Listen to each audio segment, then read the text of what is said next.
444. Shout out to the 444. Shout out to the angel numbers. What's going on, Conscious Crew? Happy New Year with the second day in. Hallelujah. All right. You guys already see what we're here to get into, girl.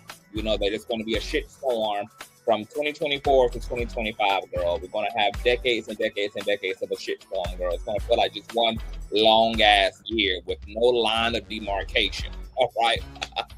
But we got to talk about it, girl. Before we get into it, go ahead and thumbs up the video until it's absolutely stuck. Thumbing up the video not only helps YouTube's algorithm, but more importantly, it triggers up YouTube's notification system. So when you are thumbing up the video, you are literally knocking on the digital door of another Conscious Crew member and letting them know to get their black asses into the damn sanctuary. All right. Also, make sure you have your notification bell set to all. Also, shout out to all of the new subbies. And last but not least, please share. Stream out to whatever it is you have digital community, whether that be your YouTube community wall, your Snapchat, your Facebook, the dark side of Twitter, Tumblr, or your personal OF. I don't really give a damn where you lay the light, just let them whores know that we're live, and we're certainly in color. With no further ado, let's go ahead and push on through. I know a place where you can recharge your soul. Baby, that's Consciouztv. And in the midst of brokenness, he gon' see your asshole. Baby, that's Consciouztv. You gon' heal, you gon' laugh and catch a little shade. Ooh, girl. Y'all know he be slaying, y'all better stop playing. Come hear what he's saying. Ladies and gentlemen.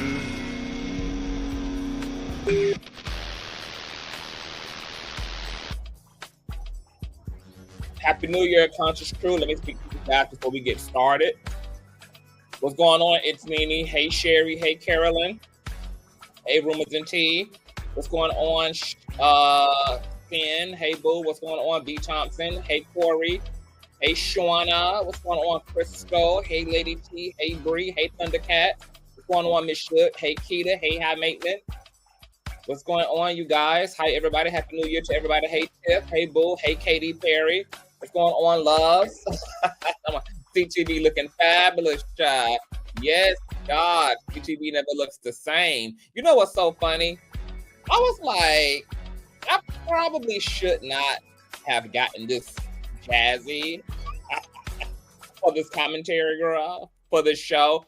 But you know what? I just feel so fabulous and I just feel so successful that I'm just gonna be doing too much for 2025, baby. Okay, we're just gonna be doing too much, baby. Okay, if I want to go hard, I'm gonna just go hard, baby. That's just what I'm gonna do for no God-given reason other than the fact that I can go damn hard. Okay, go hard or going home. I hope you guys have a great start of the year, girl. You guys know we will be officially introduced into the Trump administration, the president that most of you guys wanted because you guys wanted $2 bread.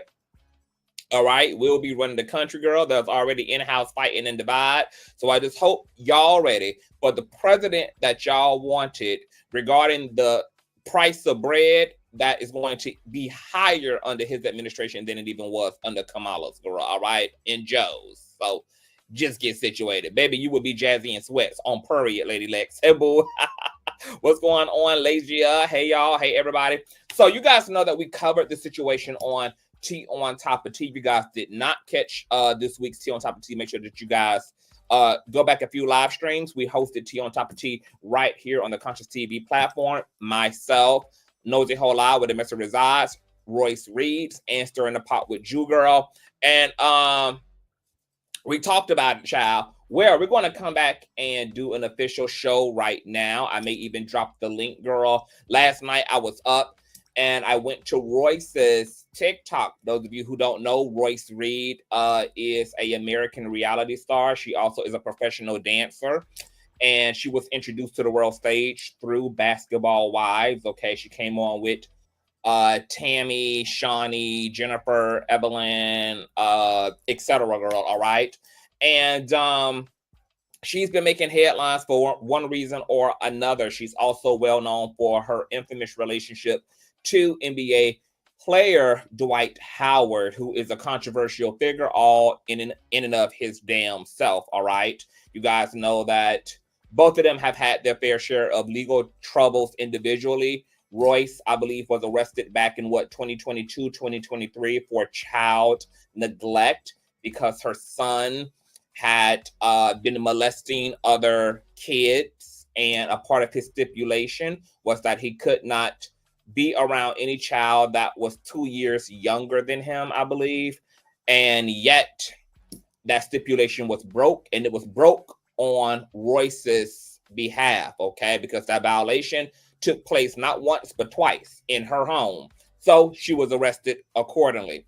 Also, you guys know that Dwight Howard was sued for harassment and sexual harassment by some non-binary, cross-dressing, and or trans person. We still don't know. It was regarding a threesome and coercion and this, that, and the third, girl. Ultimately, the lawsuit was dismissed and Dwight was set free, girl. However, there also has been mad controversy and craziness between Royce and Dwight as it relates to their relationship and co-parenting their son. There have been gag orders put on Royce, and she wasn't able to speak freely for decades. Well, now that gag order has allegedly expired, honey. She is a free woman, and she could run that super soaker throater. So what she did was give us all of the deets over on TikTok in a 9-10 part series, which we're going to watch here today. Also, Dwight took to social media and responded to some of the claims that were made by Royce against him, particularly the ones around him not taking care of his child and being a deadbeat father. He has his own side of the story.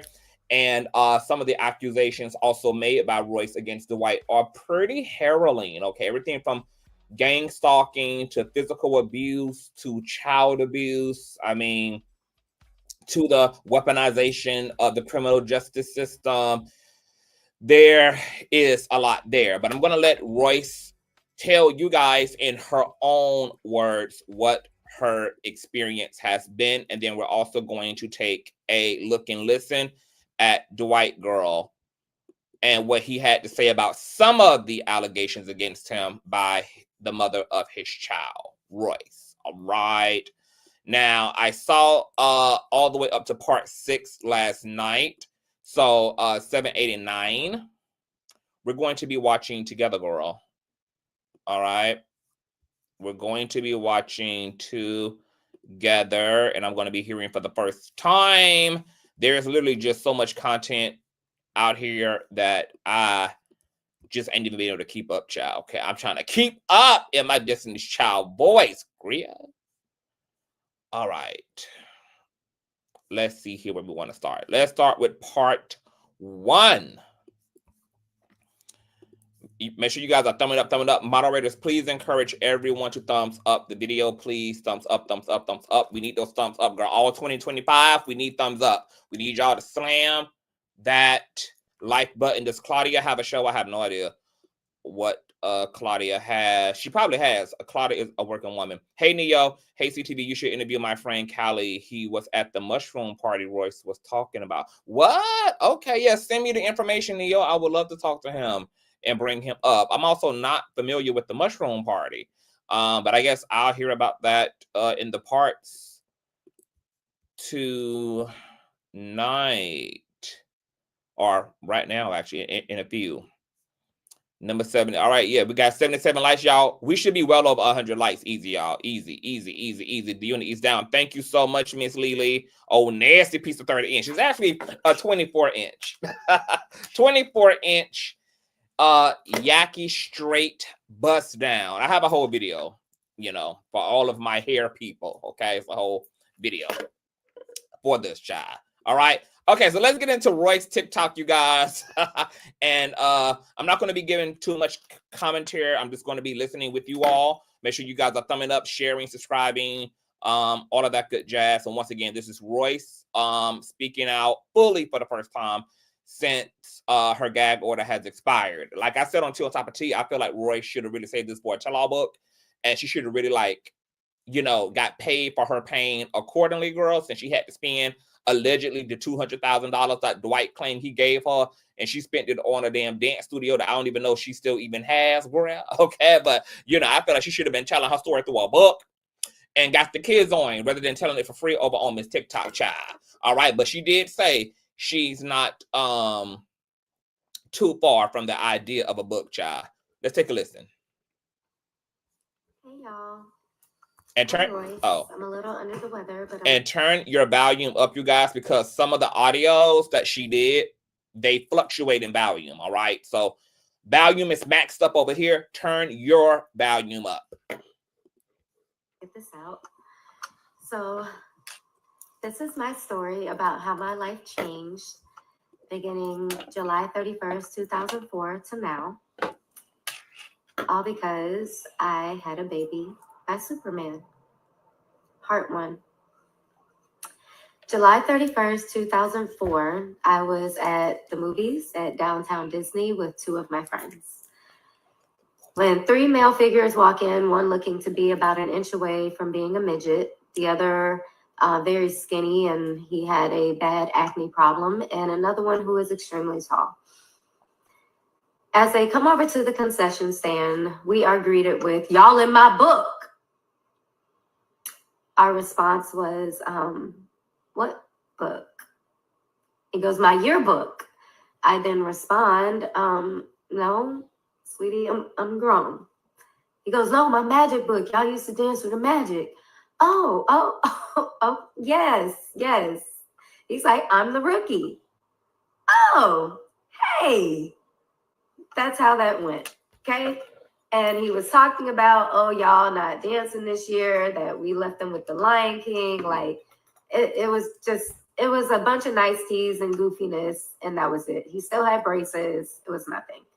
So we go to see The Notebook, and they go to see something that I used to think was Transformers, but it was something along those lines. I don't know, maybe iRobot. I don't know.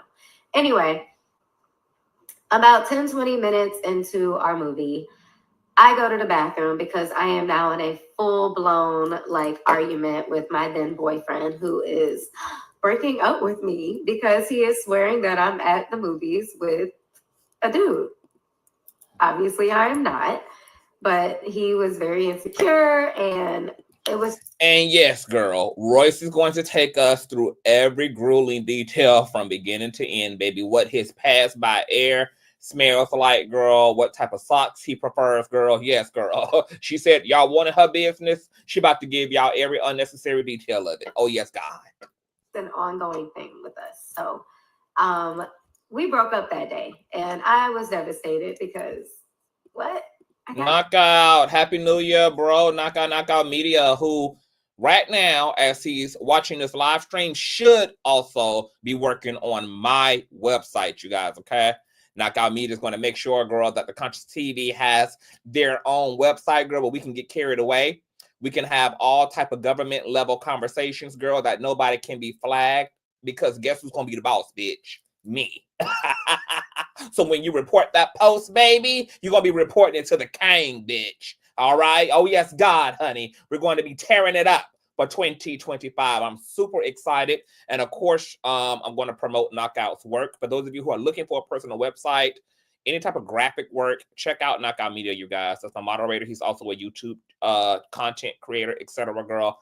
Incredibly talented, all right? So get all your digital needs from Mr. Now, he's good with technology too, girl. He helped me to bootleg my damn camera and to bootleg, rig it to my damn computer, girl, when there was no conventional way to make that happen, baby, all right? So Knockout ass really need to be in somebody's damn university and need to be working in somebody's damn cybersecurity ass network, baby, the way that his damn skill set is set up, girl, all right? But I'm gonna call you after this too. Knockout. Anyway, walk out the bathroom, and Superman is sitting there on the bench. And he goes, "No one should ever make you cry like that." Okay, thank you. And he's like, "Nah, you know what I'm saying? No, I'm young, but no man should ever make you feel like that." He had braces. So I'm like, again, thank you. And I go on about my business, and I go back to the movie. And I'm in the movie doing all of this, of course, on my little aim, my little sidekick. But by the end of the movie, I'm just kind of over it. So we're walking out the theater, and they're leaning on the car like they're in Boys in the Hood. So we're walking across the street, and his cousin comes up to me, which is the one with the acne problem, and he goes, "Hey, you know, my cousin trying to holler at you." And I was like, "Well, why is your cousin not over here?" So he calls him over, and yes, we exchanged numbers. And yes, it probably was because, not even probably, it was because I was trying to make my now ex jealous. It is what it is. I was 24, whatever. So his first text to me was, "Hey, this is real name, the tall guy." So if you've ever seen me put TG on something or like heard about that nickname, that's where that came from. So anyway, fast forward, 2 months go by, and I have not gone out with him. I haven't really said too much to him outside of like AIM and, you know, T-mail. So I was just being an asshole. Well, realizing that my relationship is now over for real, my dad is like, "Well, why not just go and like hang out?" You know, he's like, "You don't have to like do anything." He's like, "But just hang out, you know, have like some male companionship." Not like that, but just someone to hang out with and have fun that enjoys doing like goofy shit like me, right? So we decided that we're going to go to the movies at Festival Bay, which is now changed names probably like 20 times. But we go to those movies, and I'll never forget this day because this is when I felt the shift. But it was a man and his son. And the son ran up to me and was like, "Oh my God, you're a magic dancer." And I'm like, "Yeah, you know, I am." That never happened, y'all. People don't know the magic dancers here. Like, no, for real. People don't know the magic dancers at all. So I was like taken aback, and he asked if he could take a picture. He pulls out a real camera. Yes, she's telling y'all the origin story. She's telling y'all how they met, how they came to be, and she's letting y'all know that one of the things that appealed to her is the fact that she got recognized in this relationship. That's the data I extracted from this. Takes a picture. After that day, there was a shift. I started getting invited to promos, to fashion shows, to theme parks, like, you know, team events. I was everywhere. And I had stated a few times that I was thinking about going back to dance, and he was against it. So I did a brand ambassador tour with Cherry Vanilla Dr. Pepper, came back, and I said, "I've made up my mind. Like, I'm doing this." And was he being supportive of things that I was doing? Yes. He was at the fashion shows that I did with Gaucher. Yes, that Gaucher. Hey, girl. He was coming to my parties. I mean, he was around. So I'm not going to say like he wasn't doing anything. He was. But I wanted my career. I went back. The team took me back, knowing what our history was. I danced that year. The next year, I said I wanted to go to Miami. I said I wanted to dance for the Heat. That was my dream team, either there or the Dallas Cowboys. And both of those he was completely against, and I had no idea why. He would offer like our suggestions for other teams, but never those two. Just completely against anything in Texas and Miami. Now you'll know why. I audition for the team. I make it. Yay me.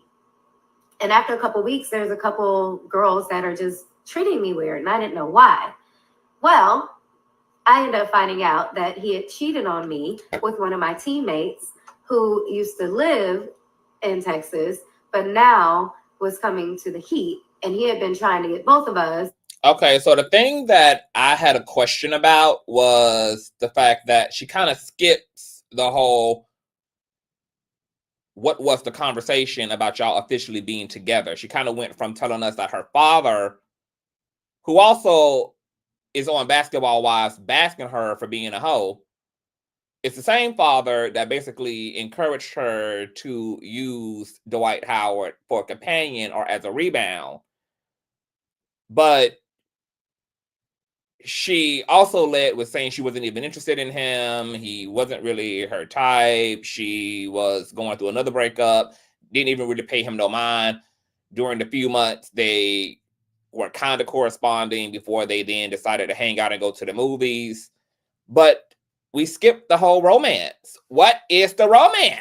Like, Did he send you a note and say, would you be my girlfriend? Like, did you actually ever get real feelings for him? Did you fall in love? She just bypasses all of that and jumps into him going from a nigga she paying no attention to then entertaining him because of her father, and then her making a team where she's now being cheated on by one of the other dancing bitches. Okay. I would have been curious to know what was the actual love story, because it's information in that. And maybe Royce left that part out because the love story is completely shallow. Just, she could have just saw Dwight as a come up. He's a successful athlete. He's a bag. Ain't much of a damn love story to tell, right? Let's continue to listen, child. To not say anything. Anyway, broke up with him and was trying to live my best life, y'all. Really was, right? And I ended up getting in an argument with one of my best friends on the team that you all know is super black girl, Tracy. Got in an argument with her, so I was suspended for 2 weeks. So I went to Mexico with my DJ friend. And we had time of our life, whatever, came back, and my phone is blowing up, my little sidekick. And it's him. And I'm asking for advice from my DJ friend, and he's like, hey, just go and talk to him. Just see what he got to say. You know, just hear him out. Like, maybe he really is sorry. Okay. I go to I'm going to be honest. Homebody says he liked her because she has a boy-like figure. She was exactly his type. Well, we now know that Dwight has had no problem actually hooking up in real life with actual men. So I don't think he got with her for her to be a beard, because, baby, he was putting his dick in the actual beards. But I do believe Royce's experience of Dwight. I mean, I have my own personal criticisms of Royce as well. I don't think she has her own raggediness as a woman as well. But I also do believe her experience of Dwight. And I do think, because I'm choosing to believe her, that Dwight is an alleged abuser and is an alleged narc. What I do know, because I also extracted some other information as I'm listening to her. Because I was listening, baby. You know, she talks about later on, as you guys are going to hear, being very forgiving. Royce, even on the Basketball Wives, was always very like hopeless romantic, just, you know, got all this love in her and just, you know, love, and so she was always going through men. Royce is probably on the empathic spectrum. I don't know if she's a full-on empath, but she's on that empathic spectrum. So with that being said, it makes sense to me why she attracted such a shallow, mutated individual like Dwight. Empaths and narcissists almost go hand in hand. As empaths, we attract these type of individual and personality types naturally. We don't even have to be looking. We could be dressed up as Santa, baby, and a narcissist is going to find their way to our lap, girl. Okay, we just are going to energetically end up on a abuser's radar. Okay, we're just going to naturally end up on a manipulator's radar. It doesn't have to be something that we are intentional about. We don't have to have a knack for bad boys and bad girls. We actually can be really repulsed by these type of individuals and actually try our best to go out of our way to not form relationships to these type of people, and they will always find a way to us. It's just like we and our frequency are just emanating and emoting a signal out, a signal that the narcissist can naturally hone in on, okay? And these personality types can find their way into your life romantically, platonically, through work experience. I mean, it's natural to the narc and empath dynamic. So when I was listening to her, and then I'm also thinking about Royce, you know, being into love, I'm like, oh yeah, well, this makes sense. This makes sense that she attracted this and how Dwight, despite, and let me tell you how energetic this is. The reason why she can't really talk about the love story, why she skipped past the love story, he just went from a nobody that she wasn't interested in to then fucking her and cheating on her and impregnating her. It's because that's how unconscious it is. That's how unconscious it is that, in the words of Deborah Cox, people sometimes, how did you get here? Bitch, I don't know. I don't know how you got here. You wasn't supposed to be here. You wasn't supposed to be in the sweet puss. You wasn't supposed to have access to my life in this. I don't know what I was thinking. I wasn't thinking. You know what all of those sayings are talking about? It's talking about the unconscious self and these unconscious, unspoken, unintentional dynamics that exist all around us as individuals, particularly empaths and narcs, okay? So this is interesting to me for those reasons. Very interesting. And at first he wasn't in there because he was at like team meetings. But then he comes in and we're in there and we're talking and he's pleading his case and asking for forgiveness, talking about how much he loves me and that he'll never do it again, that I'm the one for him, I'm perfect this, perfect that. But not even love, Shauna, because at least the parts that I listen to, she never even uses the word love. Not love is mindless. Love isn't mindless.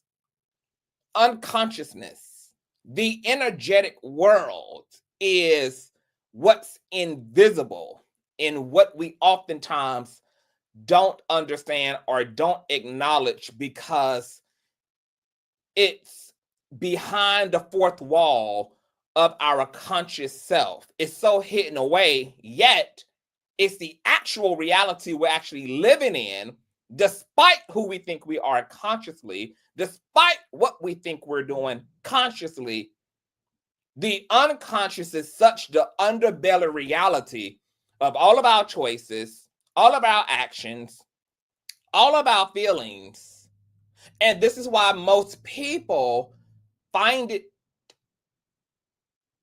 when it's time to address their problems and address their issues, they often end up blank because they can't understand how, despite their intentions, despite how intentional they're being, how did you still end up here? How did you still end up doing this? How was this still the outcome? And it's because they're not going down a little rabbit hole of self and accessing the real core self that's actually personifying itself through the conscious self. And the unconscious in this way is more powerful than the conscious mind. Far more powerful. Because it's mostly the reality that we're living in. All these things, y'all. And I said I would think about it. I said, you know. Now y'all making me interrupt this because there's so many statements being made. Shauna says she's definitely a pick-me. Most empaths are. The way empaths can come off oftentimes is like a pick-me. This is the eagerness of the empath.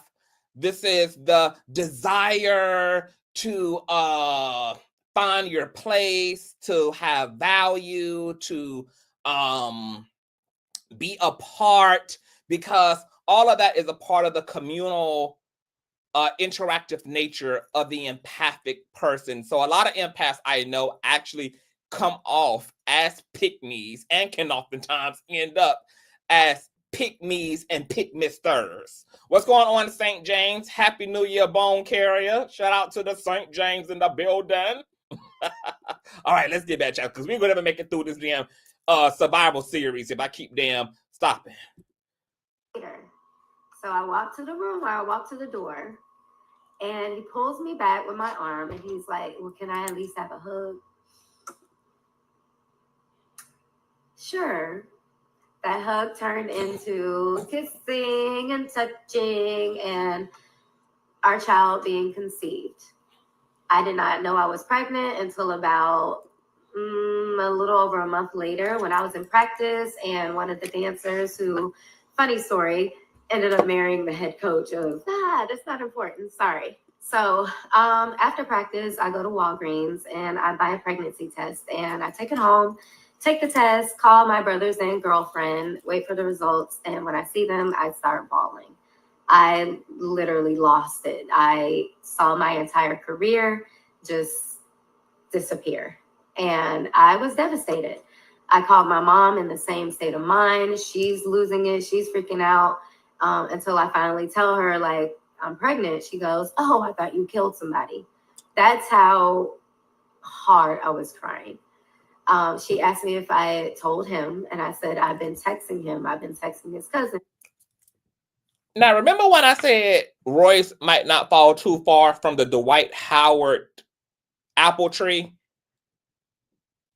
Why would her first thought be to interpret your distress as you being a homicidal, murderous maniac? Because I ain't never caught nobody in my life, baby. I've been crying my eyeballs out, and their go-to was, I must have unalived somebody. Okay, But Royce ain't rolled too far away from the Dwight Howard apple tree herself. Now, what's interesting before we go any further is that oftentimes empaths and narcs are alter egos of one another. Who the narcissist outwardly is sometimes who the empath desires to be.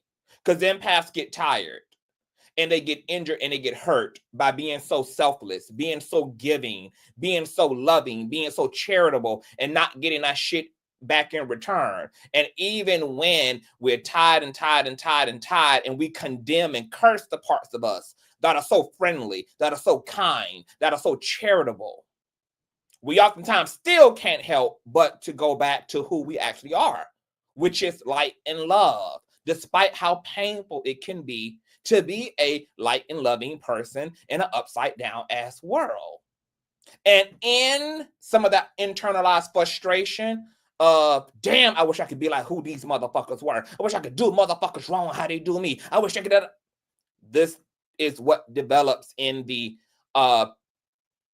conjuring up of the alter ego self. Now, who the empath is sometimes is who the narc also desires to be like, despite having no choice but to be a damn narc.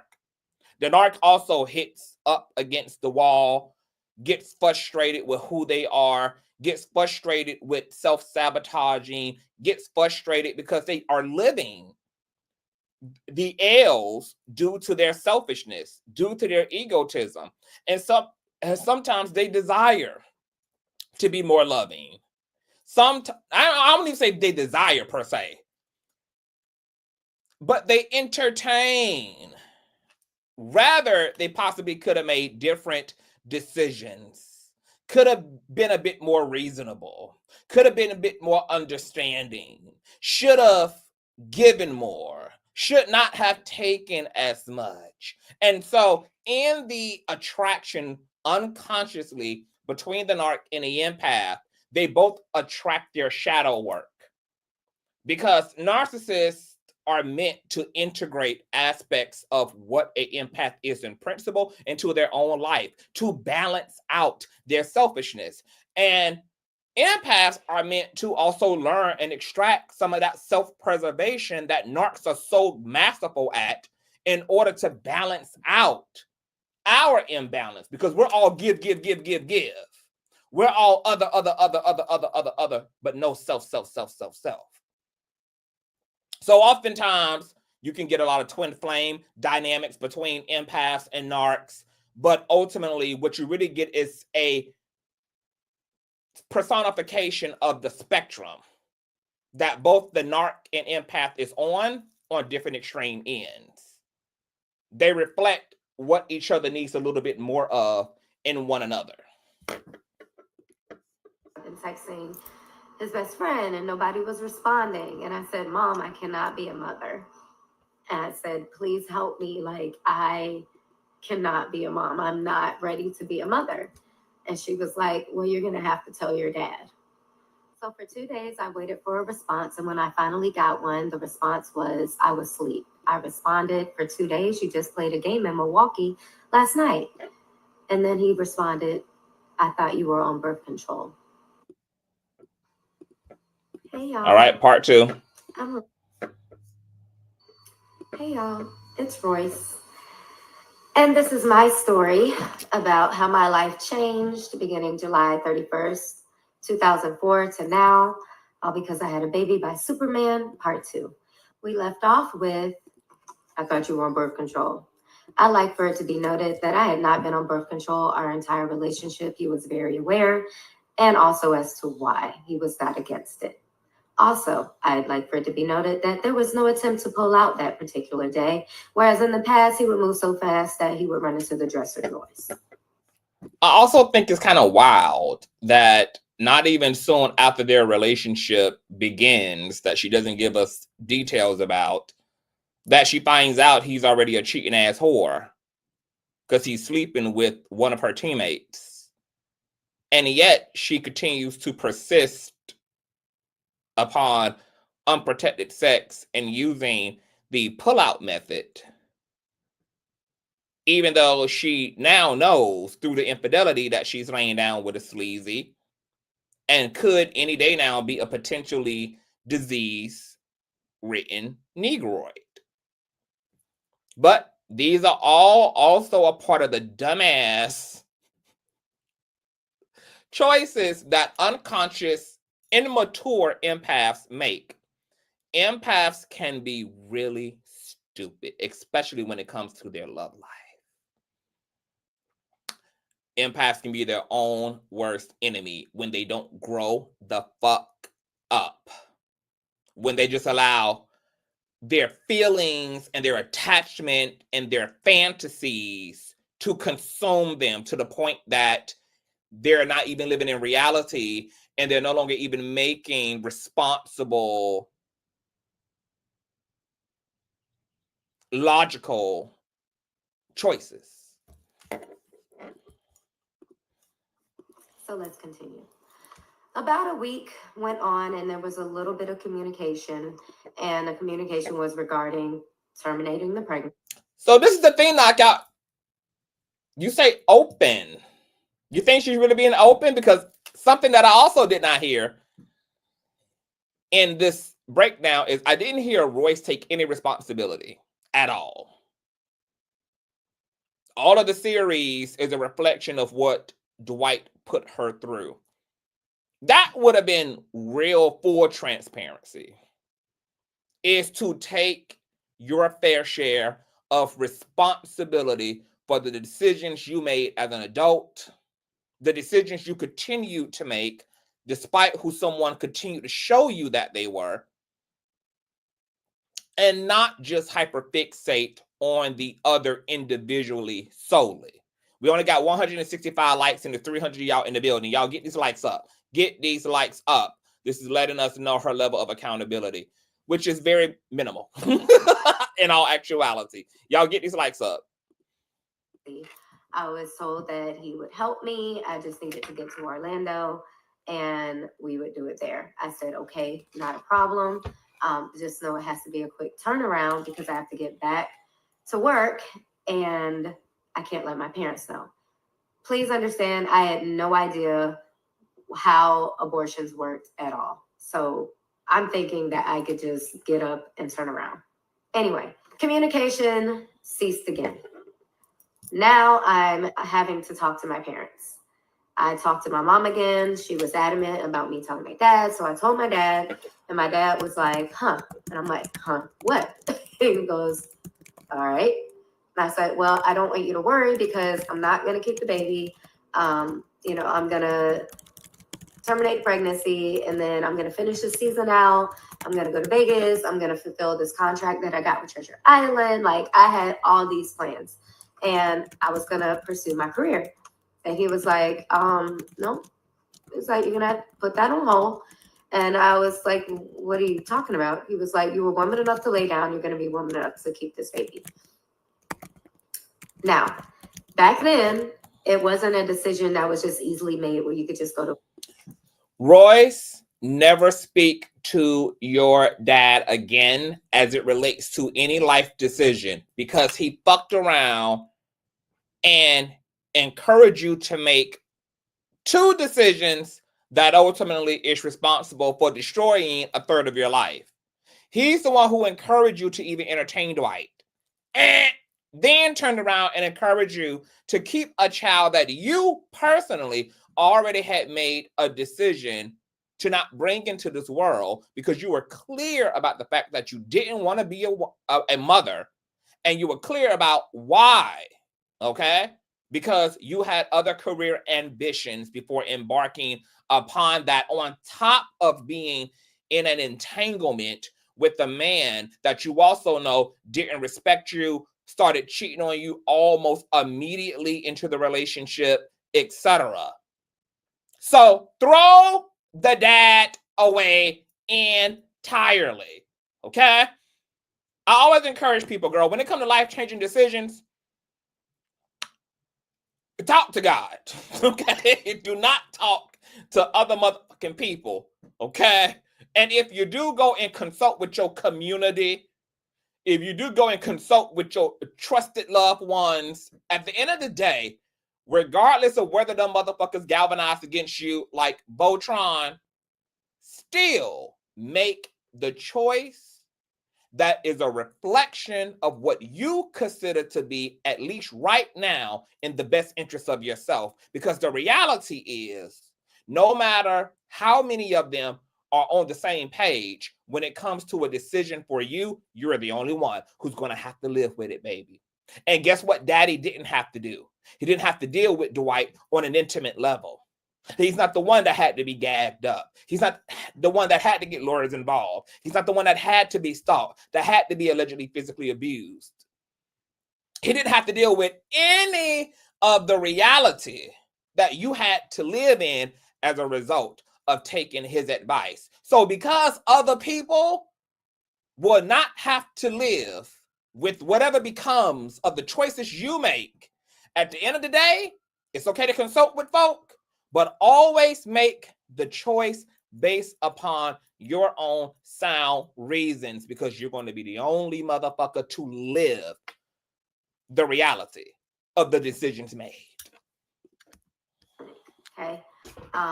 It was also extremely expensive, especially for someone who was dancing on basketball courts and booty shorts and a half top. So my mom did not give me the money, and I was now stuck. And I was asking friends. I was trying to just figure out anything I could do. It even got to the point where I was drinking magnesium citrate, or I was trying to use a hanger. It was bad. It was bad. But when I went to the doctor and I heard the heartbeat. I got to pause there. Magnesium citrate. And she was using hangers to attempt to abort her baby, and said that her mom would not give her the money. First of all, I don't even know why, as a grown-ass woman, Royce didn't have a few $100s sitting around as a professional dancer, and then with a 6-figure nigga, and couldn't even afford a $600 abortion for one. Woo, child. No wonder she wasn't ready to be a mother. She wasn't even ready to be a woman, for one. All right? For two, considering that her son is a young sexual abuser,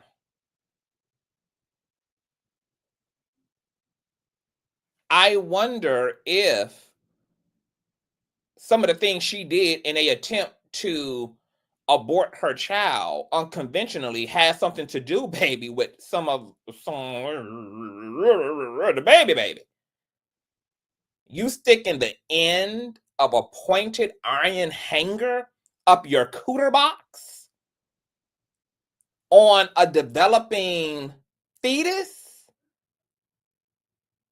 and you're taking whatever the hell chemicals she just talked about, Greg, was there some type of Jeffrey Dahmer dynamic? Because you know Jeffrey Dahmer's mammy was on all type of mind-altering experimental ass drugs during her pregnancy, on top of the fact that she had a heavy pain body and she was chronically depressed.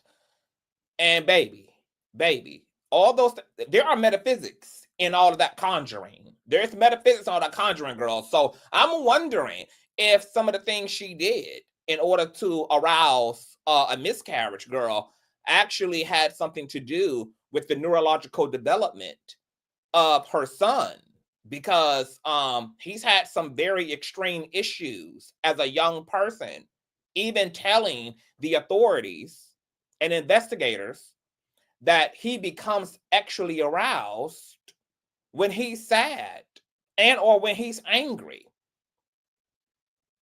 Okay, that may also have something very much so to do with him being a victim of abuse, because I think Royce is going to get into all of that as well. But we also don't know if some of the things that she was using to chemically arouse an abortion didn't also chemically mutate her child. All right, but listen, girl. It's a lot of parts. It's a lot going on, girl. That is when things were put into a bigger perspective for me. I don't know what it is, but when you hear that heartbeat, it changes you. And I knew then that I was going to be a mom. And so now it's time to tell Superman that he is having a baby. And as you can imagine, that message was not received well. And I was met with a bunch of, oh, you're tarnishing my image, you're ruining my career. I'm a Christian, what I look like having a baby, and I'm trying to put the cross on the NBA logo. How could you do this to me? You're a gold digger. Oh yeah, I was hit with everything, y'all. Like I didn't have a career. But because none of those changed my mind, he then hits me with, and I have a girlfriend. Okay. I've always had a girlfriend. Oh, wow. Okay. So now I'm realizing, y'all, that not only is this person a completely different person than I thought he was, but I've realized that he is a master manipulator, and he will do any and everything to get exactly what he wants. I didn't fall for it. And because I didn't fall for it, I was then met with hell on earth. When I was about 4 or 5 months pregnant, I was asked to attend a meeting at a restaurant right around the corner from my townhome. I agreed to it, and when I got there, one of the first things said to me was, "You don't look pregnant." I said, "Thank you." They said, "No, because you have your belly ring in still." Mind you, I had already had this conversation before about wearing a belly ring while I was pregnant. Okay, so there's a lot of parts that we're missing. Not only did she not give us her love story, she just jumped from, I gave her my number, my dad encouraged me to go out on a date with him a few months later, and then the next story was he was cheating on her with another girl on the team, on the dance troupe. But now we've also gotten to her now being convinced by her parents to keep the child, despite her not wanting to be a mother and knowing she's not ready for that and don't have a man that's ready for that. And now she's told Dwight, who's now outraged, calling her a gold digger, even saying, "Hey, I got a whole nother relationship. I don't want this. I'm not going to be involved in this." Tried to say everything he could to discourage her. But where did we get to the breakup? Why are we skipping past these parts? Where is the conversation around the breakup? Because she remained with him through the cheating, continued to lay down with him, continued to have sex with him, unprotected sex at that. So we don't get the love story. The story just jumps from a nobody to he's now fucking me and cheating on me and we're in a relationship, to then I'm pregnant, but we don't get the breakup story. What's the breakup story? I just liked it. But then they said that it just looks like you're poking your stomach out. Why am I here? Like, what the fuck y'all got going on? What do you want? Right? We sit down, and in this meeting is his manager, his cousin, himself. I am then offered money. I'm asking what the money is for. I'm thinking that maybe it's to help me with my pregnancy. No. I was asked to move away and say that this baby was not his. Twice. I declined. They got angry. I was then approached by the team office, and they wanted me to come in and have a sit-down conversation and do a prenatal paternity test. My doctor said absolutely not. Therefore, I said no, it was dangerous. And once the baby came, I was not opposed to doing so. For the next couple months, I got ready for a baby shower. I got ready with my baby registry. And every time I did anything, I was met with false accusations. I was threatened.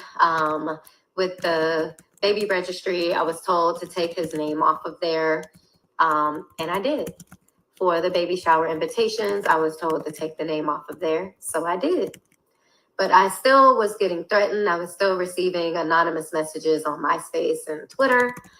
And I didn't know what to do. Around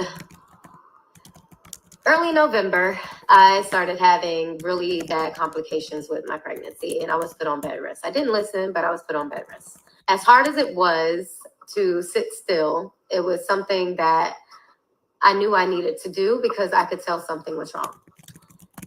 On November 16th, I had a doctor's appointment, and my doctor was like, you need to go to the hospital, and they need to put you on a monitor. Stop letting them tell you that you're dehydrated. I said, okay, cool. We go to the hospital. They still don't put me on the monitor, and I'm just over it, and I go home. Around 3:33 that next morning, November 16th, I woke up to excruciating pain. I threw something down the stairs. My brother came up, who had been staying with me. I told him I needed to go to the hospital. We go to the hospital. They finally put me on a monitor, and they're like, oh my gosh, you're having contractions for real. No shit. They say that they're going to admit me. I said, until how long? They said, until you have this baby. Oh, cool. Tell my mom everything. This is also during Classic Weekend. 54 and a half hours, I was in labor, and my child was delivered via C-section. They knew the day that I went into the hospital, they knew the complications I was having. They knew that the child's heart rate had been dropping, and not one person cared. Not one person responded to that at all.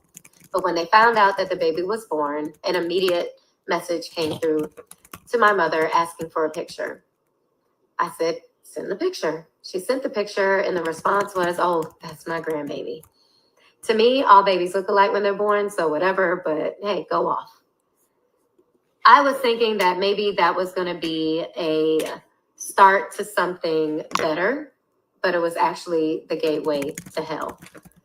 For the next 3 days, I stayed in the hospital, and not one time did I receive a visit from him or anyone in his family, but his girlfriend actually did stop by unannounced and uninvited with a bag of bibs talking about we needed to speak. I said, no, we don't. Asked her to leave, and she left. It was cool. Well, a few days later, I was discharged from the hospital the day before Thanksgiving, actually. And on Thanksgiving, we go to my cousin's every single year, who stayed right around the corner from him. He kept saying that he was going to come by, that he was around the corner, that he was about to ring the doorbell. All these things, kept saying that he was coming by. Y'all, he never showed up. We then ended up taking a paternity test at a neutral location, even though the team had asked me to take it at their offices. And I said, hell no, because I don't trust them. We took it at a neutral location. The results came back on Christmas Eve. He acted like he was excited, wanted to see the baby the next day, Christmas. I said, cool. Christmas comes. He's like, who all over there? And he wanted to see him by himself. I said, absolutely not. I'm not telling my family to leave. They're my support system. So they stayed. He comes in. He's with his cousin. His cousin is taking all these pictures. I'm not taking pictures. His cousin's taking pictures. Next thing we know, a few days later, these pictures that his cousin has taken, one in particular where he's laying on the sofa, and our child is on his shoulder, has now gone, like, I guess back then, viral. And everybody now knows that Superman has a baby. Hey, y'all. All It's Royce. right. And the Andrea, you said she was forced to what? Forced to what exactly? Because I'm not really paying attention to the chat. She was forced to do what? Via the court. And I hope you guys kept up with all of that. We don't want to part 3. Hey, y'all. It's Royce. And she gets into all the ins and outs of everything she went through with the courts, and it was just a lot. I'm back again to tell you about how my life changed beginning July. Oh yeah, leave her child with the abuser. Well, that's the thing. If you're not, and I didn't hear anything past part 6, so maybe she gets into that past part 6, but up to part 6, she doesn't talk about going to the authorities or CPS or getting a civil protective order. She doesn't talk about this in that series up to part 6. I don't know. Once again, I will be here for the parts that come after this.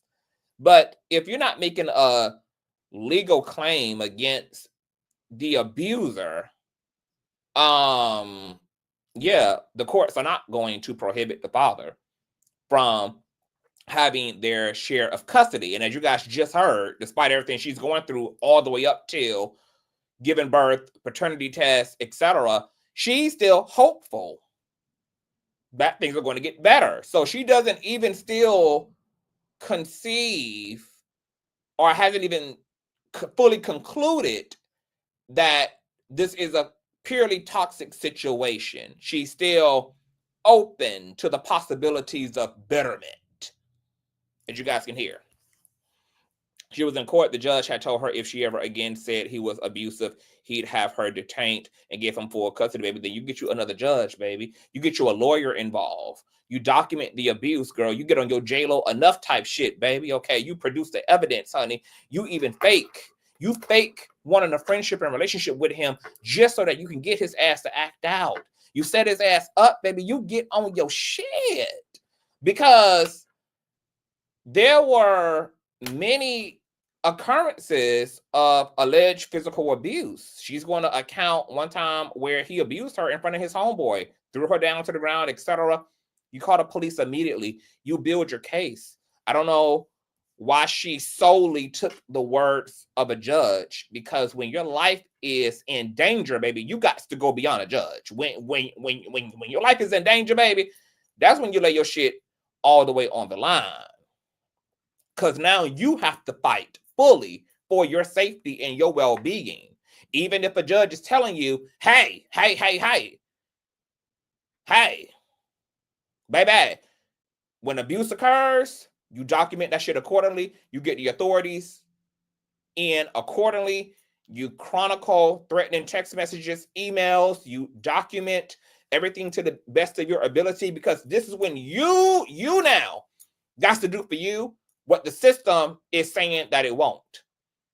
And you got to apply that pressure. And because a lot of people don't apply that pressure, they allow a judge to intimidate them. They allow a man to intimidate them. A lot of times this is what actually can also lead to a spousal's death and their ultimate death, because they adhere to all of the intimidation tactics. They adhere to all of the fear. And it actually incubates them even more into a fucked up situation, even though you can also lose your life for fighting for your life. But baby, I'm going to speak for me. I'm going to take my chances on fighting fully for my fucking life rather than laying down in some shit. And I have a real perception of harm in my life. Not even a judge is going to be able to keep me from that, baby. He would have had to just lock me up, baby, for contempt of court, baby. I'm so sorry, baby, because what you're not going to do, bitch, is suppress the truth, girl. I'm telling you, I'm in danger. Here's all of my evidence, baby. And trust me, CTV would have did everything, baby, to set that motherfucker up. Okay?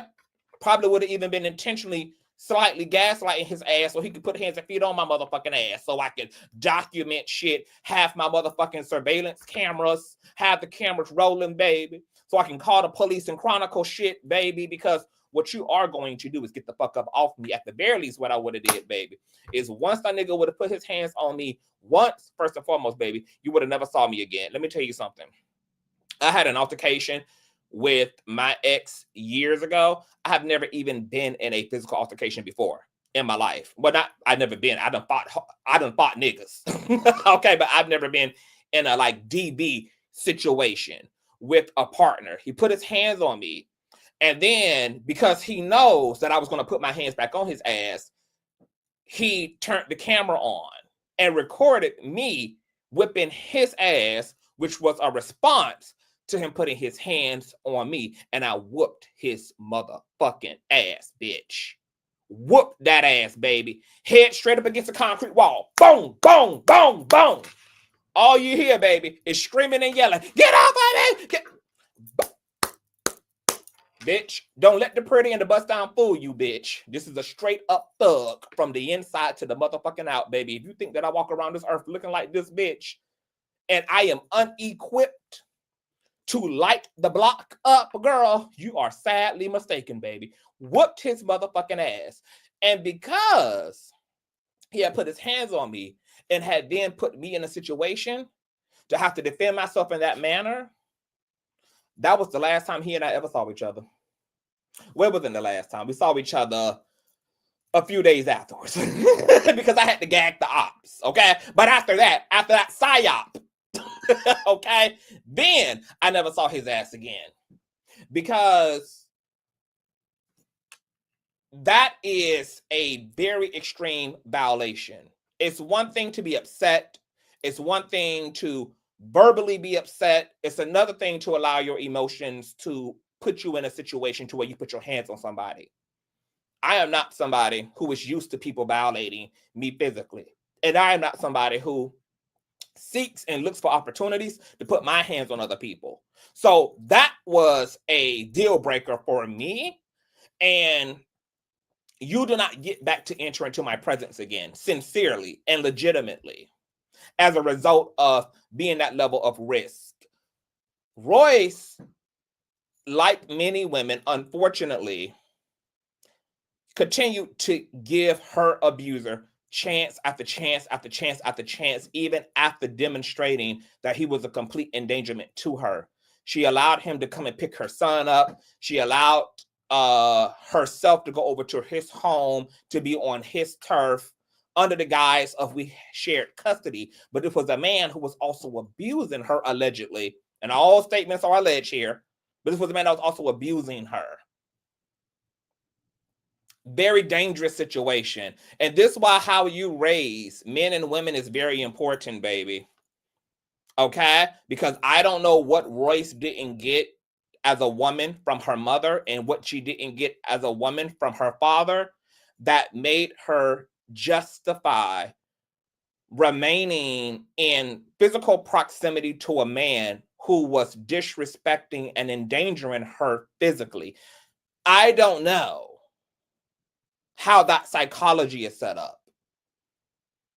But I was raised by parents who taught me very differently, baby, about boundaries and about do's and don'ts and what I am absolutely to not put up with from any human being, including them. Okay? So I'm happy Royce got to survive this whole ordeal and come out with her life, because this could have ended very differently for her. It does seem like the courts also failed her, unfortunately. I don't know what the fuck the problem was with this judge, but oftentimes the criminal justice system, they fail minority people. They certainly fail Black women, okay? Which is why I can understand why a lot of Black women don't even bother at all with using the criminal justice system, using the courts as an intermediary between themselves and someone who is actually abusing them. We also know that paperwork is just paperwork. They ain't never kept a man from taking a woman's life. I remember listening to a story just last year of a woman who had actually fled from her abusive relationship and was willing to stay at a women's shelter and everything. And her estranged husband was awaiting her at the shelter and took her life outside of the women's shelter. And she had a protective order. She had a restraining order between herself and her male abuser. So it is a very complicated situation. And oftentimes to stay or go comes with an equal level of risk. There is no guarantee that leaving will not escalate the abuse, because oftentimes it does. And these demented ass niggas that women are with will hunt them down as a result of them being held accountable for the toxicity in the relationship, the infidelity in the relationship, the abuse in the relationship. And even if a woman goes out of her way to do everything she's technically supposed to do to protect herself, to protect her children, that cannot guarantee her 100% safety, unfortunately. But even with the raggedy, broken judicial system, when it's all that you got to use it to the best of your ability. And I hate that Royce endured so much and seemingly was only kind of dealing with what was happening to her physically in the particular case in the courts with her husband, with her baby father and this custody situation. Other courts should have taken up this matter. Other judges should have taken up this matter. Royce should have taken up this matter criminally with Dwight. And she made it out alive, but she very well could not. And I'm going to encourage all women to exercise everything that you can when you feel your life is in danger, baby. Exercise it all. And yes, you may have to make some sacrifices, baby. If you get an ignorant ass judge, ignorant ass courtroom situation, baby, but it's your life and it's all that you got.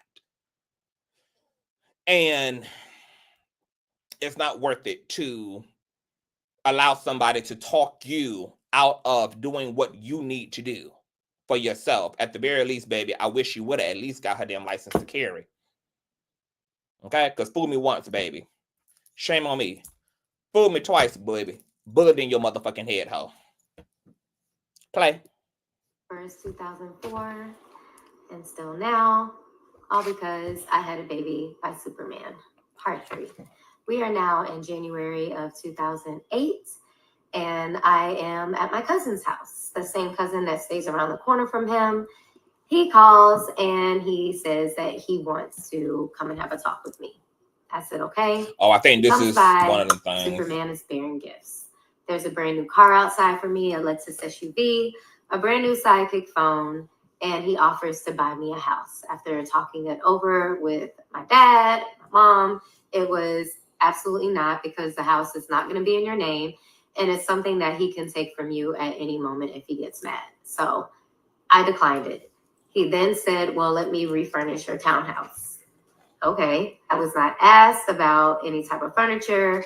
They just showed up at my door one day and just started bringing stuff in. No lie. I had no say so. When it came down to me needing diapers and bottles and now formula, because I'm no longer able to breastfeed, my body wasn't producing enough milk. His mom did at one point come by with a bunch of diapers. I was very thankful. But that was it. There was nothing else. There was no help. There was nothing. At this point, I auditioned for a dancing gig at Holy Land. And I got the gig. So I began dancing in late January. So now I have a job. I'm working. On the days that I had to work, my child was with my parents. And on occasion, he would be with his father and the nanny and his girlfriend. Well, there were days where he would come home from seeing or spending time with his father, and he would be very colicky, throwing up, sick. Fevers, would have to take him to the doctor. It was a lot. That relationship he was in ended. I find out later on that the reason my child was returned super colicky, sick, throwing up, all these things, only to then be told it was because they were purposely giving him food that was opposite of what he was eating. I would pack a bag and I would have it listed of what he should be eating for lunch, for dinner, all these things. And he was intentionally given the opposite. So when he would be returned home, he was sick, colicky, throwing up, having to go to the hospital. Now, with her saying that this child had to be on a particular dietary regimen, and that was completely discarded by Dwight, and that her son would oftentimes return back to her sick and colicky, I wonder if they were low-key trying to kill the child.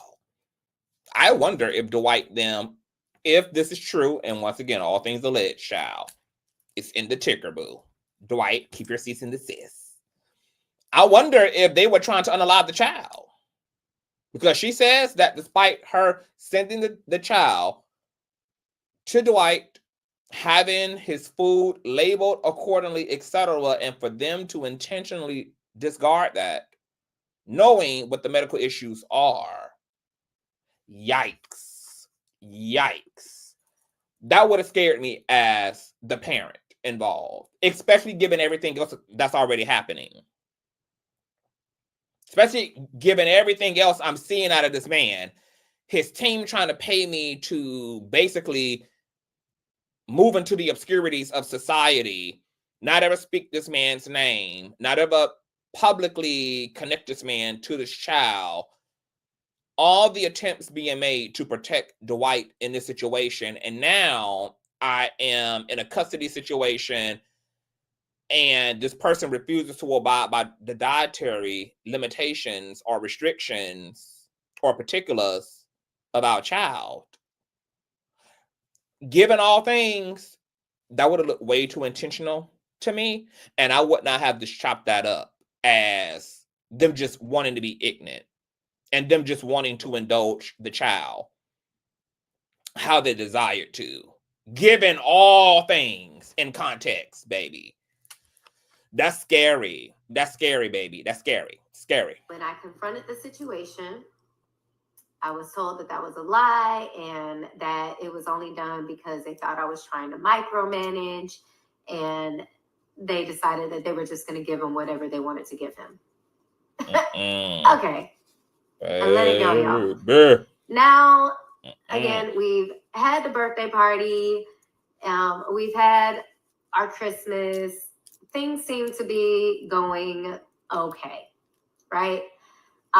We've now gone to mediation, and in mediation, we agreed to a child support number, and it was drastically, probably a third of what one of my attorneys was requesting.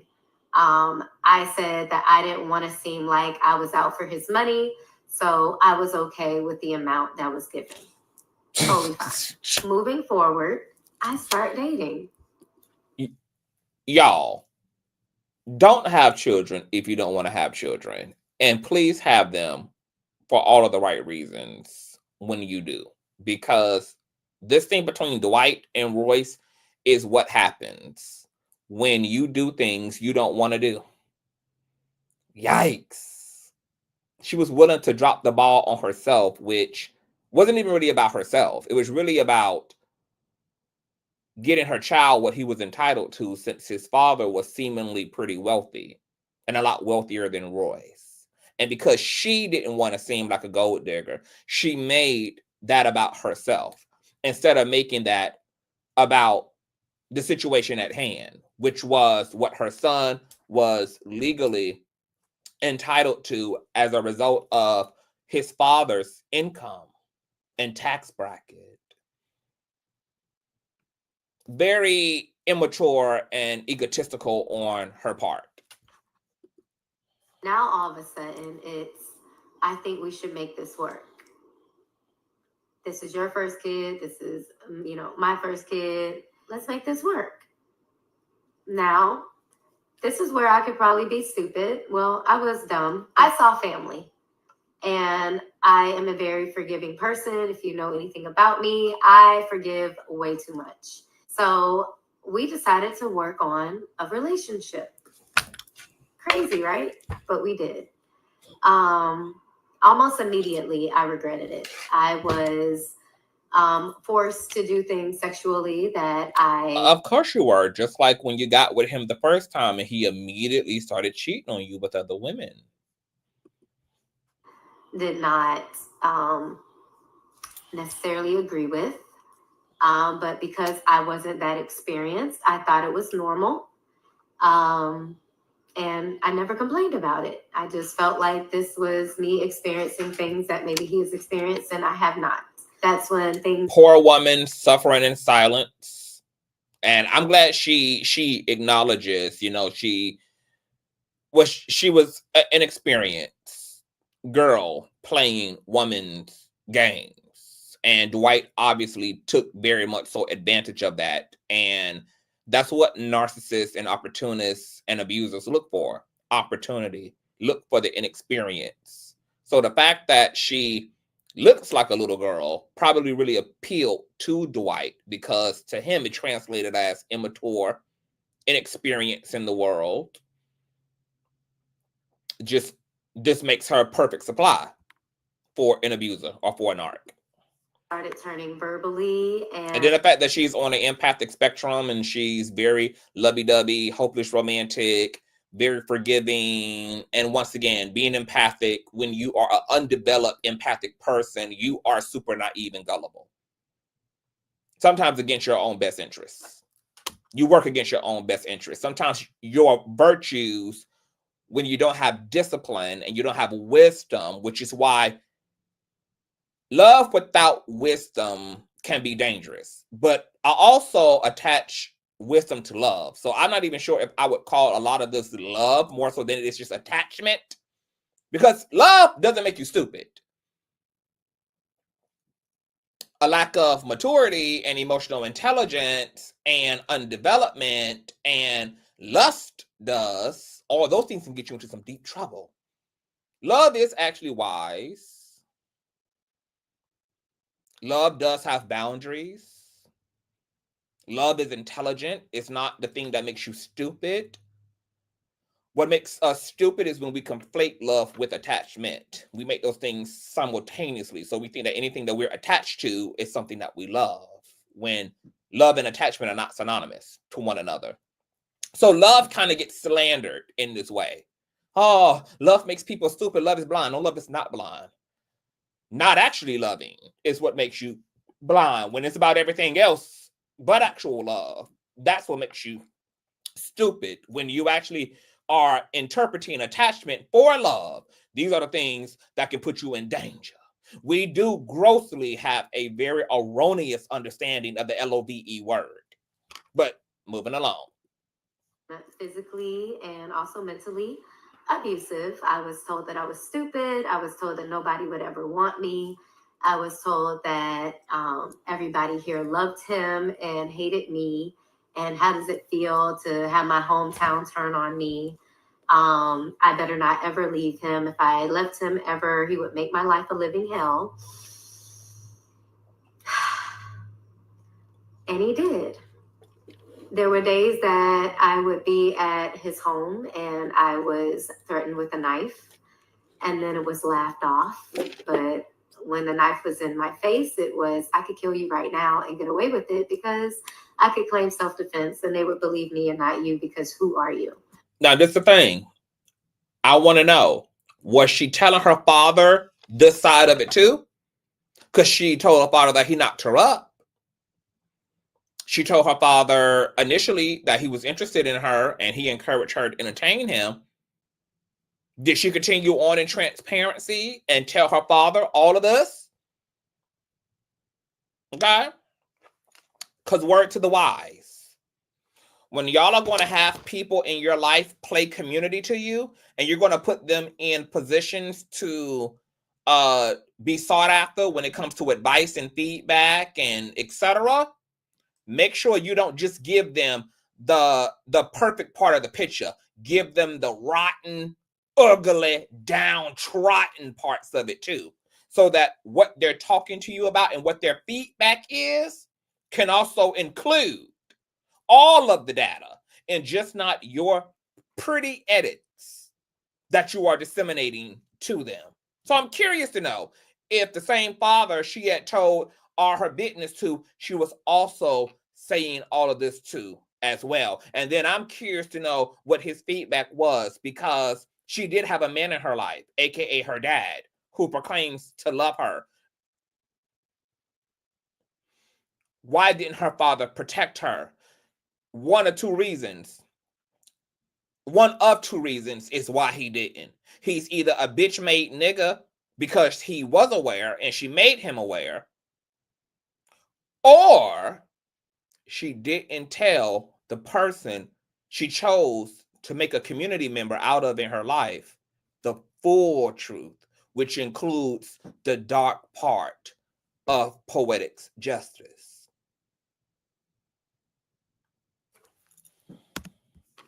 That happened. He came to my house one day to pick up our child, and because I did not have a backpack, You do yourself a disservice. So you're willing to tell a judge, but you didn't tell your father.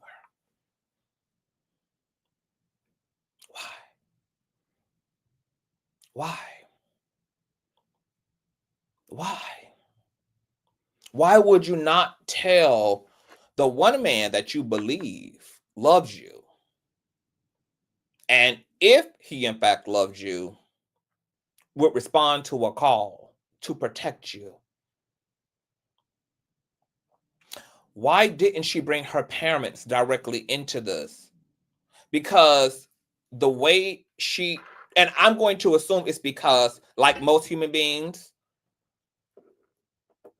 Royce is concerned about her image. And there can be immense pressure to live up to the American dream and wanting to appear to be a fully functional adult, in the eyes of your family. This can then lead to people feeling like they have to control the narrative and they can't be honest about their entirety. And then this can result in people going without the resources they need from the community that they love, because they're only selling one picture to their community.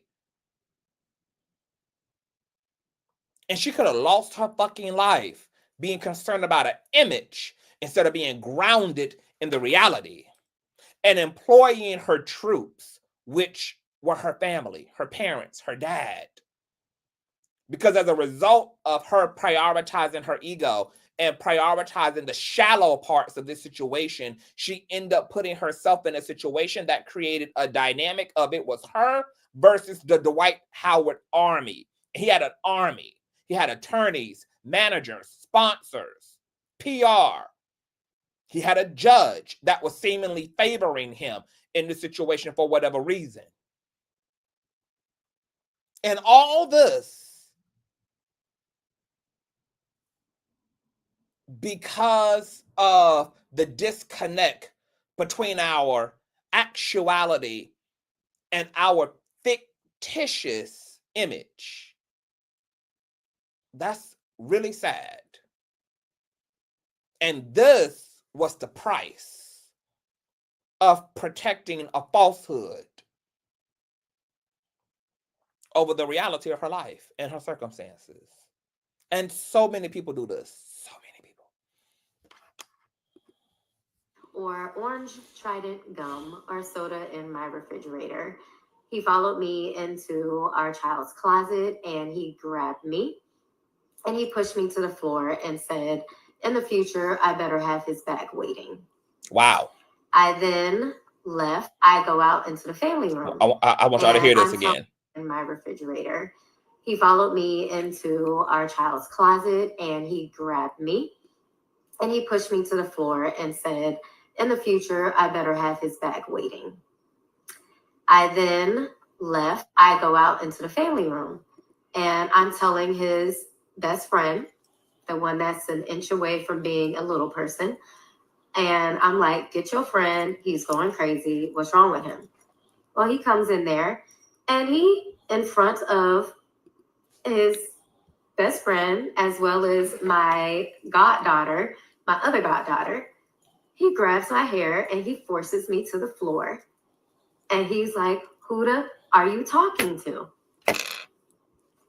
Our child, who is not even 2 yet, is thinking he's playing. So he's grabbing at his leg with his baby voice, and he throws me into the entertainment center. When he threw me into the entertainment center, it broke the door. So I was flung into the one on the right, and our son, who was grabbing him and like thinking he was playing, he then flung him into the other door. I do not think that was intentional. I don't think he knew his own strength, but that's what he did. And it did break that door as well. Our son started crying. His best friend was like, man, what you doing? Like, you know, that's a female. Now, she's been beaten up through this whole ordeal. He slammed her to the ground in the closet, verbally disrespected her. Then she came out into the clearing where he threw her into her entertainment system, broke up her furniture, and this happened in front of his friend and her goddaughter. And he's just not caring. That's when I realized, like, oh my God, I'm in a relationship that I swore I would never be in. Now, moving on, the day that I really wanted to leave was a day where I did not want to have relations with him. And he then forced me to give him fellatio. I know you're wondering, how does someone force you into doing that? When you are dealing with someone that is that big and you are that small and you're terrified of them and they have gotten away with so much and doing so many things, and you're still the one made out to be crazy and bitter, you're probably willing to do just about anything just to get through it. And that's where I was. After that, another nanny came into the picture. I knew this nanny was not okay. When she would drop our child off, he would sit in the doorway and he was hitting himself. Or he would be in the bathtub and he would be playing with himself in a really weird way that just didn't seem right. Of course, he was little, so he couldn't really vocalize things. But yeah, I could tell something wasn't right. There was the day where I invited her inside and I sat her down and I said, I just need to talk to you. And I said, have you ever put your hands on my son? And she swore up and down no. And I said, well, why is he sitting in the doorway hitting himself or playing with himself in the bathroom? Okay, wait. Let me scoot by because I had to have missed something real quick. Hold on. He came into the picture. I knew this nanny was not. You're still the one made out to be crazy and bitter. You're probably willing to do just about anything just to get through it. And that's where I was. After that, another nanny came into the picture. I knew this nanny was not okay. When she would drop our child off, he would sit in the doorway and he was hitting himself. Or he would be in the bathtub and he would be playing with himself in a really weird way that just didn't seem right. Of course, he was little, so he couldn't really vocalize things. But yeah, I could tell something wasn't right. There was the day where I invited her inside and I sat her down and I said, I just need to talk to you. And I said, have you ever put your hands on my son? And she swore up and down no. And I said, well, why is he sitting in the doorway hitting himself or playing with himself in the bathtub? And she was like, oh my God, I don't know. Why would you even ask me something like that? I said, because I want to know. Yeah, because if I was the nanny, I would have been asking the same fucking question, because I want to know, why did you ask the nanny before you asked his father? You're talking about a nanny that you could tell something wasn't right about. But what you knew about this boy's father was that there was factually something not right about the father, because the father is beating on you, terrorizing you, and putting you through this whole ordeal.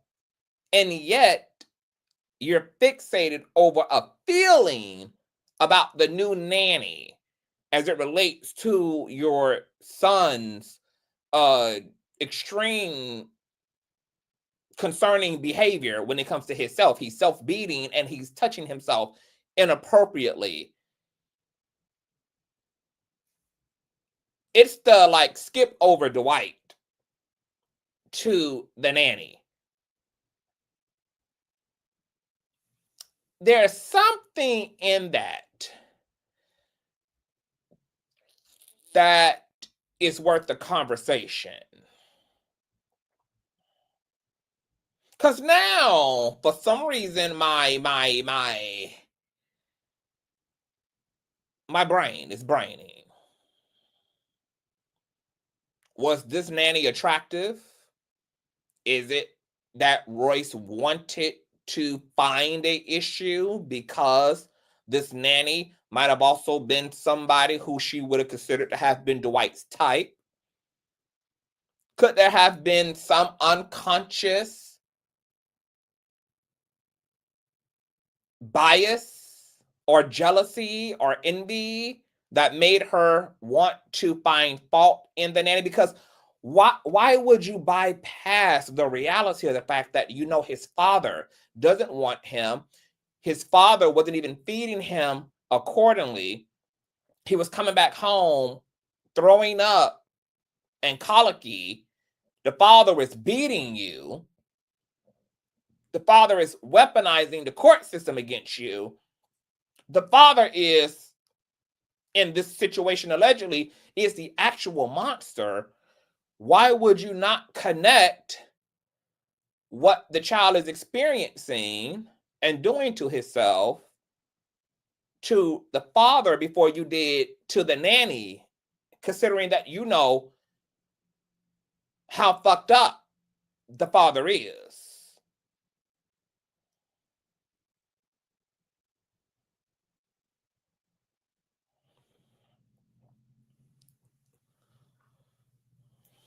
I don't.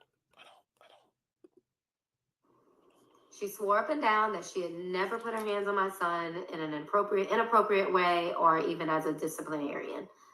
I said, okay. And I said, but if I find out that you have ever put your hands on my son, we're going to have a problem. She has more reason in this situation to believe that Dwight and Dwight's mother are abusive than the nanny. And yet she's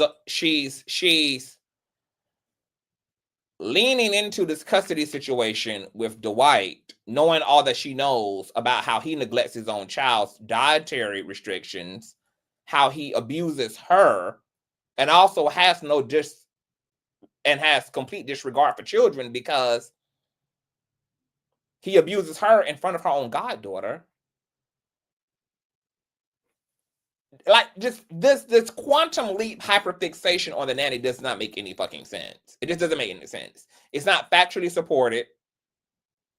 She's just talking about a perception. But the reality is your son is being subjected through custody to a man who you know isn't well.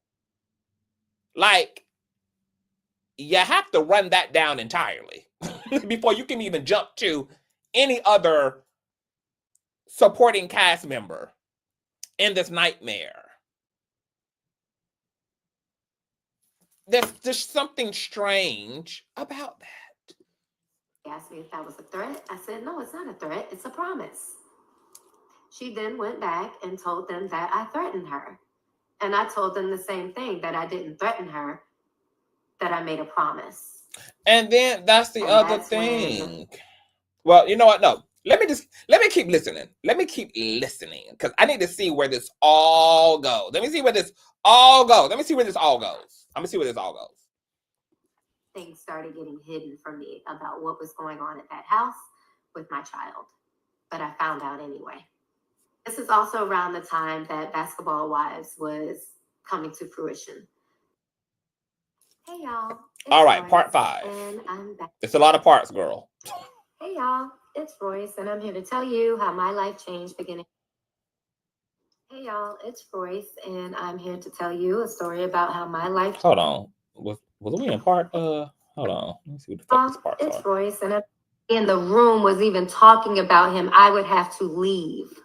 New agreement in place. Okay, no, we on part 4. Damn, bitch. Which We ain't even. It seemed like we on part damn 12. Okay, no, we only on part 4. Shit. It's Royce. All and right. I'm here to tell you how my life changed beginning July 31st, 2004, up until even now, all because I had a baby by Superman, part 4. So I need to go back through 2009 a little bit more in depth because that's where a lot of your questions are. So the first part of 2009, I'll say the first quarter, I am confiding in Shawnee. I'm talking to her about pretty much everything I'm going through. She was one of the first people I told that I was pregnant, so I really thought I had a friend.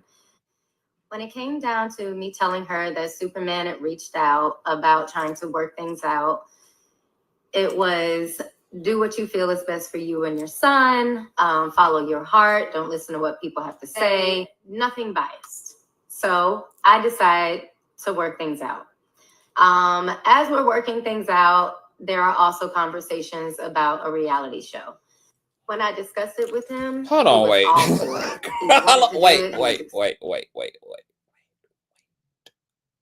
Wait. Maybe I missed something. Let me go bike. So the first part of 2009, I'll say the first quarter, I am confiding in Shawnee. I'm talking.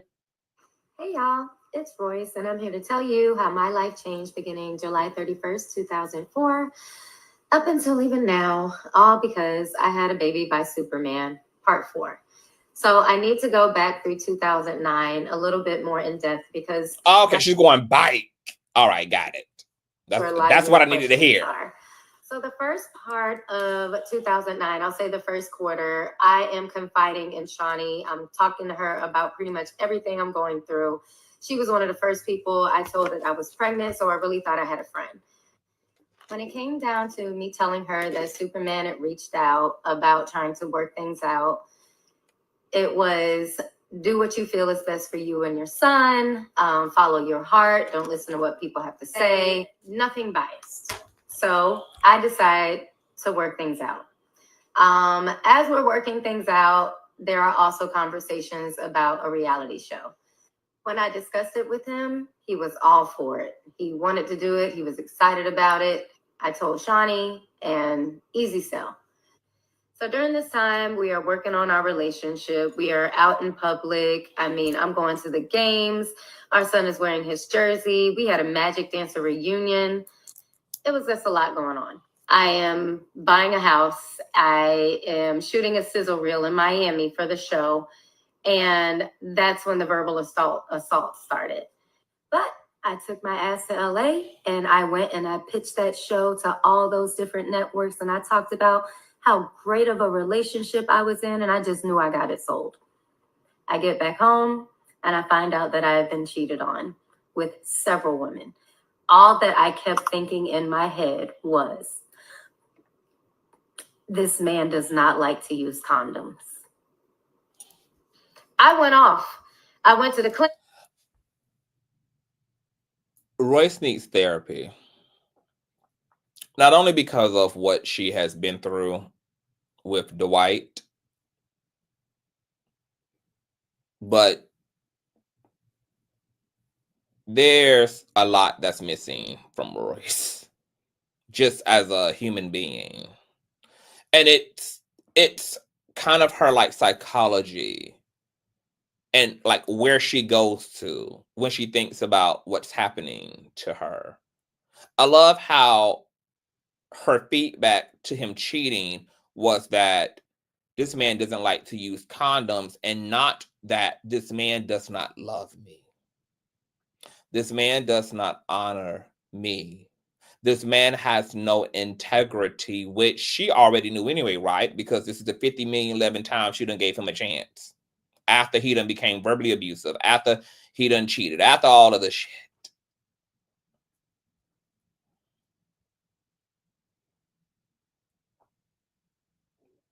Royce did not know that at the time she was in an alleged abusive relationship, that she was also internally separate from Dwight, just a sad and pitiful woman as well. She had no idea how pitiful she was as a woman. She had no idea how sad she was as a woman, had no idea who she was as a woman, completely lost in the sauce. And that is further exacerbated by the fact that she's also in in an abusive relationship, allegedly, which isn't making anything any better. I want to find a bush and go and weep for Royce. This is absolutely tragic. I am sad for her. And I have no idea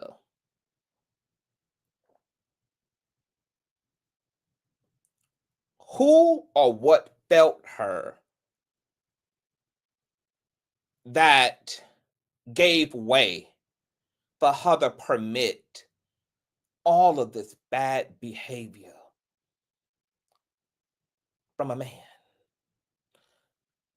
Someone go find me a bush. Put my bush in the chat so that I can go and weep for her.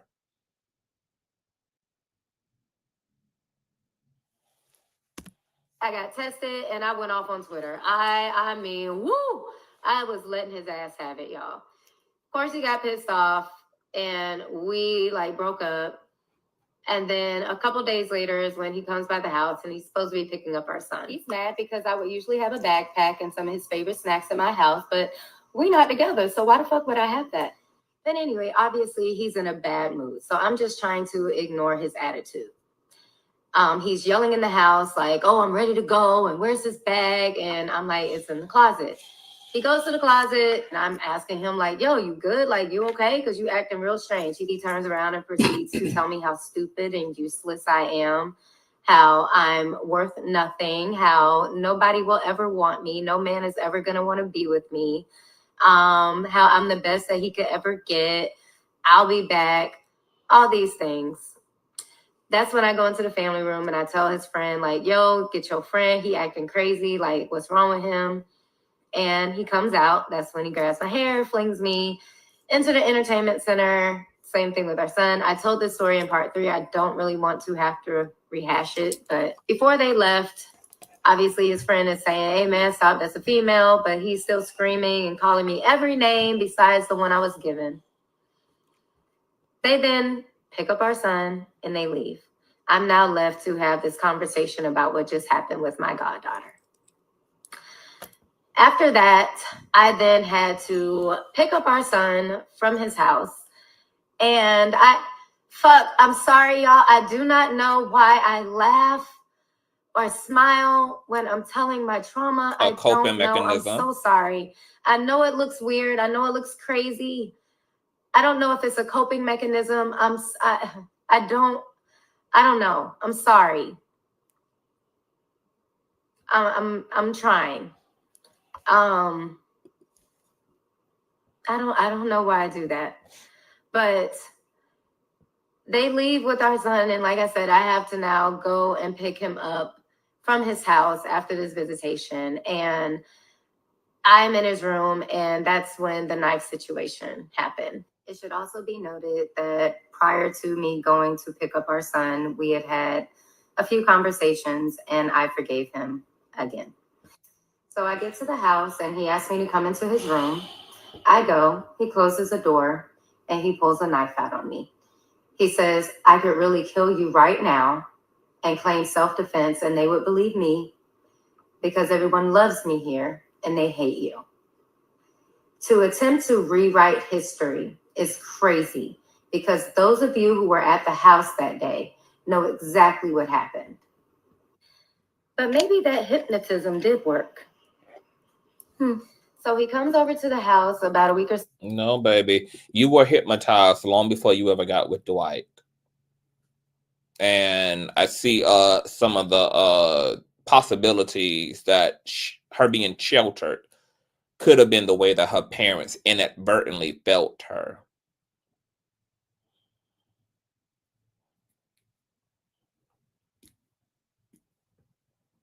And it's very possible.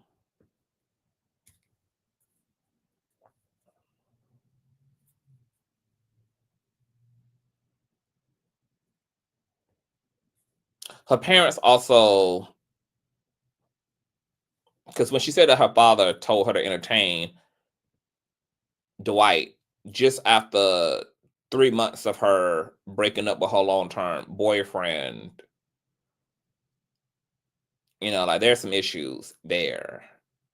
Because what you don't tell your daughter to do is to go from one dick to another piece of dick or to use a man as a rebound. You encourage her to do her actual work as a woman, to unpack her experience, to learn from her experience, to learn and take responsibility for the role she played, for the role her partner played.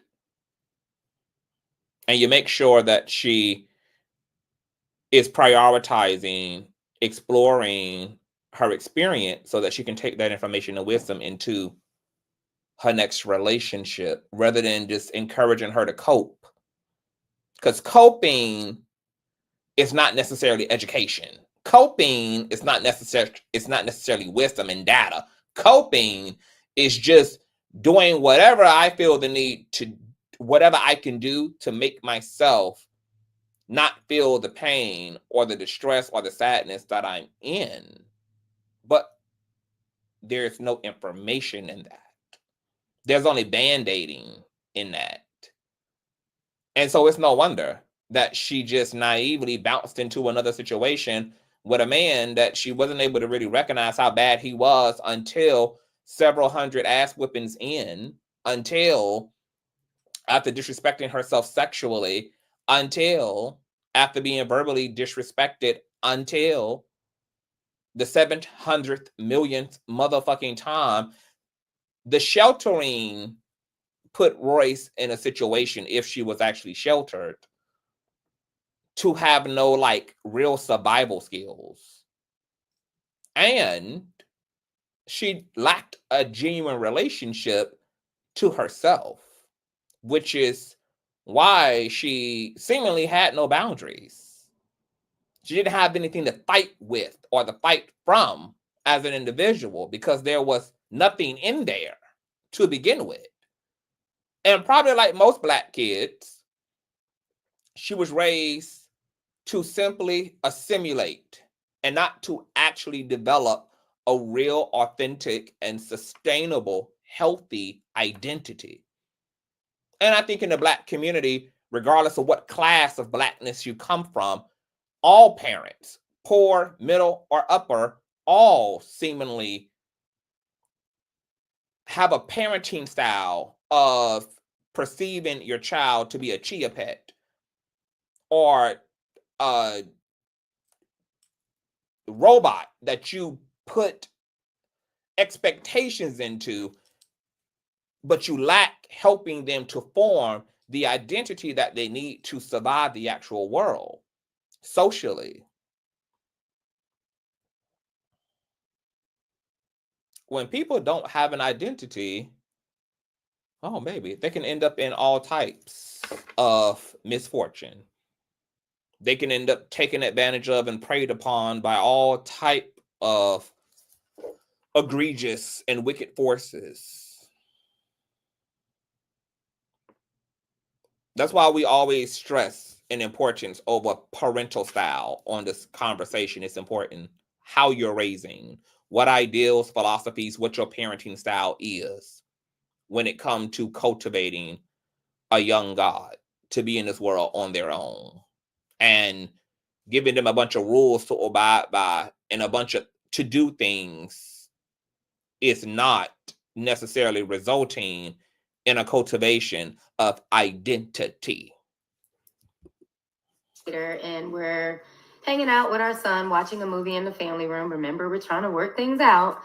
And I go to the bathroom. When I come out the bathroom, he's in the bedroom. He wants to have sex. I say, no, my cycle is on. He says he wants head. And I say, no, our son is right there in the other room. He proceeds to get up.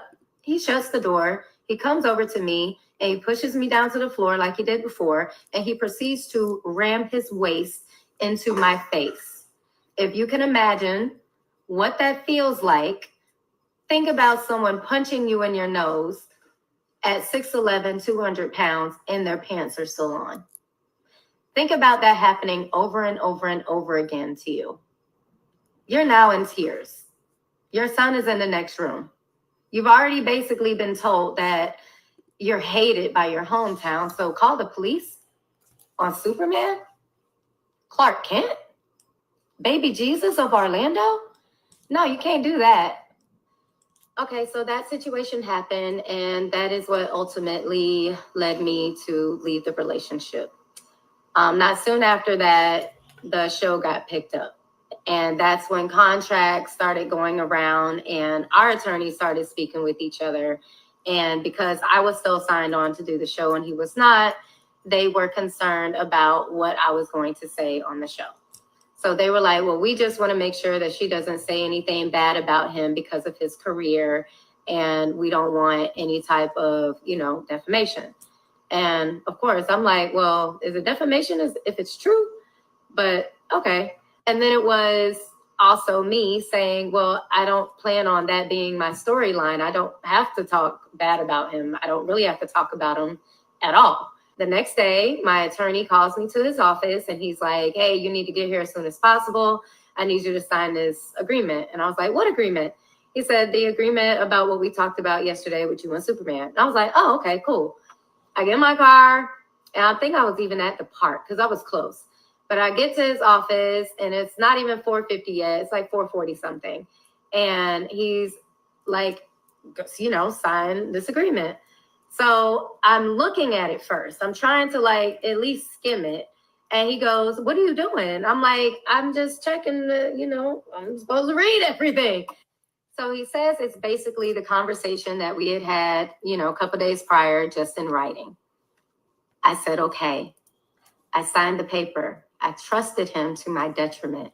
He then goes, hurry up, we got to go. I'm like, okay. So we're rushing out the office. I'm right behind this man.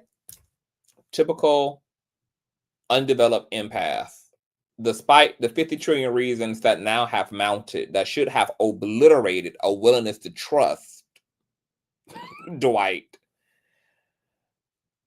the capacity to still trust him, even though in the same breath, you don't even, and are articulating that you don't even feel safe because he is allegedly verbally, emotionally, and physically violent.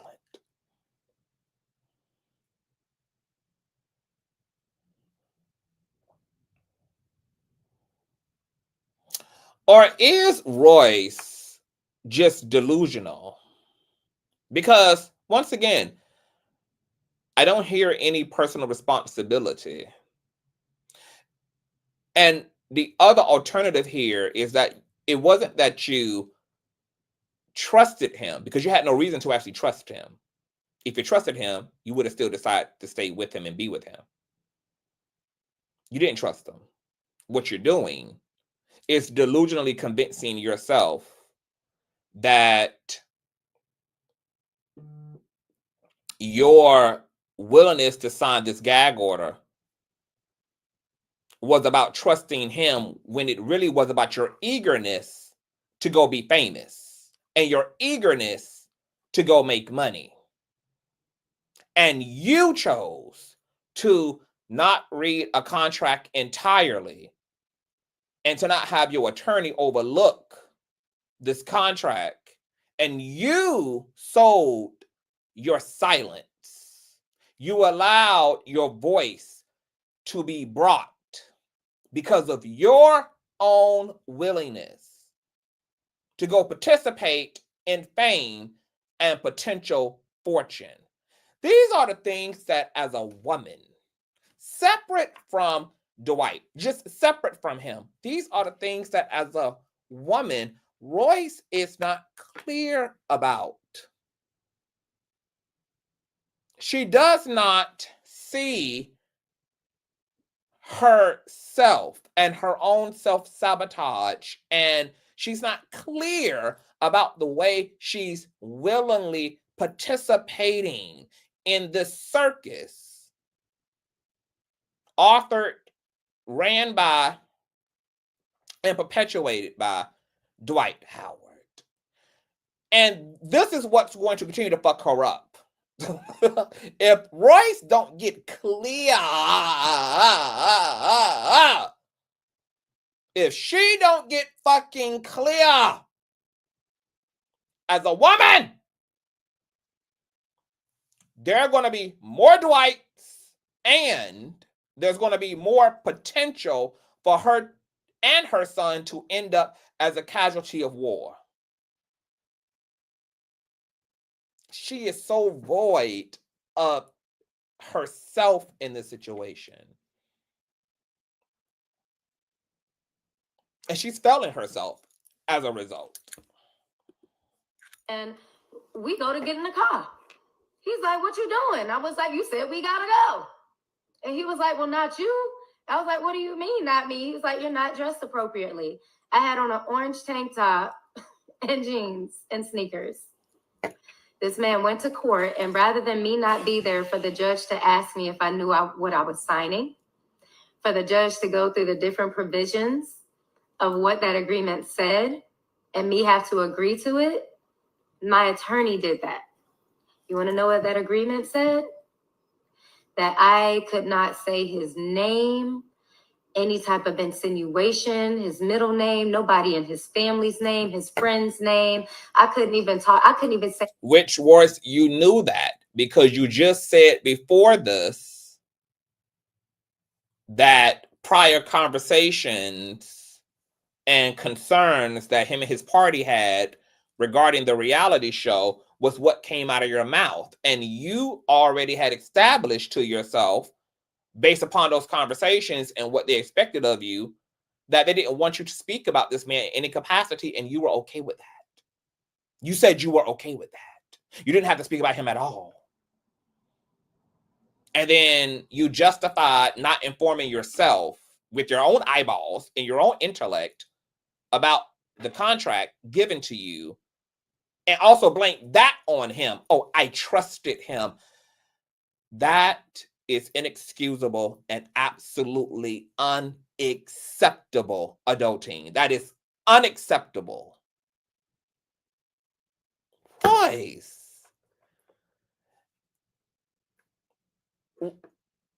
Royce is the victim, if this is all true. And I gotta say if, because I'm the motherfucking content creator, okay? I gotta say allegedly for legal reasons. If what Royce is saying regarding the abuse, regarding her ordeal is true, Royce is a victim in that sense. But Royce's own egotism, her own arrogance and ignorance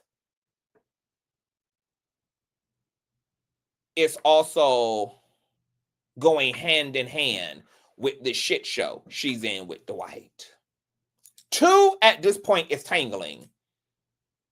Her egotism and unwillingness to grow the fuck up, to concern herself fully with her safety and her son, and still allowing fame, fortune, and fantasy to take priority in her life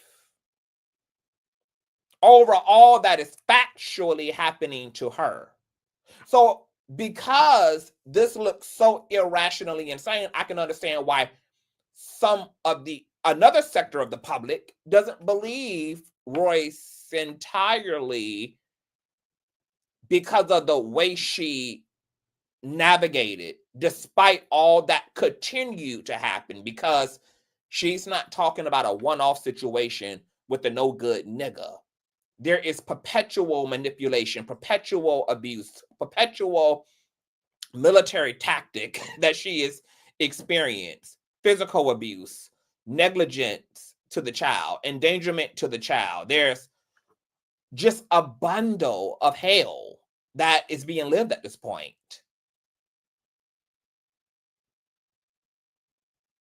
And her priorities is getting on a reality show instead of getting into a city where they have more laws in favor of a woman's protection as it relates to interpersonal violence. Instead of continuing to use her connection to Shawnee O'Neal and other powerful, wealthy women and have them put her in relationship to proper lawyers and judges who could assist her in her immediate. Because I would assume the safety of your child and the safety of yourself would be the top priority. Instead, she's still in relationship, still in communication, still talking to Dwight. He done punched her in the face, threw her through walls, threw her into the entertainment system. Her son is seemingly been abused by some damn body in this situation. And she's ready to go twerk on Basketball Wives. That's what I'm talking about. She's willing to go shake ass on Basketball Wives. That's what I'm talking about.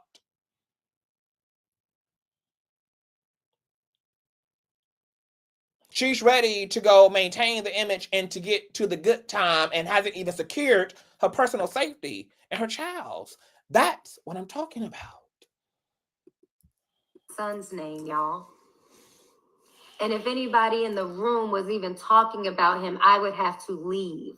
And it said not till death, but till death and the end of time. That attorney later withdrew as my attorney.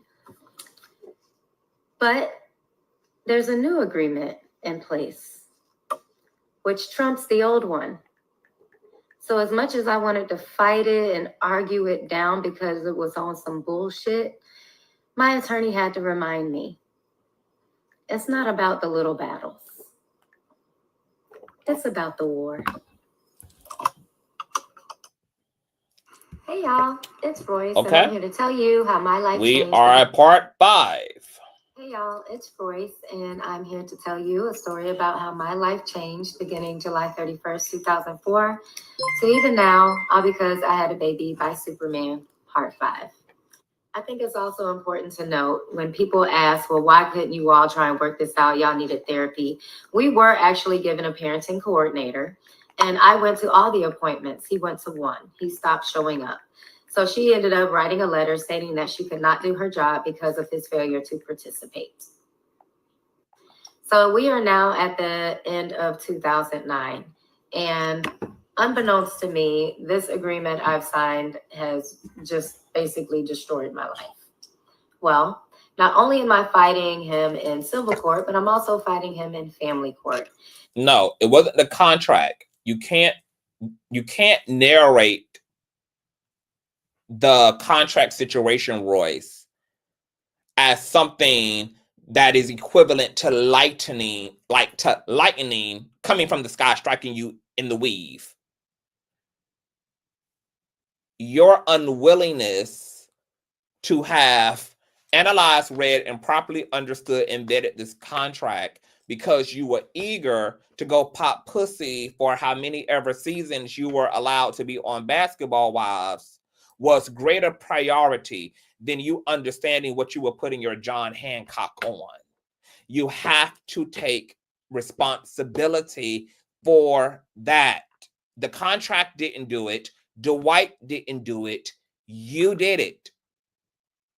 And it's okay to take ownership of that. Okay? Because Dwight got to take ownership of all of his shit. And you got to take ownership of all of your shit so that y'all can both do the work and make whatever the fuck is left, since y'all are in a co-parenting situation, as best as it can be. Because if neither one of y'all, baby, don't get clear, if bye-bye. If neither one of y'all don't get motherfucking clear about yourselves, girl, I'm actually more afraid of what this is going to look like. And the tragic, sad, fucked up part about this is that there is a child that has nothing to do with this, dead smack in the middle of two completely out of touch adults. Completely out of touch. That is going to cost your son, who's going to just become a man and replicate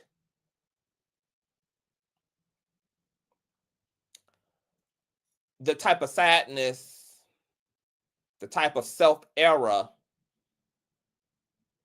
and the type of tragedy that is of his parents. He will emulate that and unconsciously create that in his own life as a result of these energies and these dynamics and these unresolved.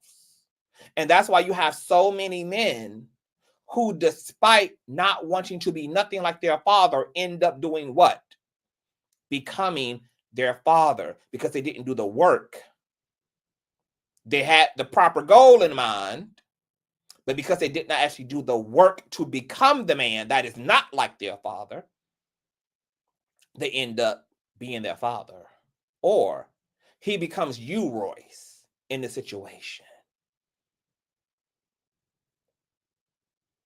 Okay? He becomes the proverbial black man who seemingly attracts a lot of broken-ass women. He becomes the proverbial simp, an incel. Never develops the backbone, always remains soft in the middle. And he is the proverbial victim in his life. He either is going to be the proverbial villain, like his alleged father, or he's going to be the proverbial victim, like his alleged mother. And there's a very slim margin from him actually breaking free from the entire pathology altogether.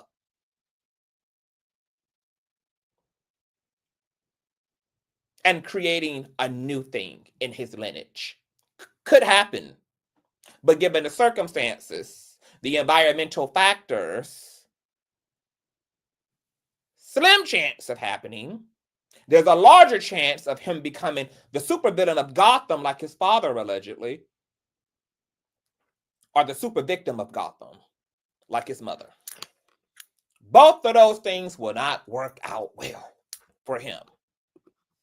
Are filing all these motions claiming that I am denying visitation when half the time they asked for it, he wasn't even in town. But what does that mean? More attorney fees, more court costs. So every time a motion was filed, we had to answer. During this time, I am also dealing with one of his minions that is going on the internet and threatening to fight me at my son's birthday party. She was saying that someone was going to end up at the 33rd Street jail, that they needed to have her bail money because there was going to be trouble. I am expressing my concern regarding this person, and finally it was agreed that she would not come. So now here we are in the first quarter of 2010, and I'm filming the show. I am living my best life. I am outside. I am dancing at pool parties. And here comes another lawsuit. What does that mean? Another set of retainer fees. There goes my first check. So the second quarter of 2010, I am getting drained with attorney fees. I'm fighting him in family court as well as civil court. And I'm also doing promo for the show. I am now asked to go on the Wendy Williams show. Not as a guest, but as a how you doing, girl. She asked me if my son's father was Superman. I said yes. I'm now sued. I am sued for $500 million. As I'm dealing with this. Now, at this point, you just told us how now you are completely clear about how this contract ruined your life, because you now have a full understanding of what it demands of you. And then you willingly go and escalate matters for yourself by going on to the Wendy Williams show and allowing her to ask you a direct question about the man that you cannot legally even talk about. And once again, you then blame that on Dwight, who, yes, is authoring this confusion, but you're now dousing it willingly with fire by not complying to what you now are aware that you signed and have now opened yourself up to a litigation that's going to run you bankrupt and broke, that did not have to be there if you would just snap out of it, Dorothy. Snap out of it. Wake up. Wake up, Dorothy. You're no longer in Kansas anymore, Dorothy. You are on the heathenistic boulevard of Dwight Howard, who you know is looking for every opportunity to oppress you and to diminish you and to terrorize you, and has now suctioned you into a litigation because you allowed him to buy your truth and your voice, which is your power as an individual. And you willingly, once again, just like you are not clear about the fact that you sold your truth and your voice for fame, as a result of you continuing to be fame hungry, take the eager opportunity to go sit in front of Wendy Williams and once again risk the well-being of your bag, your coin, your economics. And you allow a bitch who can't even brush her hair now to put you in a $500,000 situation or a $5 million situation or however much fucking money it is. And there is no accountability, because in Royce's mind, Dwight, when she is also not doing anything to mitigate her situations because she refuses to grow up and to be a fucking lady, to be an actual competent woman. Just like she blames following through with the pregnancy she didn't want on her parents. If you've taken a deeper look at Royce, because what we're not saying is that she's not being victimized, because she is being victimized. She's being victimized by a manipulator, narcissistic abuser, allegedly. But what you also can see simultaneously existing is a woman who takes no fucking personal responsibility for any of her choices. The choice to go start fucking a man unprotected who was already cheating on her, who she wasn't even initially interested in. A woman who blamed signing a contract that she had the full capability of reading because she trusted her abusive ex. A woman who now goes and seeks a TV opportunity and allows the sensationalism all and the optics of being someone who got in front of Wendy Williams in their career to then put her into another grueling litigating scenario with an abusive ex. And you never hear, y'all, I equally helped to fuck up my shit. I had help. Dwight was help. But baby, was it a collaborative experience to fuck up my life, to fuck up my shit. I, too, fucked me up. I, too, fucked my shit up. I, too, did it. That has to be the language. I, too. Yes, Dwight. Yes, Dad. Yes, yes, yes. All these other supporting cast members. I, too. Main character energy. Help to fuck my life up. Refusing to grow the fuck up. And blaming everybody else and never taking a look at the way and the choices that I made to put my ass in front of the 18-wheeler every single motherfucking time.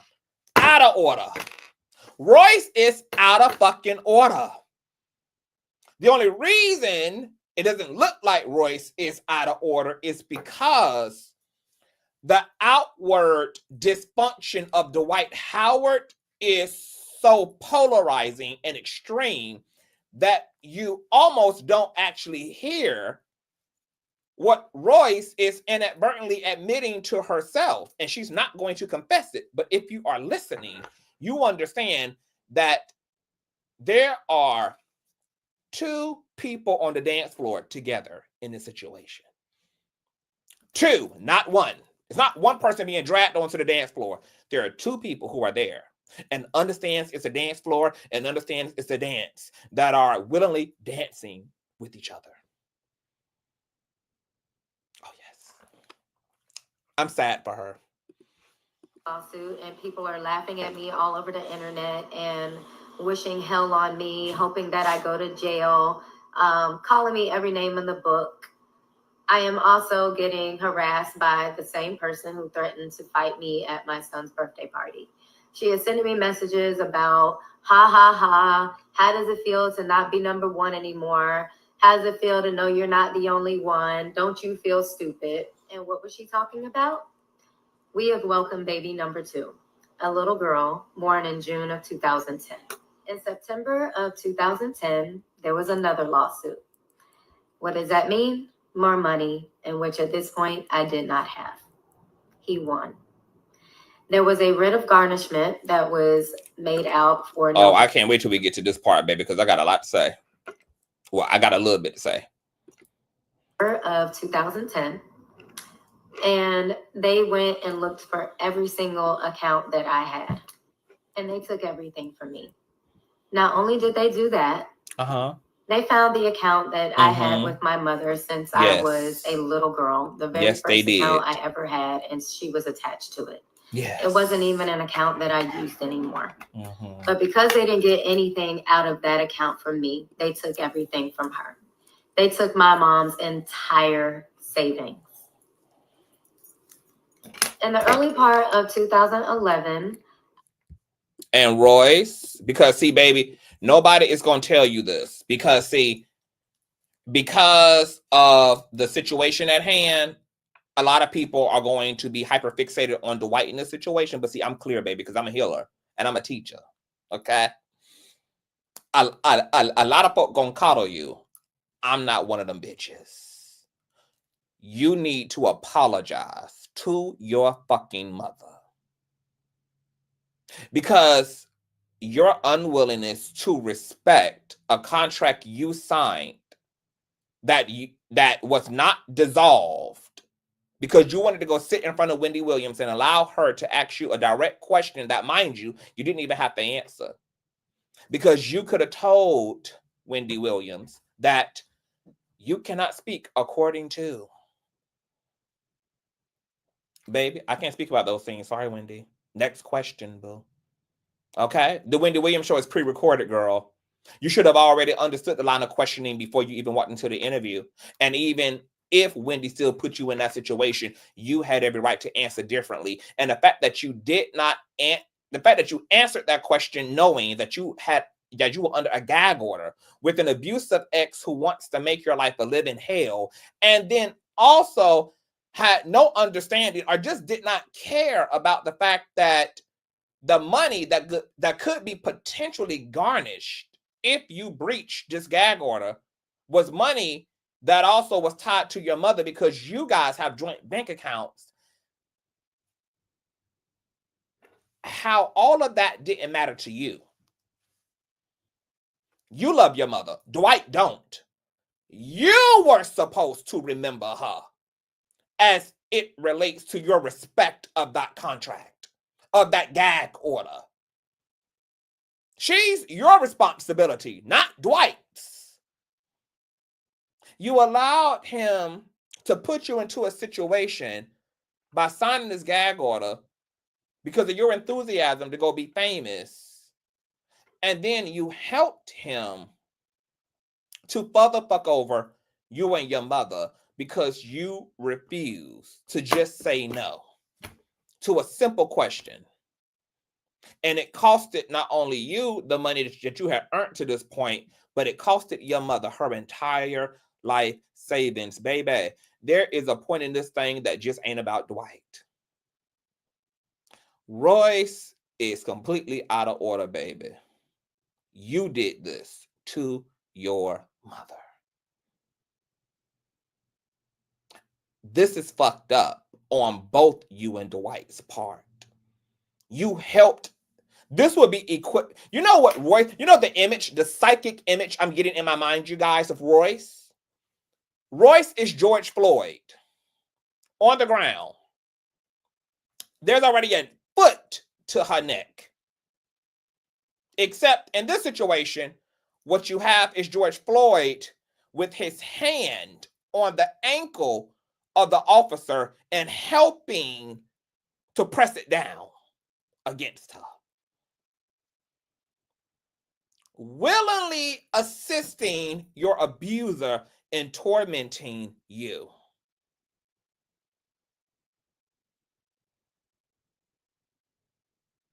You allowed Wendy Williams to cost you. I never say Wendy. You allowed yourself to cost yourself all your coin and your mother's life savings. Because you could not muster the strength to respect the gag order you were under. Y'all see how hard it is to have CTV as a friend, baby? I do this to everybody in my life. If I have a relationship to you, this ain't what I do publicly, but baby, this is what I do privately.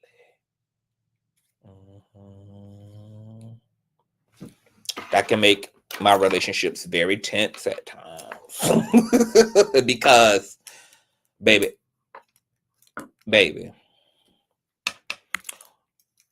if you're the other common denominator in this situation, baby, I'm gonna make sure that you know you're the other common denominator in this situation.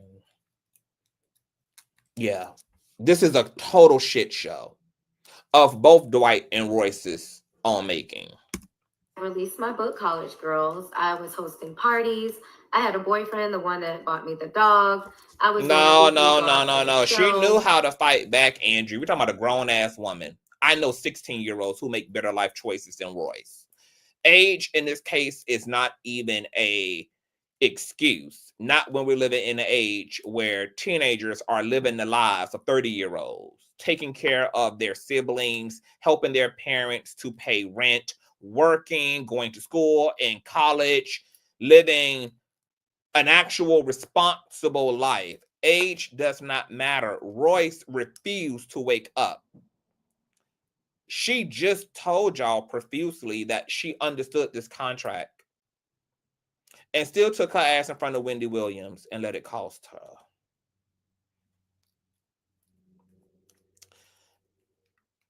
It's not even a matter of ignorance at this point. This is a willful self-sabotage. And she didn't want to muster the strength to be disciplined in that moment. Some part of her decided, I'm going to challenge this gag order because I want this Wendy Williams moment that bad. Even though if you let her tell it, right, she's a loving mother.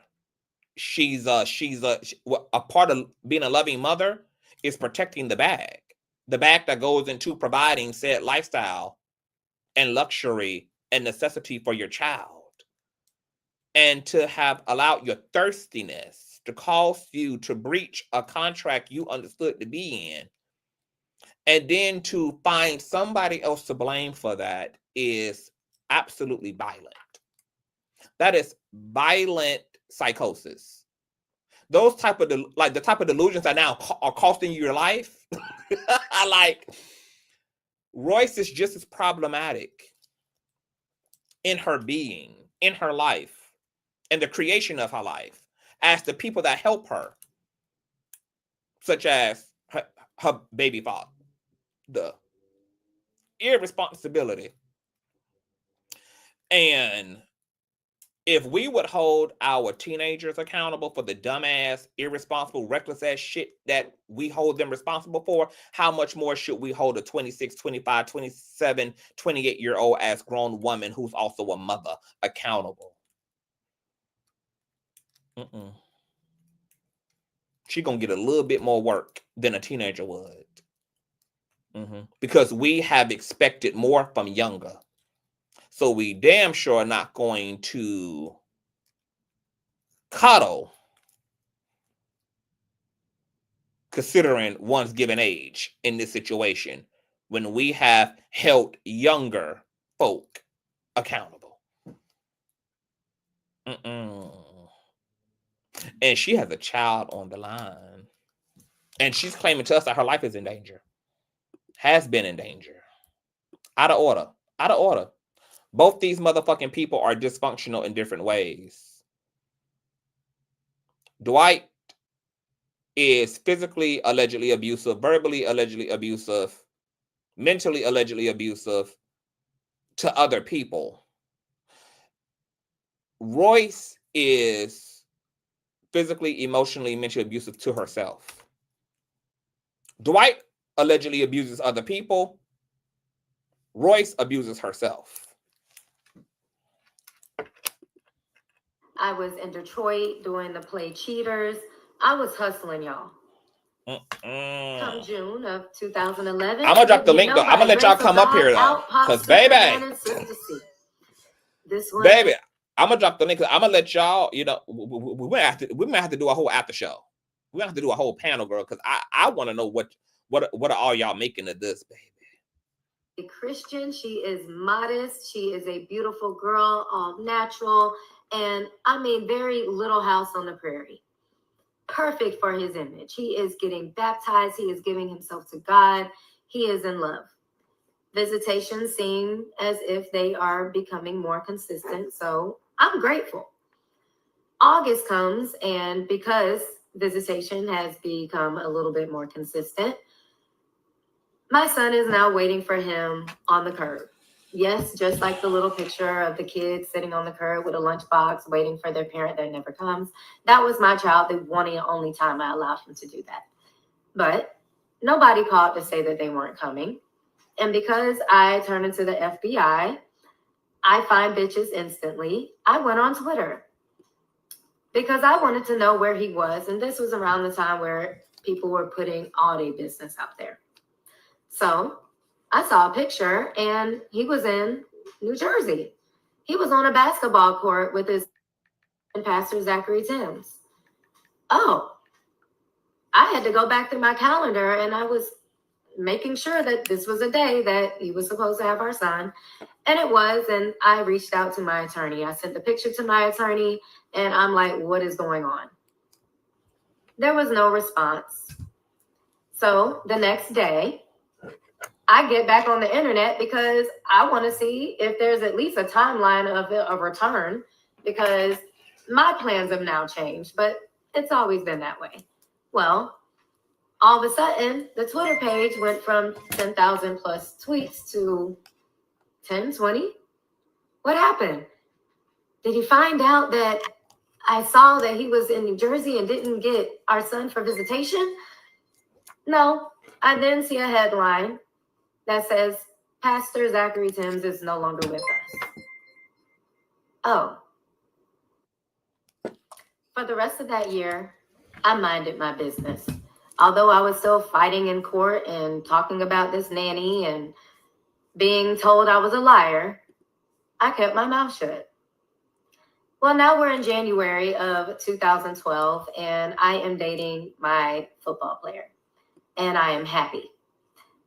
A picture comes out of him taking a nap with my son, fully clothed. Wait, let me go back because I had to have missed something. That way. Well, all of a sudden, the Twitter page went from. Hold on. I'm going to fast forward back. New Jersey. He was on a basketball court with his pastor, Zachary Timms. Hey, y'all. It's Royce. Hey, y'all. Okay, so what I understand here is that the man that has now been verbally, physically abusing you, financially trying to control you, gagging you, suing you, and also has hired a nanny that you believe is physically and or sexually abusing your son, you actually are fighting for this man to be in your child's life. That's what I'm to understand here. Is that the same man who does not respect your son's dietary restrictions, has him coming home colicky and throwing up, is beating you like a man in front of company, in front of his friends, in front of your godchildren, slamming you into entertainment systems, has hired a nanny that you believe is assaulting your child in one way or another, is the man that you are fighting and looking to be in your son's life, who is still not at an age where he can fend for himself. Therefore, he needs the literal supervision and authority of somebody in his life to protect him from these things that only you can see. And even though Dwight has custody things in place, he's not even upholding those custody things, because there are times that he neglects seeing his child. But you would think, given all things happening here to her son and to her, that that would be something she would be considered to be working in her favor. Because why would I be wanting the man who is abusing me and who is playing into the abuse of my son to be taking up fucking time with him? Good that you're not respecting the court order that you have enforced for custody. Great that you did not pick his ass up this weekend.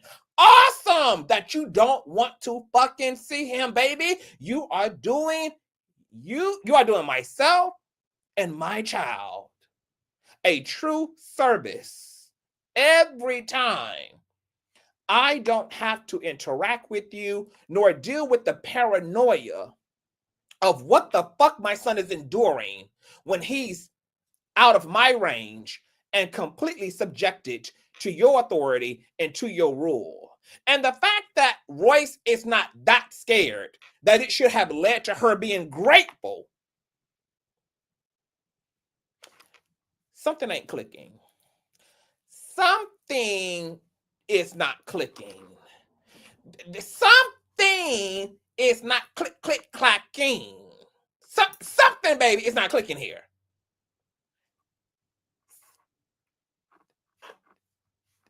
Things that should be happening rationally are not happening. Where Royce should be at this point in her experience, co-parenting, are not happening. Things that should have been her logical next step, her next logical emotional experience, have not become her experience. If a woman can see that her child is not safe in the custody of his father, and yet be eager to have that father nonetheless take up custody in that child's life, means that some part of that woman also is maternally disconnected. Which now brings me back to whether Royce ever truly resolved her desire to not be a mother at the time that she chose to be a mother because of family pressure from her parents to go through with it. The only reason a woman would know that her child is in danger and yet still seek out the dangerous party is because that mother is in part very disconnected from her maternal nature. which the first rule of law is protectiveness. And the fact that she's looking for Dwight with a flashlight in the daylight, instead of rejoicing to the Father, Son, and the Holy Daughter that this nigga has no desire to really be in the life of her or her son, and counting it as a goddamn blessing that she doesn't have to spend any of her time, any of her days, knowing that he's with someone that he can't be trusted to allegedly be with, is wild. And this is why I'm team abortion.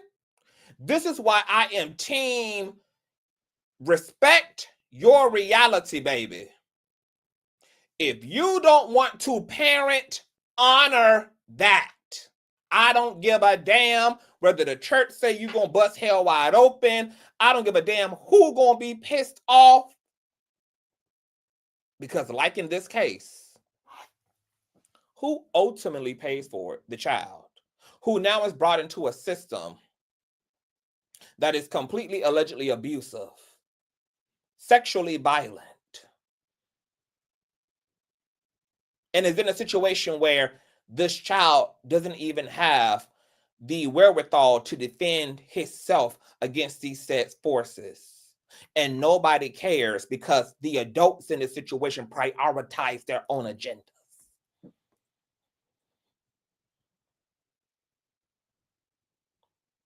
Wow. Mouth on the floor. You just took us through 5 parts of telling us how much of a monster this man is, only for you, not only that he's been to you, but he's equally been a monster to your son.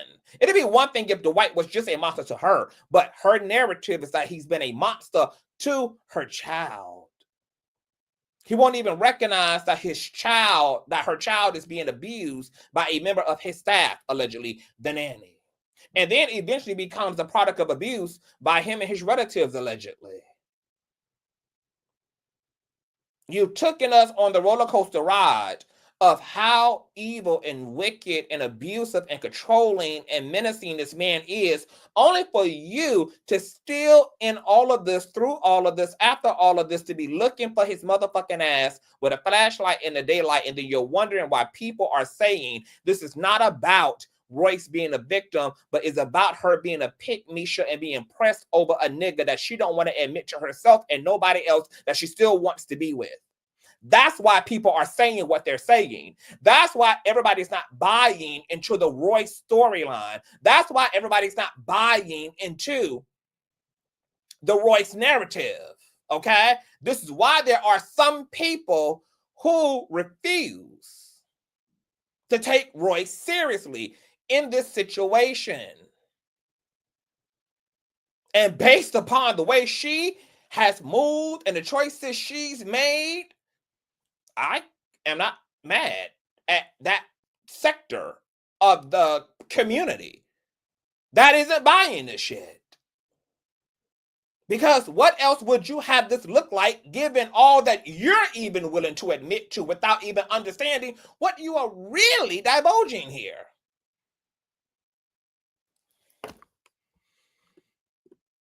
Pastor Zachary said, I know people who are more protective of their cats than Royce has been of her son. oh, I had to go back through my calendar and I was making sure that this was a day that he was supposed to have our son. And it was, and I reached out to my attorney. I sent the picture to my attorney and I'm like, what is going on? There was no response. So the next day, I get back on the internet because I want to see if there's at least a timeline of a return, because my plans have now changed, but it's always been that way. Well, all of a sudden, the Twitter page went from 10,000 plus tweets to 10, 20. What happened? Did he find out that I saw that he was in New Jersey and didn't get our son for visitation? No. I then see a headline that says, Pastor Zachary Timms is no longer with us. Oh.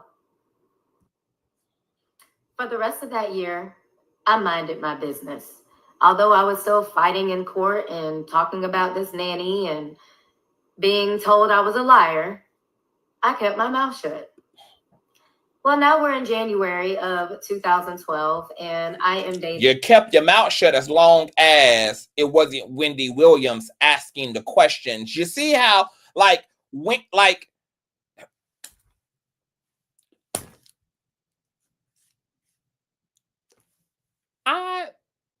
was not expecting to have to be that person today.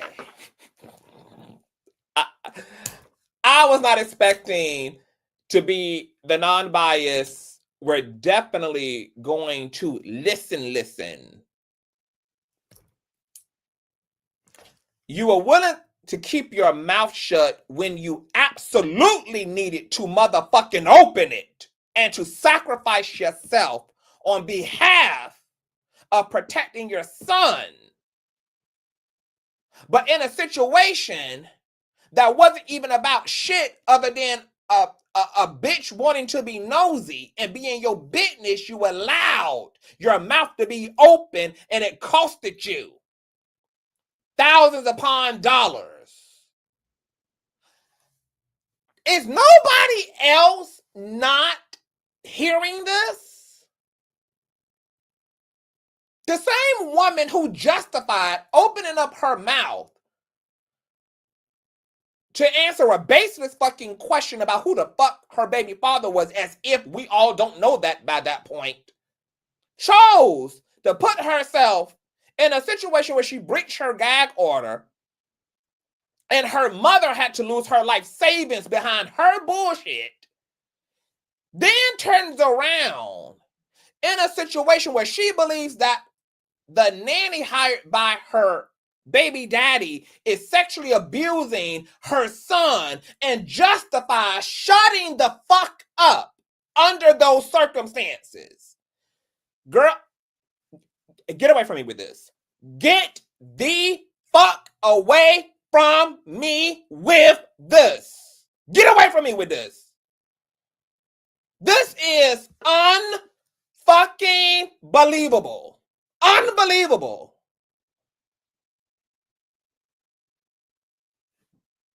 What she just admitted to is that she, as a mother, was going to all of a sudden now respect the law up under her, but at the expense of the safety and well-being of her child. Royce, it was your job, if needed be, to lay your motherfucking life down for him. You chose to be a mother. He's relying on you. And it's already bad enough he doesn't have his father to do so. Your job and role and obligation and mandate as a parent who willfully decided to bring a soul who did not ask to be here was to lay your life down if that's what was necessary. For your ass to end up in jail again and again and again and again if that's what it took to keep you and your son's truth heard and said and being made aware of by the community, by the fucking courts. Your job was to wage unholy war for all the right fucking reasons. And that was okay to do as long as it was in a clout chasing scenario, like sitting in front of bald head ass Wendy Williams for a 15-minute television segment.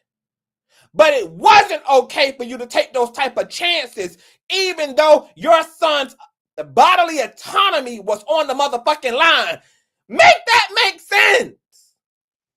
Because this is a woman who is making intentional, clear decisions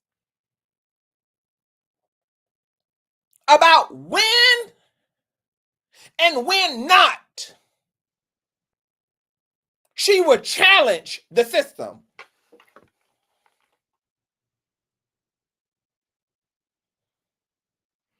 Girl, my blood pressure is going to be too high for this.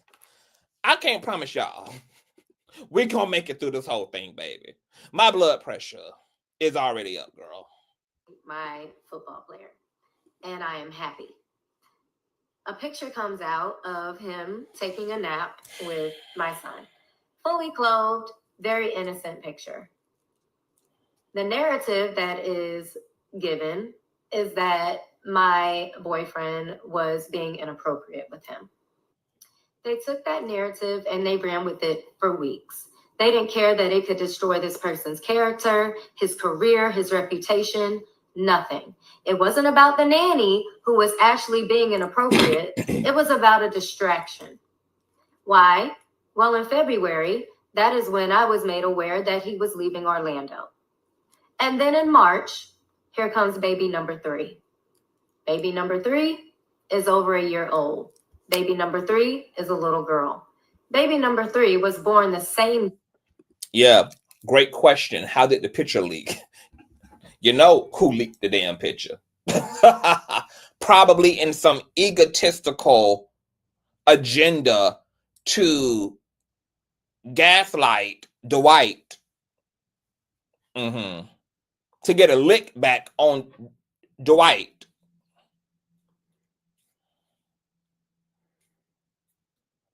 And y'all got to stop calling this naive. This isn't naivety. This is willful manipulation on Royce's part. This is willfully putting my hand on the fire because I've already been burnt as evidence. I have the burns as the receipt that this burns. This is not naive. Royce is problematic. Dwight is problematic. And they both are unworthy, unqualified parents. The only thing I give Royce is the fact that she knew it from the beginning. But she fell victim to the pressure from her parents. But even from there, if the ugly, God-rotten truth in her being was that even after having him, I still don't want to be a mother, she should have just given that child to whomever would lovingly have him. Rather that be give his ass fully to Dwight, allow her parents to do their fair share of practically raising him on her behalf. She still had choices. Because what ended up happening here is that baby in the middle had not one negligent parent, but 2. And we're going to get into her black ass getting arrested because not only did she not respect the law as it relates to the gag order that she willfully signed, but she also did not respect the stipulations that the courts put on her son to not be around children of a certain age, since he had problems keeping his hands to himself and keeping his hands off of people, off of other young people's privacies, which is why her ass was held accountable, because all those things happened on her watch, despite what she understood about the stipulations her son was under. Royce is just as problematic. This is outrageous behavior on both her and Dwight's part. My God, today. My God, today. As baby number 2. We are now in April of 2012, and Superman is having back surgery in California, and I'm ecstatic that he is no longer here because I'm thinking he's going to leave me alone. He does not. I am hit with another lawsuit. In this lawsuit, I am almost immediately demanded to send my child to California for 6 weeks. I get 1 week of visitation. Yes, I was forced to send my child to California for 6 weeks to be with a person that he has not seen in 6 months, even when he was in Orlando. That visitation exchange was probably one of the worst situations I've ever had to endure. No, it wasn't. I watched my child hyperventilate.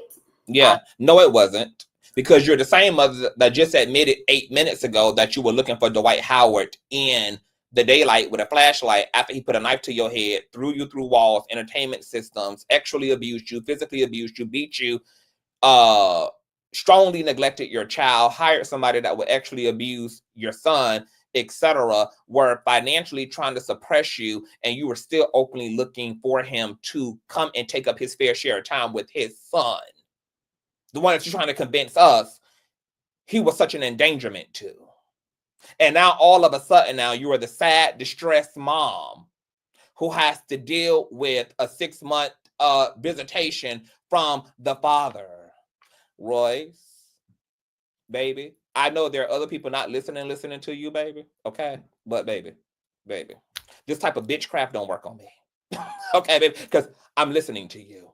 And that's the problem, is that I'm listening to you. I'm not developing my own narratives. I'm listening to yours. Okay? And you have no idea, like most people, that you're talking out of both sides of your motherfucking mouth. You have no idea that you're doing so. You're completely oblivious that you're using both the left side of your neck and the right side, that you're using both sides of your motherfucking neck. Okay? Because when you are in confusion and discontent, and you are checked out from reality, you have no choice but to sound like a mess. Because you're in a state of mess. Your condition is mess. Oh, yes, baby. I'm sad that nobody has straightened Royce out. I'm sad that she actually believes that any of this makes any goddamn sense. I'm mad that someone who began as a victim of circumstances then actually willfully victimized herself afterwards.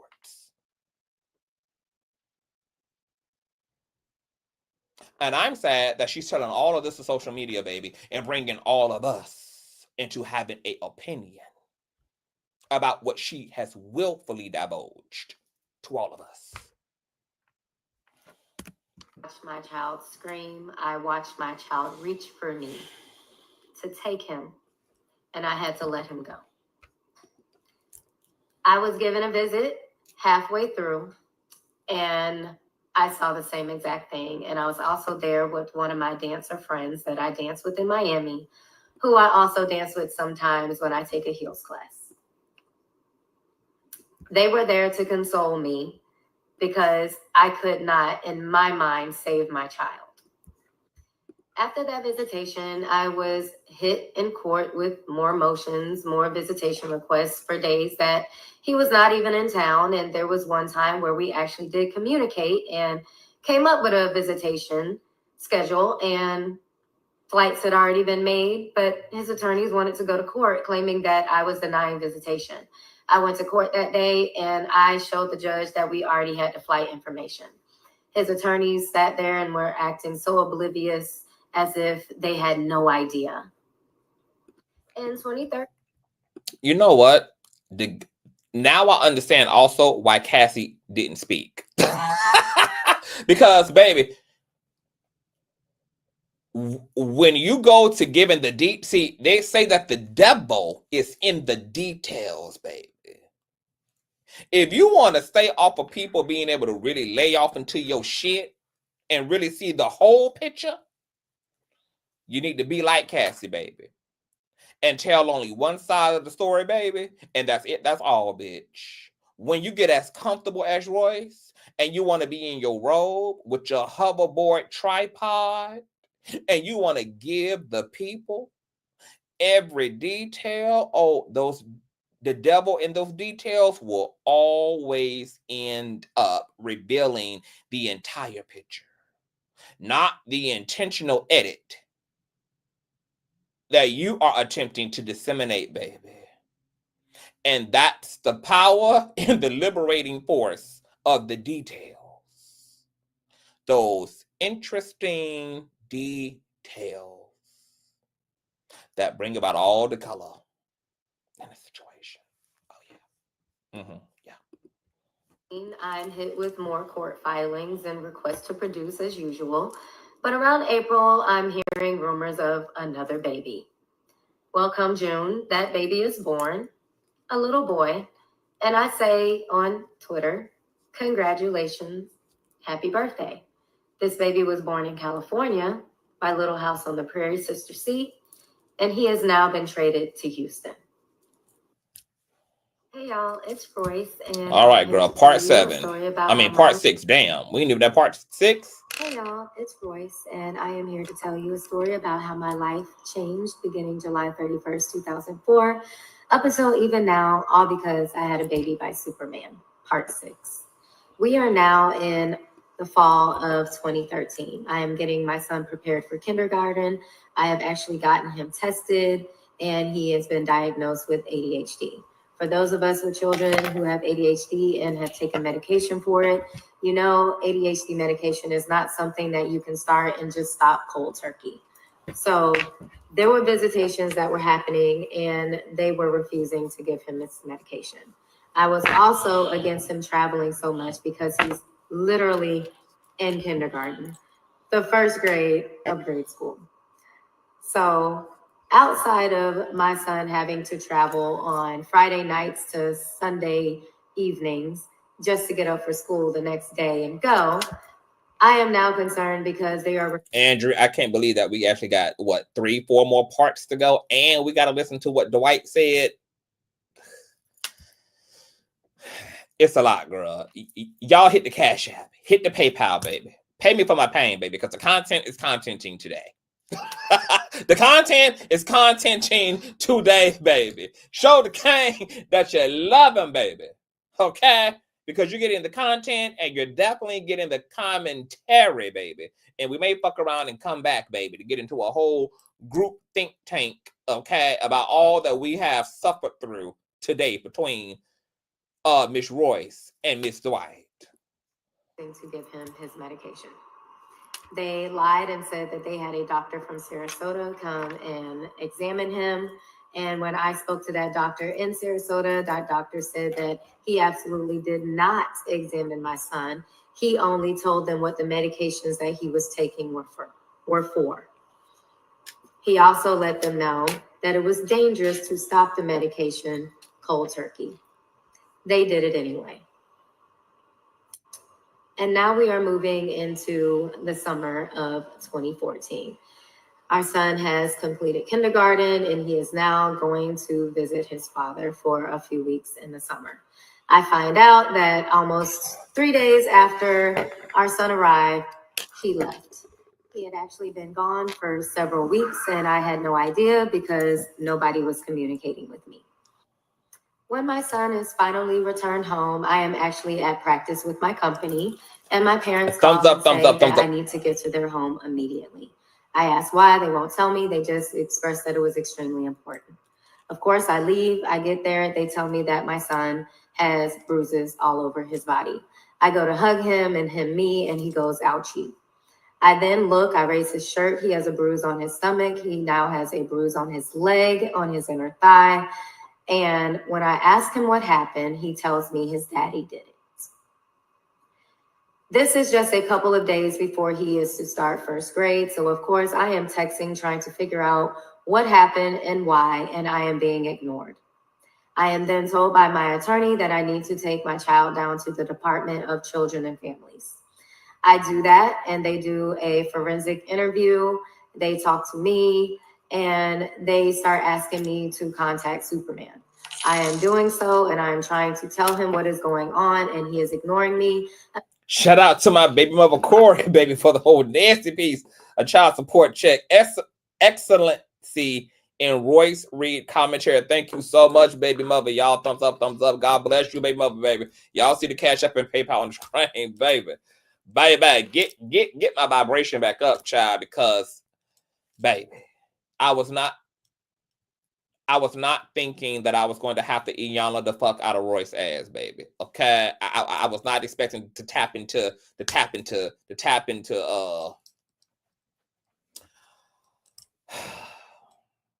I did not think I was going to have to mother a mammy today.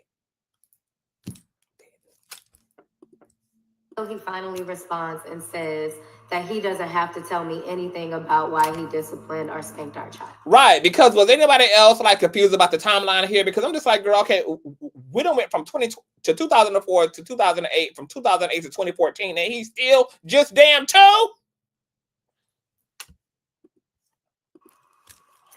Because of that response, a case was opened.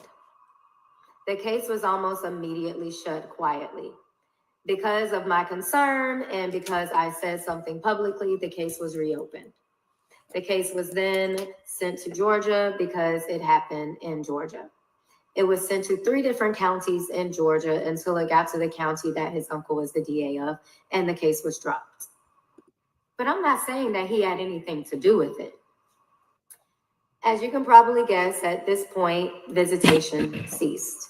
Communication did as well for the most part, except for the fact that they sent a picture around of me taking my son to Hooters for his birthday and made it seem as if I was a sick mother. And girl, let me tell you something, girl. I could not be in this woman's camp. Because, Royce, riddle me this. For good God-given reason, you got your ass true the fuck down. Yes, for having the audacity to take your son to what is arguably considered a eatery that is not seemingly appropriate for minors. Okay?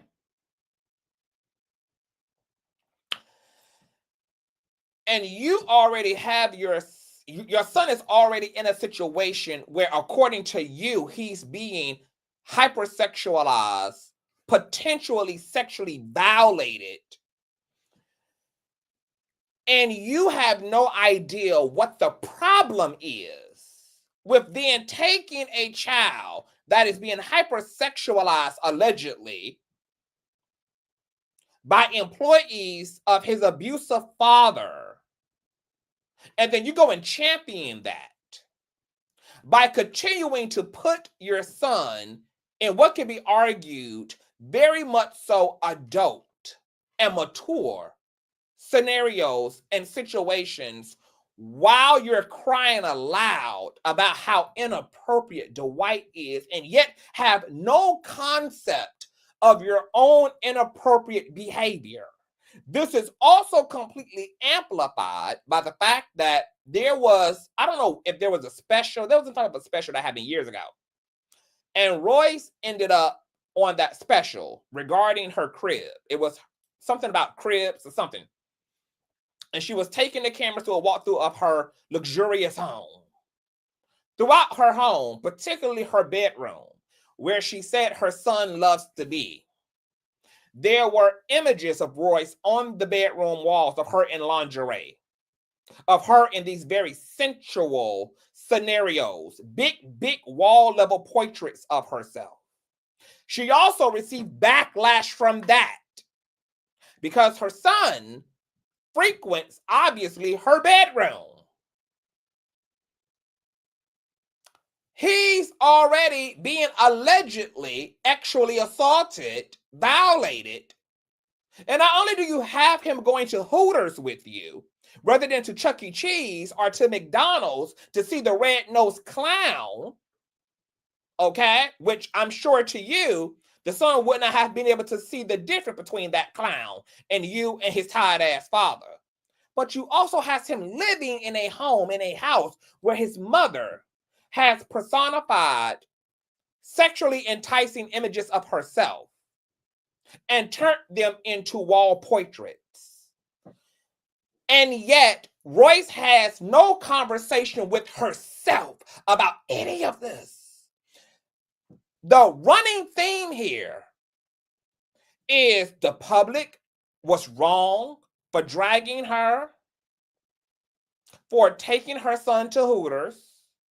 Her father is to blame for why she decided to keep the pregnancy. Dwight is to blame for why she naively signed a gag order that costed her and her mother their life savings. There is zero. You know what? I just realized what's happening here. I just realized what I'm describing. I just realized what I'm actually experiencing here and what this is. Dwight Howard, if given these things to be true, if given all these things to be true, Dwight is the overt narcissist in the situation, and Royce is the covert narcissist in this situation. So I'm going to remove empath from her. She is the covert narc, proverbial victim, and Dwight is the overt narc, the proverbial victimizer. No responsibility and none of it. Look at what everybody did to me. We are looking at the bona fide textbook manifestation of a relationship / co-parenting social dynamic between a covert and a overt narcissist. This is what the panel was picking up on Monday. This is what conscious crew members in the chat, people were saying something is not, because most people are listening but not listening. They didn't have the framework to understand what's off-putting. So there are things missing. That's why you need a bitch like me to get up in this motherfucking shit. You need a bitch like me to get off in this motherfucking shit, to make it clear and to bring language and context, to bring concept to what's happening here. That's what the fuck we are experiencing and looking at. Overt and covert narcissistic entanglement. Yes. Yes. Shout out to my baby mother, Jacqueline, for the nasty child. Oh, God. And my baby mother, Alicia, for the nasty child support chat. Thank you for the cane, for the realism and supreme intellect. Woo, baby. I was caught to this thing today, baby. I was caught to this thing today. For your pain. Happy New Year. Happy New Year, baby mother Jacqueline. Shout out to my baby mother Jacqueline, my baby mother Alicia, my baby mother Corbett. Thank y'all so much. God bless y'all. Wow. Covert and overt narc dynamic. Yes. In 2015, yes, we barely communicated at all. There were no visitation requests. There was just a bunch of motions filed here and there. So, of course, more money. As we get to the end of 2015, the communication doors are reopened. And Superman and I are communicating. It seems as if we are working on co-parenting. He asked if we can come to Houston in January of 2016, and I said yes. And when we get there, we're going to eat oysters, and as we're coming back, Superman is walking with a young lady that looks to be, I believe, Mexican with long hair, and she's holding the hand of this little boy with floppy hair. And he's trying to get out of her arms. He's just wild and crazy. As he's introducing her to me, he then introduces the little boy and says, "This is my son." What? He's 2. So now we have baby number 5, who was born the same year as baby number 4 in 2013. So this is the real reason why you haven't been bothering me. And I knew that to be a fact because she was actually going through court with him. And now we're trying to change a narrative. Well, I did befriend her and we became very close. And she actually came down and celebrated my son's birthday with him. And I took him, my son, and also their sister to Fun Spot that year. We were also making trips to Atlanta because at this point he had been traded again and he was now with Atlanta. Also, let it be noted that. Oh, Andrew, yeah, like there was I don't even know what the special was. It was a special. It aired on TV. It's probably, I'm assuming it's online somewhere. I don't know whether it was on BET, VH1. It was a special. And Royce was taking her through her home. It wasn't an episode of Basketball Wives. It was like some other little television special that she was featured on. Almost like the bootleg version of MTV Cribs. And there was a scene in her showcasing of her space where she took us into her bedroom. And she was talking about, you know, her bedroom is, you know, her favorite part of the house. It's her son's favorite part of the house. And she had her bedroom was set up very sensual as well. Like you can tell this is where the magic definitely happened at. But then there were these big ass portraits on her bedroom wall of her in like lingerie, you know, and her, you know, obviously images that were meant to personify her beauty and that were definitely meant to arouse and put her male companions into a certain frame of thought once they entered the bedroom. So between her saying this is also her son's favorite part of the room or house, and then her having these sensual images, you know, they weren't like explicitly graphic, but sensual images, big wall-size images of herself. And there was social backlash from that because people was like, why do you have images like this of yourself up in your home where your son, where you're raising a young man? Why do you have these type of images of yourself just up?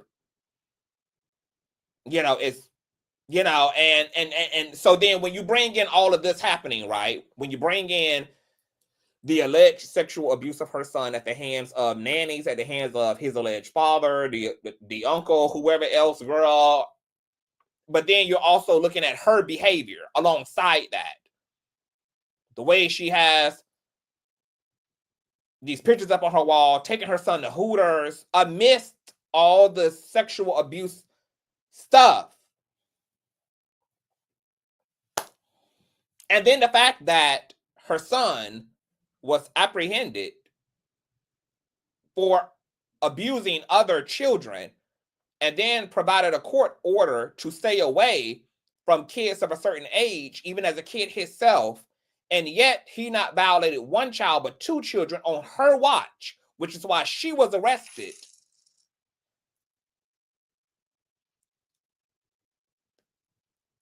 When you are very clear about the role Dwight is playing in this nightmare, but also the role that she is playing in this situation, this is why it's very hard for some people to empathize, because both people are very problematic.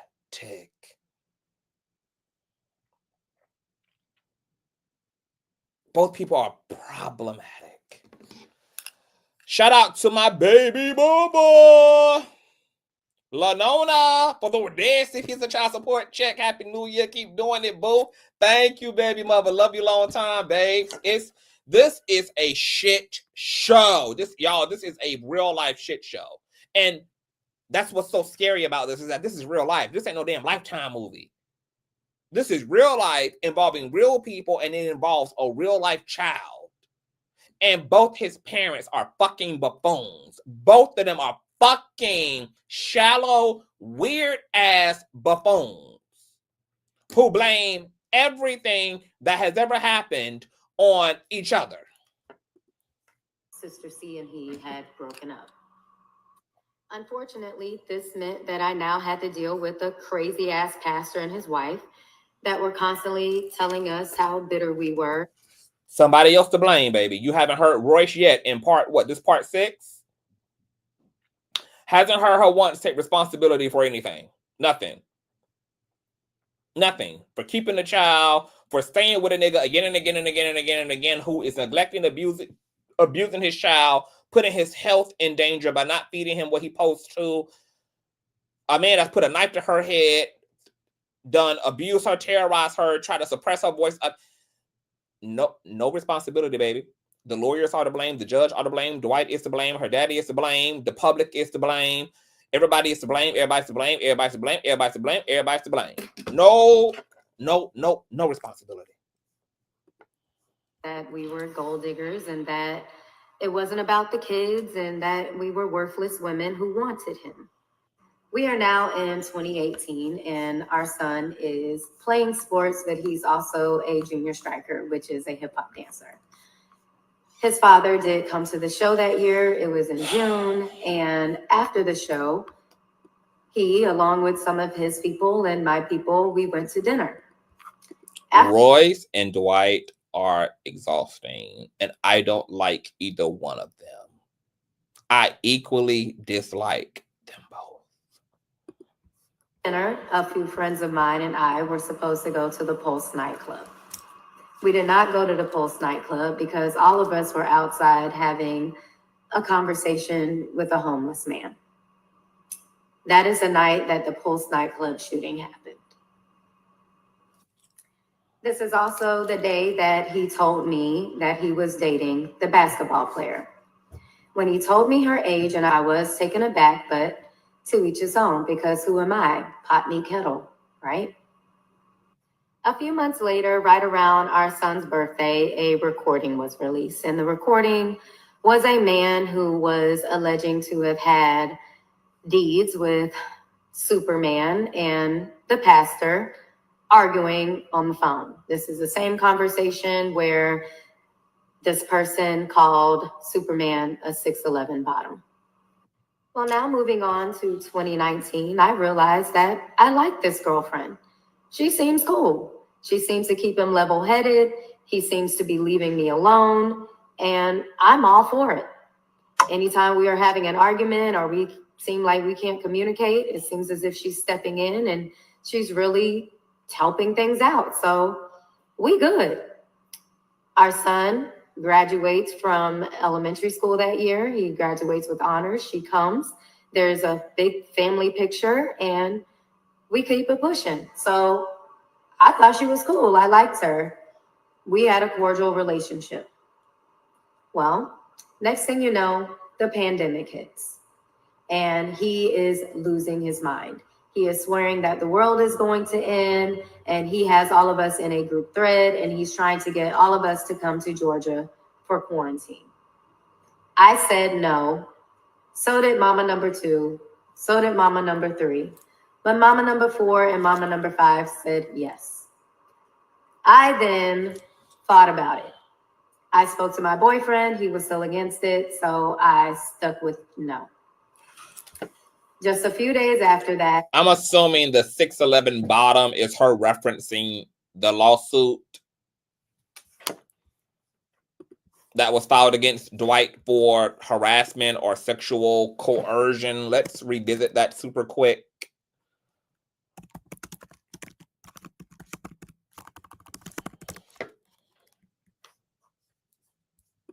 Okay, it was dropped earlier this year. This is courtesy of ESPN.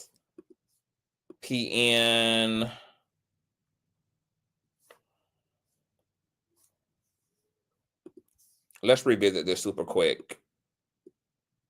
I assume that this is what she's talking about when she's referring to the 6'11" bottom. If you guys remember this. A civil lawsuit against former NBA star Dwight Howard alleging sexual assault and battery has been dismissed according to a court filing obtained by ESPN. The dismissal came Monday in Gwinnett County Court in Georgia and was filed by Stephen Harper, who initially filed the lawsuit against Howard in July of 2023. In Monday's filing, Harper dismissed all claims he had asserted against Howard with prejudice, meaning he cannot refile a lawsuit on those claims. Justin Bailey, one of Howard's attorneys, told ESPN that no money was paid to Harper in exchange for him dropping the suit against Howard. Harper's attorney didn't immediately respond to a request for comment. The lawsuit stemmed from a July 2021 encounter at Howard's Georgia residence where Harper accused Howard of actually assaulting him. Howard's July 2023 complaint also accused Howard of intentional infliction of emotional distress and false imprisonment. Howard denied those allegations and said in an October filing that he and Harper engaged in consensual sexual activity. Okay, so this is when Howard allegedly chose to come out.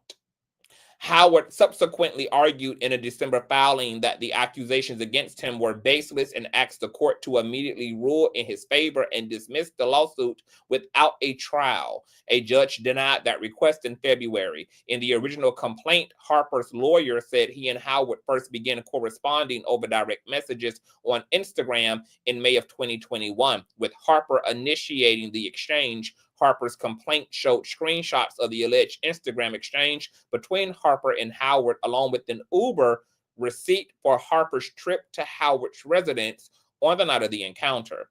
Harper went to the police a year later. According to a July 2022 incident report from the Gwinnett County Police Department, which was obtained by ESPN, no charges were ever filed. Quote, "This is nothing more than a classic case of unrequited love," Howard's lawyer wrote in the December filing obtained by ESPN. After one consensual evening together, Mr. Howard was no longer interested in keeping Mr. Harper's company. Harper's lawyers wrote in a January response that the suit had nothing to do with unrequited love and asked the judge to see past Howard's efforts to escape the consequences of his actions and allow Harper to prove his claims to a jury. Howard, 38, last played and da-da-da. Okay. Also, it was like some type of an attempt with a threesome, and this person, Harper, alleged that Howard was trying to coerce him to also engage in a threesome with this other individual. And I think pictures were provided. I think, if I'm not mistaken, Dwight sent Harper pictures of this person that he also wanted to be involved in their entanglement. This person seemingly was male, but was presenting as woman. People didn't know whether this was just an effeminate male dressed very effeminately, or whether this was a non-binary person, or whether this was a trans woman, etc. And this person was tall as hell. So that's what Royce is referring to when she's talking about a 6'11" bottom, etc. According to Harper, when he got to Dwight's place, the initial agreement was for him to just get blown out by Dwight.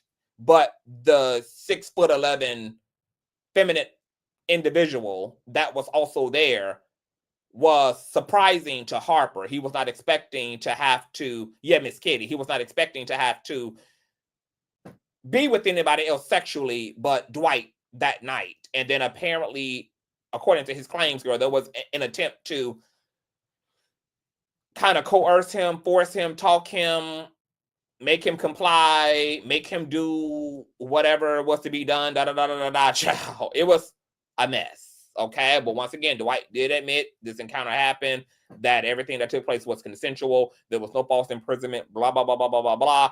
Now the lawsuit has been dismissed. It's also interesting that the lawsuit has been dismissed and dismissed with prejudice. I wonder why. Either it's true what the attorney said, this was a bitter person who was very interested in Dwight and got washed and rinsed and used like a wet wipe, and probably was rejected when he tried to come back for second, thirds, or fourths, and maybe in a attempt to expose Dwight, on top of maybe get his lick back for being rejected, he filed the suit.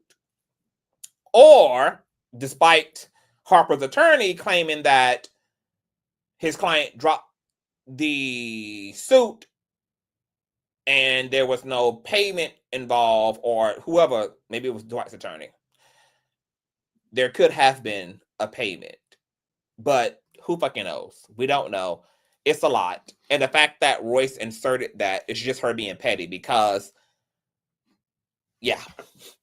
because this suit got dropped months ago. She's aware that this suit has been dropped. She now knows, at least legally, this allegation is now legally unsubstantiated and has been dissolved. But she mentions it because she's obviously trying to poke fun and to, I don't know, maybe gaslight homophobia by hinting to Dwight's sexuality. But ultimately, you know, what he does with who he does it with is nobody's business, including her or their son, because he can fuck on whatever he want to fuck on as long as that person is of legal age. But this is also, I think, why the public keeps calling all of her attempts to talk about Dwight, even if she's telling the truth, is fueled by jealousy, because she includes his girlfriends, or according to the public, every time she's come forward on Dwight, it's around when he has a relationship. Apparently, he's engaged right now, so people also find this very convenient for Royce to once again be back in the spotlight, dragging Dwight, etc. And even in her harrowing tale of what he has put her, and her son through, she's talking about his extracurricular activity. So once again, Royce is walking into all these punches from her critics. She's walking into all those punches willfully. Whether Royce is just, because two things can be true at once. I mean, two things can be true at the same time. She can be bitter and maybe even jealous and actually have feelings she don't want to admit to for Dwight, and maybe jealous. And she's also telling the truth about her experience. Now, she's also just as fucking problematic. But both of the things can be true. She could possibly be bitter and jealous and feel away when he's with another bitch or with some 6'11" bottom. And also could be still telling the truth about her experience. What I want her to be just as interested in telling the truth about is her role in all of this as well. Because, baby, she has equal fault, as we have discussed here for the last, 3.5 hours. My God. So thank you to the Conscious crew members, girl, who are paying me for the work today, girl, because this is a lot. But back to Royce, and then we're going to get to Dwight's interview. I see a bunch of prayer hands under Mama number 5's picture. And I'm trying to figure out what's going on. I get a call from Mama number 4, Sister C, and she tells me that Mama number 5 has passed away. Hold on. Who's Kevin? Who's Kevin? Can you expound upon what you are referring to, Foxy? I don't know who Kevin is. I don't know what they came to say, not me, about either. Oh, Kevin Wesley. Hold on. Who's Kevin Wesley? Hold on. I told you I be skimming the chat. I think the name is Kevin Wesley, who was supposed to be the real Miss Kitty. Okay, so Miss Kitty came out last night onto somebody's platform and spoke. Okay, got it. I got it. All right. Of course, I pick up the phone and I start calling, and she's not answering, but I could not believe it. My dog is gone. She was the one that I was closest to. She was the one that I communicated the most with. Okay, somebody's saying Kevin is not Miss Kitty. Kevin is LaTruth. Okay, who the fuck is LaTruth? Who is LaTruth? I don't know who the fuck LaTruth. That sounds familiar. Y'all gotta put it all into context for me. I was heartbroken. After that, I am getting hounded even more so with phone calls about coming to Georgia for quarantine. At this point, because my heartstrings have been pulled, and because I have been in and out of court for years, I am waving my surrender flag. So I went to Georgia for quarantine, and it was the worst mistake I ever made in my entire life. Hey, y'all. All right. Finally, part 7, child. Hey, y'all. It's Royce, and I'm here to tell you a story about how my life changed beginning to... And I guess telling all of Dwight's business, baby, helped her to feel better, baby, because she traveled, girl, from laying down to then slightly being elevated in the bed, and now she's sitting completely up, baby. Okay, so baby, dragging the white ass brings personal healing to Miss Royce, baby. 31st, 2004 until even now, all because I had a baby by Superman Part 7. I decided to write a lot of this next part down because I wanted to make sure that I could recount everything in these last parts. So, excuse me for not constantly or consistently looking at the camera. February 2020, there is a text thread of conversations going on about possible quarantine in Georgia. This is with all of the mothers. Mother number 2 and number 3 said no. I ended up saying no after I spoke to my boyfriend, who is a traveling psychologist in the Bahamas. Damn, I fumbled that. A few weeks went on and the pandemic got worse. I got nervous. I got anxious, and going to my parents' house with all my pets was not an option. I looked for tickets to the Bahamas, but by then travel was restricted. In March of 2020, I am on Instagram and I see prayer hands under Mama number 5's Instagram. I'm confused. I get a phone call from Mama number 4, and she tells me that Mama number 5 has had a seizure and she has passed away. I'm devastated. So baby mama of baby number 5 has passed away from a seizure. I also get a phone call from Superman, and he is distraught. He's crying. He is so upset. He can barely compose himself, and he is begging for us to come for quarantine. He says he has received all these revelations, and he wants to make sure that his family's taken care of, and he wants to go baby, through therapy. I'm not. That's the thing about it, State 84, baby. I'm not going into Kevin and LaTruth's rabbit hole because, baby, I don't even want to be in the damn Royce and Dwight motherfucking rabbit hole, baby. These folk ain't about, baby. I plan on being very intellectually and cognitively strong for 2025, baby. These folk are not going to be killing my damn brain cells with all the damn foolishness, with these damn demon-infused ass life experiences that they all done had, baby. That's what they ain't going to do to me, CTV, baby. No, baby, I got 4 years of Trump's administration to goddamn survive, baby, okay? And a dual citizenship to work the fuck out so that I ain't here for the remaining 3. Honey, okay, babe, ain't gonna be no up rabbit holes. The CTV going down. I mean, he lays it on thick. And after speaking to my boyfriend, I agreed to go. After a 7-8 hour drive, I, along with our son and our mini zoo, arrived at the estate in Sewanee, Georgia. It was late, so after getting our things out of the car and taking them into the guest house, I was called for dinner. It was awkward. Everyone was acting normal, and I later learned that people in the home were a groundskeeper, a trainer, a self-proclaimed guru, the nanny, his 16-year-old goddaughter, myself, my child, Mama number 4, and baby number 4. After I was at that table, I couldn't take it anymore, and I asked, why now? What happened? And he states that it is because he has received all these revelations, that he feels as if the world ending is almost a sign for him to make good with all bad and just a lot of stuff. Let me look up who the hell Kevin Wesley is, because y'all saying Kevin Wesley is a guru. Let me check out the sea girl, because now we done had a pastor involved. Now we got a guru involved. Who is Kevin Wesley?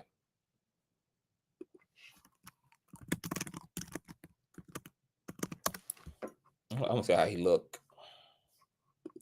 Oh, I've seen this man before.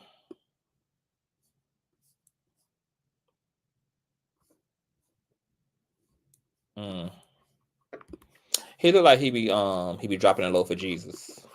Okay. Maybe everybody in the whole situation is questionable, girl. Let me tell you something, baby. I don't want these type of clicks. I don't. He really was also claiming that he wanted to be a better father, and he wanted to apologize to all of us because he was basically a hoe. I listened to it. I also asked the nanny about why she would not allow my son to speak to me, or they would take his phone and not return his phone. I had to take him to court for that. I'm really like, I'm confronting everybody because I cannot say it. And you know why you ain't gonna hear no trafficking allegations or rumors? Because just like the whole freak off between him and Mr. Harper, baby, Mr. Harper initiated all that nastiness, baby.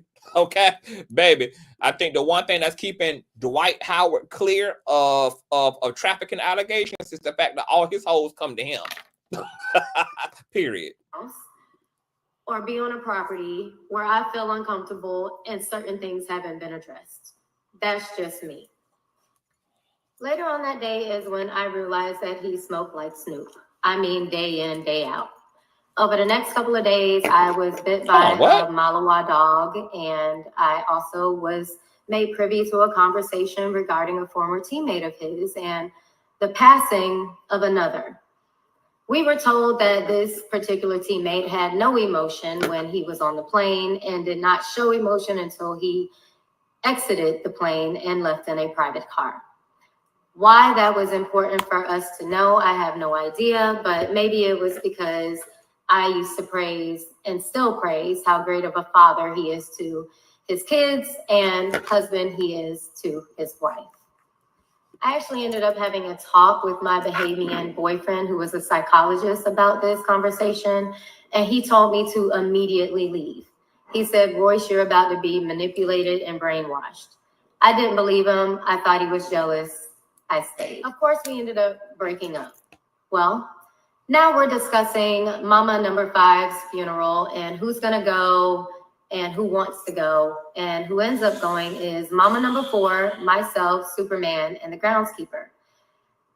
Mind you, during all of this time, Superman is texting me about possibly becoming his matriarch and all the apologies that come, and him telling me that he was a changed man, that he was only that's girl, and that he's something that me. If I need to repost those messages, I could do. Hold on, wait. Am I? Hold on. I'm kind of checking out. Let me rewind it back just a little bit because I think I had to have missed something. Of Superman and the groundskeeper. Mind you, during all of this time, Superman is texting me about possibly becoming his matriarch and all the apologies that come, and him telling me that he was a changed man, that he was only that's girl, and that he's something that me. If I need to repost those messages, I could do that.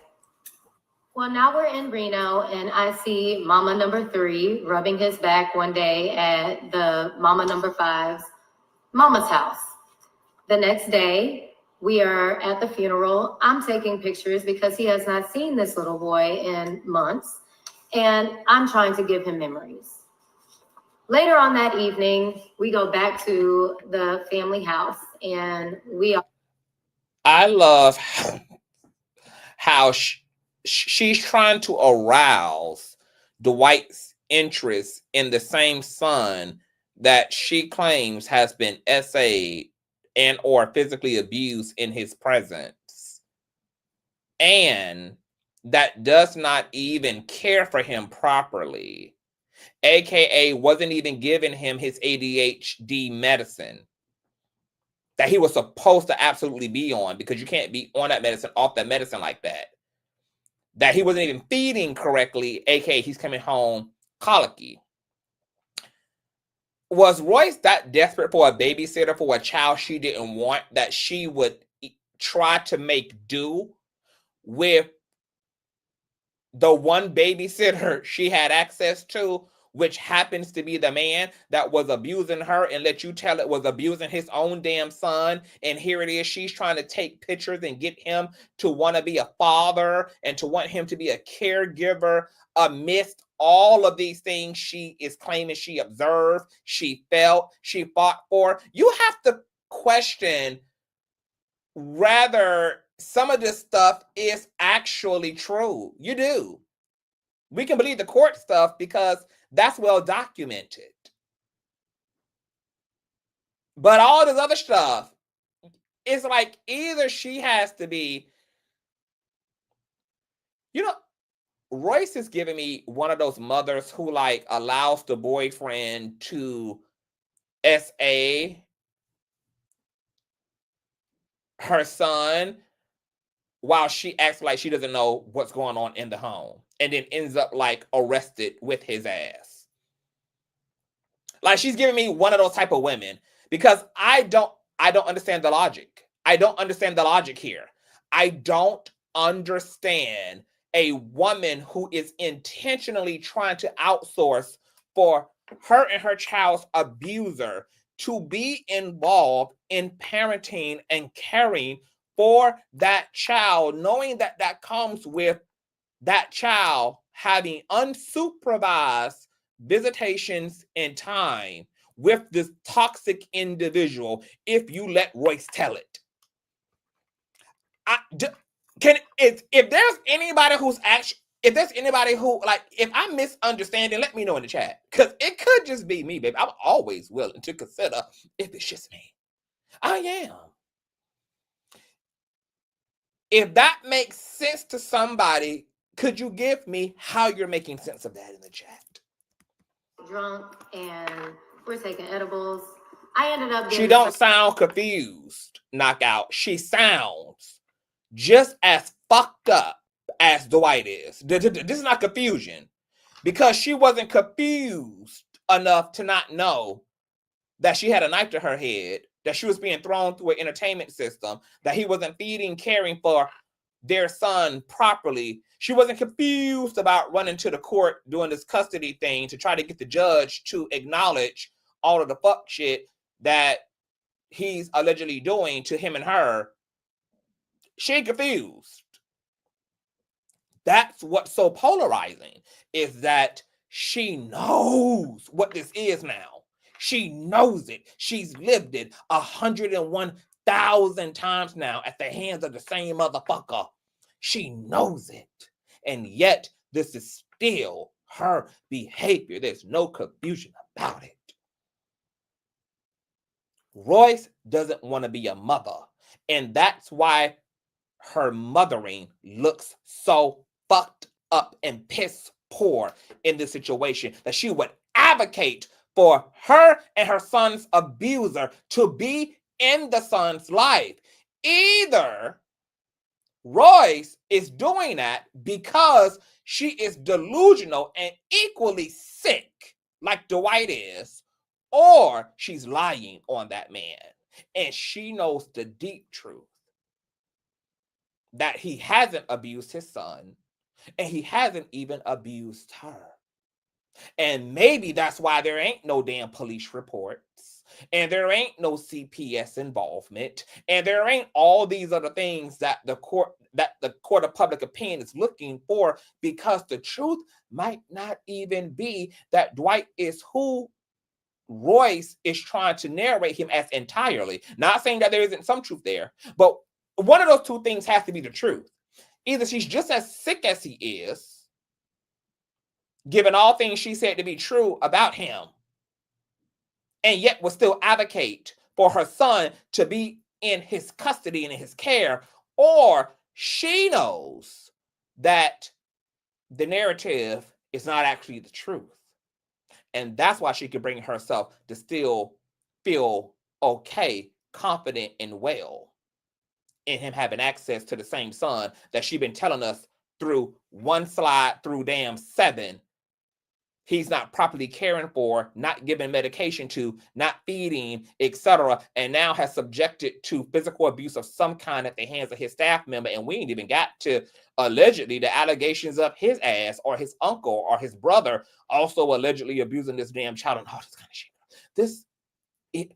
One of those two things are true. She's either equally sick and demented and don't want to be a mother, just like he don't want to be a damn father, or what she's saying is not entirely true about Dwight. Because when you're lying about a person, your outward narrative is this person's a monster, but you're secretly cuddled up to their ass. You're secretly laying up with their ass, still fucking them. You're trying to be a happy family with them. When you're lying. Or when you're dysfunctional. I don't know which one is the case here. But in either scenario, her son is paying the cost. That night, let me just say it. I did. Okay. While we're in Reno, we get a phone call that former basketball girlfriend is at the house and she's playing with our kids. We thought that was a little strange, but he said that she was crazy. Okay, so Andrea, are you saying that Dwight allegedly was abused by him and his sister were abused by their brother?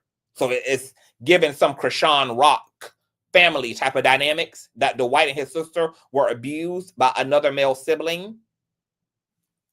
Is that what I'm to understand that you're communicating? Because I already told you I'm not really paying a whole lot of attention to the chat, so I'm catching the chat like in spurts. CTV, hold on, let me try to catch up here a little bit from the chat. He and his sister were abused. We wound up hard. Left whole man to run back to her. Left her whole man to run. Her whole man had a whole career as a psychiatrist. But I also question this goddamn man sense of self as a psychiatrist if he still looked at Royce as a viable female partner, baby. That's a mess. Yep. Then the brother abused his own daughter, Royce's son, and Dwight Howard's daughter. Okay. Dwight. Okay, yes. So that's the narrative around the brother. The brother allegedly abused not only Dwight's son, but abused Dwight and abused Dwight's sister, which would have been also his own sister. Now, who had made that accusation, Andrea? Like, where did that allegation come from? Who did that come from? Hey, Darian, who's I'm still confused on why she went to the public with this info. Baby, she don't even know. She don't even know, baby. She don't even know, child. Okay. Dwight Howard then had his case sealed. Oh, hold on. So hold on. So if I'm to understand, he went to jail for it. Okay, so they pulled up the brother's record, and all this was in the brother's criminal arrest stuff. Or did this first get started because Royce said this in a court filing, and then that court filing was sealed? Is that what I'm to understand? No, yeah. Just trying to make it all make sense. Okay, Royce told it in a court filing, and then a court filing Dwight had sealed, and then social media got involved and discovered that the brother had been arrested, and had been arrested for what exactly? For abusing Dwight and his sister.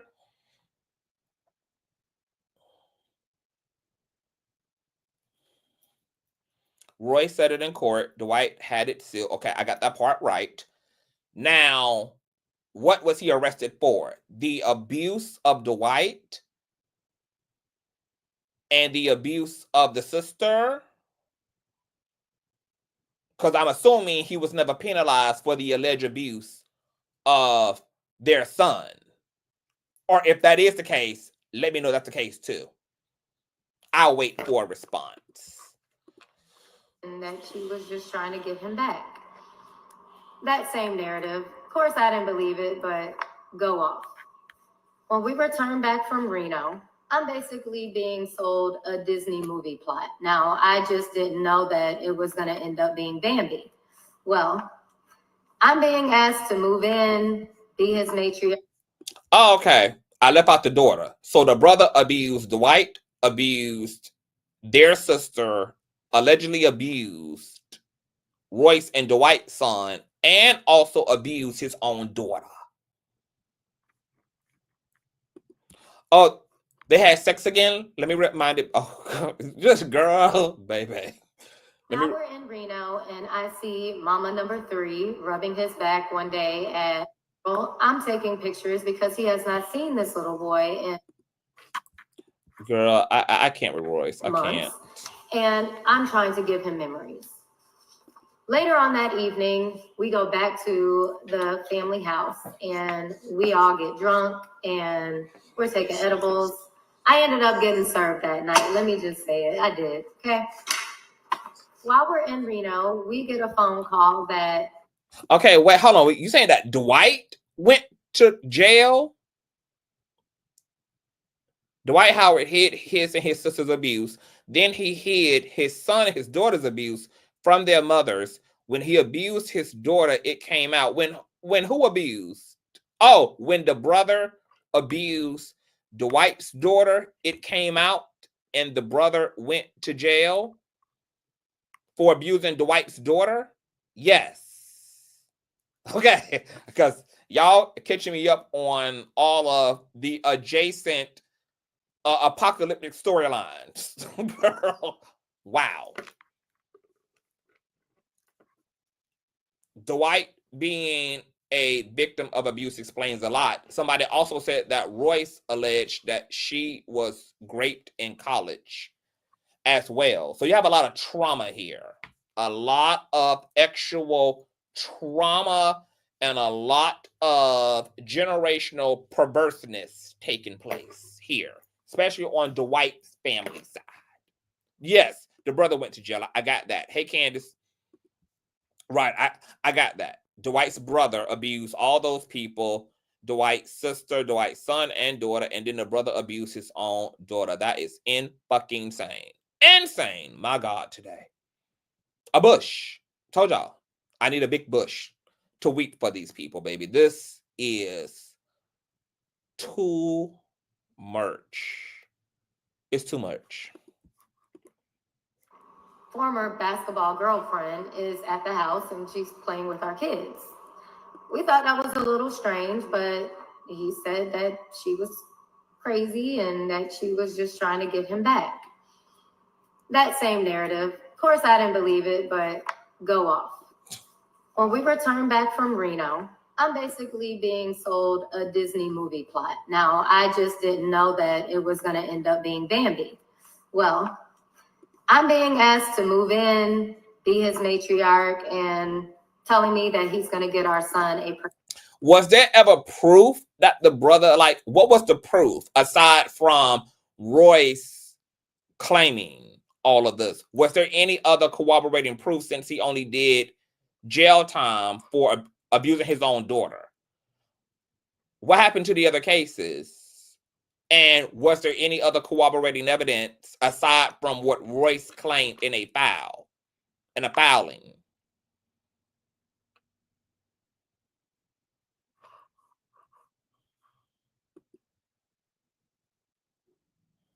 Yes, and all this while having a boyfriend, child. Jesus Christ. Girl, this is sickening. Trainer.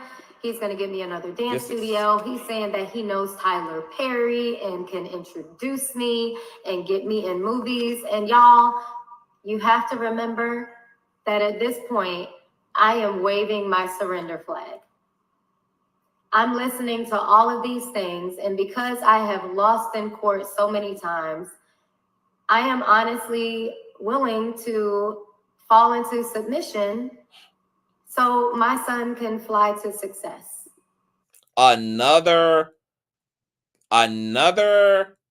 poor justification to lean further into a toxic situation, even if that's at the expense of her son and herself, under the guise that she's trying to be a good mother. I don't regret doing that. I don't regret. This wasn't about your son, Royce. This was about your unwillingness to admit to yourself that you had a personal fantasy of Dwight, that you were not willing to terminate, even though this man went completely out of his way, pressed the gas and then some, to convince you of who he actually was. And because you were unwilling to give up whatever your personal agenda was in this situation, I don't know whether that was to be famous, to be married to a millionaire, I don't know, coupled with the fact that you just delusionally wanted to believe that this could still work even under all of the duress and abuse, legally, physically, emotionally, even the abuse at the hands of your fucking sons. This had nothing to do with your child, because if this had anything to do with your child, you would have been praising Dwight not giving a fuck about his child and not pursuing custody, not getting him on the days he was supposed to be gotten. Because guess what? Dwight not getting his son meaning that his son wasn't in the custody of the alleged housekeeper or babysitter, whoever the fuck she was, that you are alleging was abusing y'all kid. The same father that wasn't feeding him, the same father that wasn't giving him his ADHD medication, baby. This was not about your son. This was about you. And whatever bullshit agenda and or fantasy of Dwight that you refuse to give up. And at this point, it was damn near costing you and your son everything but y'all actual lives. And you're still, even after living through all of this, looking back in retrospect, are going to tell yourself this bullshit lie that you once again, for the 7th quadrillionth time, submitted and bowed down to the man you want us all to believe is a monster, but you were in fact the one unwilling to believe that and keep your black ass away from him. Now you want the public to divorce Dwight in a way that you didn't even divorce him, after he had demonstrated, according to you, how demonstrative, evil, and sick in his consciousness he was. And you laid your pussy down again for him. You laid your pussy down again on the altar for him. Several infidelities in, multiple girlfriends, a complete pathology of unprotected sex. The man could be littered with every disease and pestilence known to humankind. And here it is, a decade out, in proverbial dysfunction, chaos, and abuse. You justify subjecting your son even when it wasn't necessary, because you were taking pictures of his son, trying to get him to remember the good old days so that the abuser could be in his son's life, and you still went and laid your pussy down. The fact that Royce thinks this is about everybody but her, who made you lay your pussy down, ma'am? Whose fault was that? Oh, that's Dwight's fault, right? Because I was trying to be a good mother and trying to lean into being a family with a nigga who had not shown anything outside of what he said to make that the actual fact. And you did not require any actual action from him outside of his proclamations in order for you to justify continuing to be a glorified hooker and concubine for your motherfucking abuser. Royce, if you don't lay your motherfucking ass down, if you don't lay your motherfucking ass down, sister wife, if you don't sit your motherfucking ass down, sister wife. Because, girl, I don't know who you got on the internet to play with, bitch, but you ain't fucking with me. You ain't fucking with me. You ain't fucking with me. Oh, no. Oh, no, no, no, no, no. Your son only had you to rely on when his daddy checked out. And you equally felt him alongside Dwight Howard. Oh, yes, you did, baby. The both of you niggas, honestly, deserve to have your son being raised by somebody else. Neither one of you are equally qualified to do so. You both equally are disqualified. Shout out to my baby mother, Elisa. For we don't deserve these lives. Thank you, Conscious. Thank you even more, baby mother. This is the most severe self-sabotaging, irresponsible, take no responsibility, what the fuck soever for one's own self case I've ever seen, girl. And this is only the second day of the new year.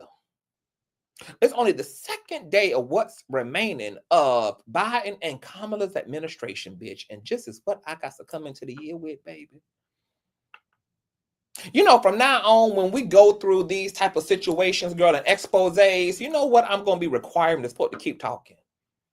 Because that's how you really learn who the fuck these people are, baby. You keep running them out, baby. You keep on telling me. Keep on telling me, baby. Keep on talking.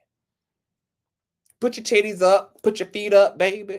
Get real comfortable, baby. And just tell me all about it, baby. Because, baby, when you go to talking, I'm going to do twice the motherfucking listening. Here and in motherfucking here and in goddamn here, baby. Oh, I'm going to be triple listening to your motherfucking ass, baby. From here to here to here and to here. Deplorable. Unacceptable. All out. Niggerment. 2.0 level. This is apocalyptic. This is apocalyptic. This is absolutely apocalyptic. This is apocalyptic. Their son is in a apocalyptic scenario. Oh, yes. Following what my heart felt to be true. During this time, we are also taking family trips to the grocery store, to the park, to the sex store. And one day he decides that he wants to have a meeting with myself and mama number 4. He proceeds to basically try to sell us a polyamorous relationship. This was suggested by his guru. Well, mama number 4 ended up leaving immediately. I think she stayed maybe 2 more days and she was gone. She packed up her shit and she left. Me, I laughed it off because did you really think that this was gonna work? I don't even go that way. I don't lick marbles. Oh, let me also say that baby number 5 and his grandmother are now in Georgia as well. He has now flown them into Georgia so he can spend time with his siblings. Just a little while after mama number 4 left, I went home because I wanted to celebrate Mother's Day with my mother. While I'm there, I'm getting text messages. I mean, love bombed, y'all. Family trips to the SEX store, y'all. I missed it because I was responding to some things, baby. I don't even want to go back to hear it for myself, baby. Okay, I don't even want to go back. Post them again if I need to. But it's a bunch of I miss yous. It's I don't want to say it, but I love you. And then he pretended like he was texting a friend of his and was like, man, I can't believe how much I miss Royce. Okay. We still doing them little high school games, but that's what he was doing. And he was begging me to come back sooner than I planned. And what did I do? I left the next day. When I get back to Georgia, I am then seeing articles about how distraught he's been, how he's been crying himself to sleep, how the feeling of mama number 5 never coming back has really torn him up. And I'm confused because I had no idea that he was going through these feelings. I then befriended the groundskeeper because the groundskeeper knew mama number 5 very well. He proceeds to tell me that their relationship was actually pretty volatile, that they were in a court battle, that until recently there was no communication. He also let me know that when she was pregnant and when she had the child, she was forced to sleep on an air mattress and he would put her in a motel so people wouldn't know who she was or who the baby was. I was also made aware that he in fact did not pay for the funeral costs as he told mama number 5's family he would do. I started acting different, so he allowed me to invite a few friends over and we swam in the pool, we had seafood, we watched movies, and we played games. After that, I woke up in hell. Hey y'all, Of course she it's Royce, did. and I'm here to tell you It's only where you had been for over a decade. I mean, it's only where you had been this entire time. Of course you woke up to where you had been this entire time, Miss Royce. Hey y'all, it's Royce, and I'm here to tell you a story about how my life changed beginning July 31st, 2004, up until even now, all because I had a baby by Superman, part 8. We are still in May of 2020, and they are shooting something called Celebrity Peep Show at his house, in which our son is involved. Well, after a couple days, I have a migraine, and I decide to take a midday nap. When I wake up from that midday nap, I will go outside the guest house, and it's beautiful outside. It's like a bluish orange. There's fireflies, but I see a bunch of cars and people everywhere. I'm wondering what the fuck is going on. We're supposed to be on quarantine. I see a familiar face, and I can clearly tell that he is on something. And then I see Superman. I see Superman throwing up over the balcony. I go up to Superman and I'm asking him what the fuck is going on. And he looks at me crazy and he starts yelling. First fatal mistake, bitch, is you should have took the opportunity for one to throw his ass over, since he was already looking down and throwing up. And just like he told you 10 years prior that he could have, that knife he put in your throat, he could have slit your fucking neck and then had the police on his side by claiming self-defense. You could have claimed you found his ass at the bottom of the goddamn railing with his skull crushed as a result of finding him sickly and hungover. Okay? For two, when you saw him sick and throwing up, you should have been praying to your ancestors, baby, that they escalate the situation and take his ass right on the fuck up out of here, baby, because that could have helped to dissolve all the issues that you and your son were experiencing. But of course, you went over to mammy up and pacify the nigga that you want us to believe and is saying to the world abused you and was abusing your son. Of course, you went over to make sure he lived. Of course, you made sure to go over and to make yourself valuable.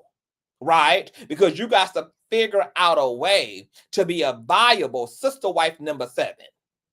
Sister wife number 6, baby. Because at this point, girl, the way that Dwight got it set up is like the damn season 1 and season 2 of Flavor of Love, baby. And Royce is looking for a motherfucking clock, all right? So even though I could have left this nigga to throw up his death, honey, and to transition real smoothly and conveniently, and then have the universe bless me with a front row seat to the end of his days, baby.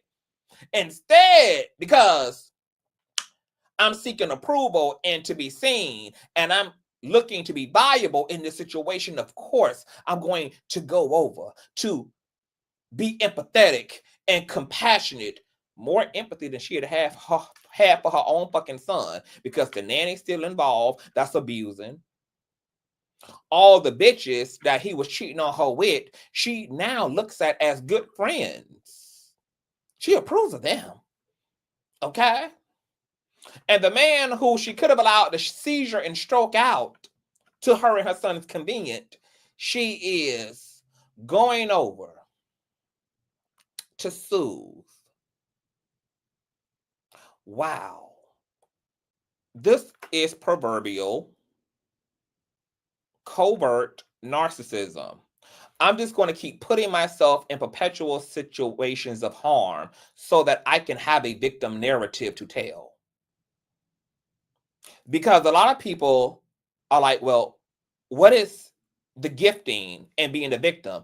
The gifting is the social equity that comes from always being in trouble, which is attention, something that both the covert and overt narcissists profoundly lacked growing up, is being seen, being properly nurtured, deep abandonment and emotional neglect. So they look for these things to their detriment by either being overachievers or underachievers. But the same principle is at work.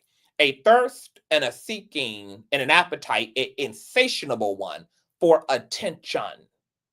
So whether you can do that through being the overt narc, being an overachiever, rich, wealthy, famous, successful, all things that give you what? Social equity, or whether you be the proverbial victim who's always in trouble, because that always pulls on the heartstrings of your community and your village by you being constantly in trouble, which puts you constantly to the front of the line for all of the love, all of the resources, all of the attention from the community in which you seek that from. And this is what makes their situation so toxic. Royce knew what the fuck she was doing when she knew she had a son being abused and potentially being abused sexually, and then took her ass and allowed herself to upload a picture of her with that same son in a very adult themed restaurant like Hooters. Royce knows what this looks like. And Royce is one of those bad behaving children that does not care about the context that the attention on her comes from, for better or for worse, because it's attention nonetheless. It headlines nonetheless. It puts all eyes on her no matter the context of why she's getting attention. I don't know what happened to Royce, but whatever the fuck it was, baby, it created a massive hole in Royce's spirit. And this ain't just isolated to Dwight. Her whole season is on reality TV with her trying to fill this void, nigga after nigga after nigga, dick after dick after dick. This desperation she coined as, I'm a hopeless romantic. No, baby. No, sister wife. You are desperate. You are desperate. And your decisions and your desperation are a reflection of something that you are very unclear about. And continuing to be the woman at the well on her fifth nigga is not going to lead you to the quenching of that thirst that burns so deeply and eternally in your being until you're ready to get absolutely 4K clear, baby. Sister wife Junior, about what's really corroding and chewing and gnawing deeply away at your inner woman. What is that about? What is that loneliness? What is the context, baby, of your self-injuries? What is it? Are you able to even tell yourself the truth about it? Are you ready to identify the root instead of living to get the needs of the symptoms met? Are you ready for that? No, she's not. She's not. She's not. Somebody tell Royce to contact CTV, baby. I will heal her free of charge. Okay? Y'all get under her comment section. You at her. Because unlike Dwight, Royce can probably be saved. The feminine has more of a regenerative nature than the masculine does. Okay? And that's because the feminine is the actual substance of God. The masculine is the doing of God. So when you're talking about the feminine, you're talking about the actual personification of God. This is why the feminine can be so powerful and immediate and efficient in their ability to reclaim their lives, despite how much time they've spent in the opposite direction of their victory. Mm-hmm. So there's probably more hope for Royce than there is for Dwight. So get Royce on the line and let her know to DM me or to email me. Okay? Because I will put her in front of the well that can actually heal her. instead of the current line of dicks that she streams her vitality through right now. Yeah, get her on the line, baby. The familiar face then goes off on him and calls him a bitch. They start arguing. I'm asking where our son is. He's not responding. I go inside. When I go inside, not only do I see a table full of mushrooms and peanut butter, I also see powder and a woman peeing in a seat. I immediately get scared and I run upstairs. I am looking for my son. I'm yelling his name. He's hiding. I see my son hugging his knees in the corner of his room. I ask him if he is okay. He says that he's fine and that he's just scared. I asked him, scared of what? He said, why is Daddy acting like that? I said, well, what do you mean? He was like, I was just hungry. I then asked my baby if he had been downstairs. And at first he didn't want to tell me. I asked him several times and I said, it's okay. I promise you it's okay. And he tells me that he went downstairs, but he was just hungry. I then asked him if he ate anything off of that table. I asked him over and over again. He said no. I grabbed my child. I went downstairs and I went out the front door, back to the guest house, back to my room. The next day, I go outside to walk my dogs and I see an argument. This is an argument between his guru and a friend of his named Callie. I am hearing Callie threaten this guru about trying him in an inappropriate way and that he is going to shoot and kill him. He is going to come back and shoot up the entire house. I, of course, then go back upstairs. Wait, so Kevin Wesley is getting ran down on by somebody that he tried inappropriately. And I text argument between his guru and a friend of his named Callie. I am hearing Callie threaten this guru about trying him in an inappropriate way and that he is going to shoot and kill him. He is going to come back and shoot up the entire house. I, of course, then go back upstairs and I text the groundskeeper and I ask, what the hell is going on? Mind you, that particular night, the groundskeeper was minding his business as well as the nanny because they were off the clock. Well, I'm expressing to the groundskeeper what was being said, and as I'm stating this to him, we're looking outside and we start seeing police cars drive by. I pretty much freak out and I start running around the entire property picking up paraphernalia because who finna go to jail? Not me. Well, I'm being told that I'm doing too much. Then Callie starts posting YouTube videos. Callie is recounting the entire evening. He is also stating that one of the moms was there with her kid. But Callie is talking about how he was tried inappropriately and all the different walks of life that were in the house that evening. And you know why I don't give a fuck about this? It's because Royce chose to make her bed in hell once again. She is confused about why the man she labels as a manipulator, psychopathic abuser, once again used manipulation to convince her that she should be in physical proximity of him, only to wake up to what she has woken up to every single time she's had proximity to him. And now you're in a drug-filled situation with toxic homosexuality playing out on the grounds.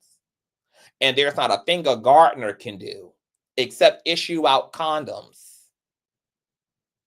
And you are surprised and shook and wondering why you're picking up drug paraphernalia in order to not potentially go to jail. Because for whatever reason, the decades-long dysfunction, chaos, and turbulence of Dwight Howard, you still did not believe. Still did not believe. Royce wants this man That's why she is so brainless, on top of the fact of being a covert narcissist. Because every opportunity was an opportunity. Oh, yeah. I'm clear about it. Once the YouTube video is shown to Superman, he brushes it off like it's nothing. What ends up happening? Oh, Callie is now banned from YouTube, and he's also in Facebook jail. Soon after that, I get into a blowout argument with Superman. I am discussing the situation with this party. I'm discussing how he is with homeschooling and our child. I'm discussing his recklessness, and he just does not want to hear it. We are arguing, up and down. He's bringing stuff up from the past, and the trainer is there to mediate. The trainer is trying to calm him down. It is not working. There is a moment that you see in a person's eyes when you know that you got them fucked up. I saw that moment, and I knew that that night was the night that I needed to go home, or I at least needed to get off that property. So what I did was we packed up all of our. Oh, I'm so sorry that you didn't know that that moment was when he hired a nanny that you made aware was being inappropriate with y'all's son, and he continued to keep her employed. I'm so sorry that that wasn't the moment. I'm so sorry that the moment was not him putting a goddamn knife to your neck or throwing you through an entertainment system in front of his friend and your goddaughter, or retaliating against you legally for breaching a gag order and ciphering all of your mother's life savings, who must have felt so insulted that her daughter would have the audacity to entertain a man that garnished not only your wages, but all of her life savings as well. I'm so sorry that the years-long legal battle and physical abuse of you and your son was not the moment that rendered you to realize that you just fucked up. This is the idiocy of Royce. This is the covert narcissistic condition that makes somebody lust after trouble, lust after injury, lust after bad luck and misfortune, that makes a person go outsource for opportunities to draw attention to themselves, even if they are negative, by continuing to indulge the wrong crowd and the wrong people, despite knowing that they are just that, and then having the unmitigated gall to play the victim in front of your onlooking community, is a psychological warring and violence that is of demonic proportions. Demonic proportions. Demonic. Psychological manipulation and victimhood before the public. This is violent level manipulation. And she wants us to all join her and Dwight Howard in their delusions. Yeah. In our zoo. I then went and got Braylon out of the main house, and I begged for that trainer to let me out. And at 3:30 in the morning, he let me out. So I head to the Airbnb, and I get a message that I can no longer check in early. I then have to call the trainer back. And he states that because there's nowhere place safe really for me to just sit in a car for hours in that part of Georgia with a child. Zetor, I am so sorry, baby, that you feel like some part of Royce's behavior is justifiable because she wanted a sense of normalcy. When all of the options in front of you that you have to take all come at the expense of endangering yourself and or endangering your child, I don't give a fuck how bad you want normalcy. None of the given options in front of you will provide that, given the pathology of the individual in which you seek normalcy from. So this was not an attempt for normalcy. We're not talking about a woman who's taken a chance on a man who hurt her once, but are decades into afflictions. And a man that not only targeted and made both her and her son the target of his mania, allegedly, but also her mother. I mean, yeah, her mother. This is not an attempt. You know what an attempt at normalcy would be? Not going on vacation. You know what an attempt at normalcy would be? Not having any contact with the father of my child, given the circumstances, unless it is directly about my child. You know what an attempt at normalcy would be? Is to beg the court for an intermediary, somebody who actually can communicate on behalf of myself to my father's child if I don't feel that that's the healthiest and best thing for me to be doing, is to directly communicating with this man.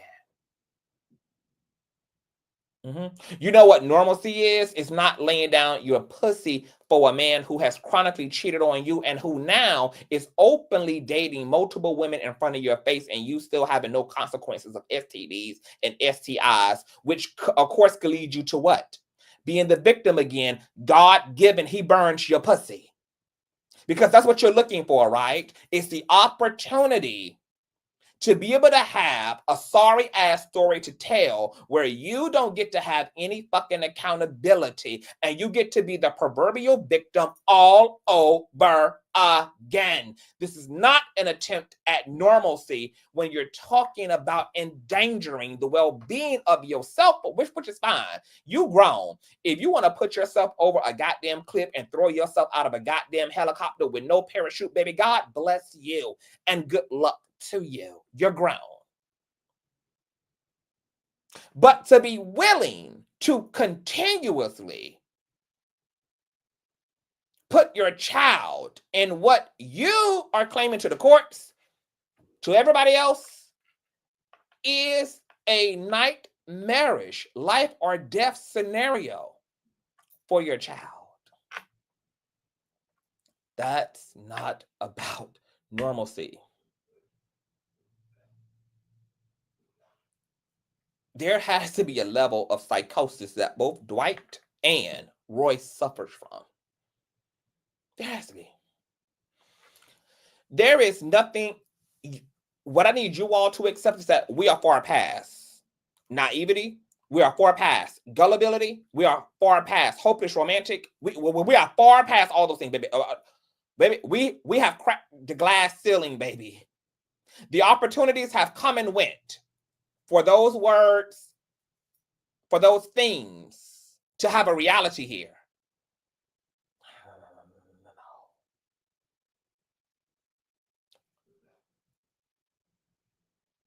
Royce and Dwight are both dangerous for different reasons.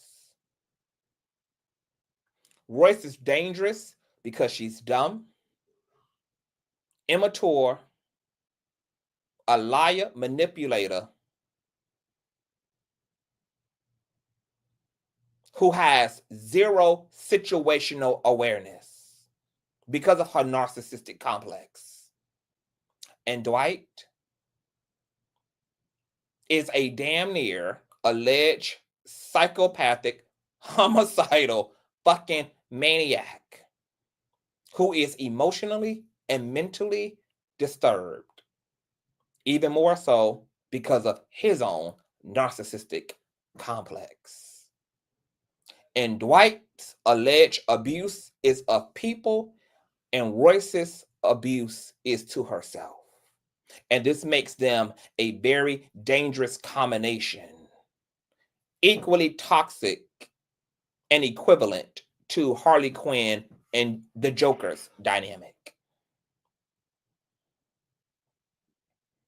A feminine loony bin who is an extreme pick-me-sha, empath turned dark, covert narcissist in complete cahoots and alignment with an all-out, outward, psychopathic, perverse, overt narcissist.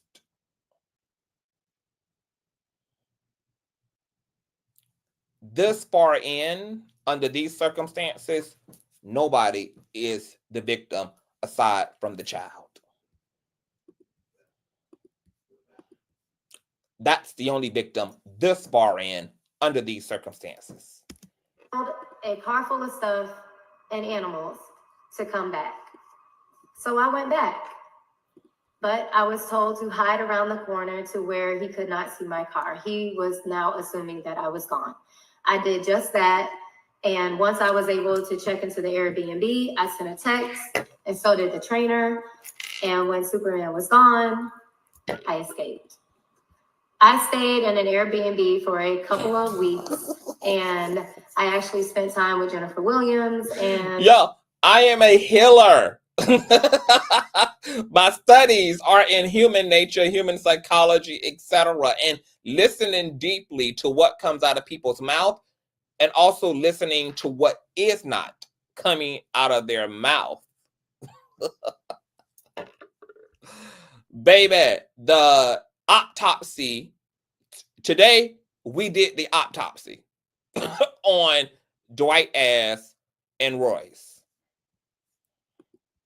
Royce Morgan. Love y'all. They actually kept my head together. I'm forever grateful. When I started heading home, I called my family, I called my friends, called my attorney, and I called mama number 2. I told her what I had just done, and she, of course, was like, girl, how crazy are you? You stupid. Like, how'd you fall for that? Don't ever do no dumb shit like that again. And she was absolutely right. When I got home, I received a phone call from... And then has the nerve to admit that every other woman who had made a mistake, that they did not allow to be multiple mistakes, woke up way sooner than Little Miss from 2004 to 2020, God knows when, woke up. Other women in this situation only needed one time. She had to go to women who came after her, who was like, you're dumb. Grandma Speaks volumes. Of baby number 5, and she was asking me when I was going back. I told her I was not. I expressed to her my concerns, and she said that she was supposed to be going for Father's Day. I said, I would tell you not to go. And she's like, oh, well, I think it'll be okay. Well, Grandma takes baby number 5 to Georgia for Father's Day. She is later kicked out of the house with guard dogs on the floor. And she did not see her grandchild for months. That is how he took custody of baby number 5 from his grandmother, who helped raise him when his father hadn't been in his life pretty much ever. I later learned that the plan was for me to stay in Georgia for an extended period of time so he could claim residency over our son and later kick me out of the house. He had asked me what my bills were, and he was talking about ending child support, and whatever my bills were, he was going to subtract that from what he gave me. I almost fell for it. I didn't, but somebody else did. What happened next is not my story to tell, but it turned my world upside down. I struggled for 2.5 years with suicidal thoughts and a lot of self-blame. I'd also shut down my dance company. You definitely have responsibility, baby. Okay, you ain't did all of this. But baby, don't ever let nobody convince you, including your struggling ego, to convince you that you don't have an absolute full role in this. And you just not only exposed him through this miniseries, you fucked around and inadvertently, out of your lack of self-awareness, also just exposed your damn self through and through, by and by. And as painful as it is to sometimes have to take responsibility, especially when the results of your ignorance, self-loathing, your low self-esteem, your lack of self-love and self-awareness resulted in so much heinousness, not only happening to you, but happening to your son, happening to your mother as a result of the decisions that you ultimately authored, as painful as it is to be the center of attention for all the wrong reasons, baby. You did all this for attention. So now it's your time, Royce, to grandstand in it, baby. Okay? You wanted to be the star of the show. Here is your real life opportunity, baby, to not stand in your shit and allow the spotlight to truly shine upon thee, so that you can hopefully walk into the precious, marvelous light, baby, of self-lucidity. Because, baby, if you shove and shelve the part that you absolutely have to do with in this Dwight Howard Royce Reed entanglement, baby, you are on a dangerous path to the spiritual grave. The spiritual grave. Baby, I'm almost afraid that you already are a reprobate. You already might be unsalvageable. You might already be unsavable. You might already be permanently broken. Okay? It would take a supernatural event, like one of those goddamn Mississippi drones, to beam your ass up, baby, in order to reverse your shit, baby.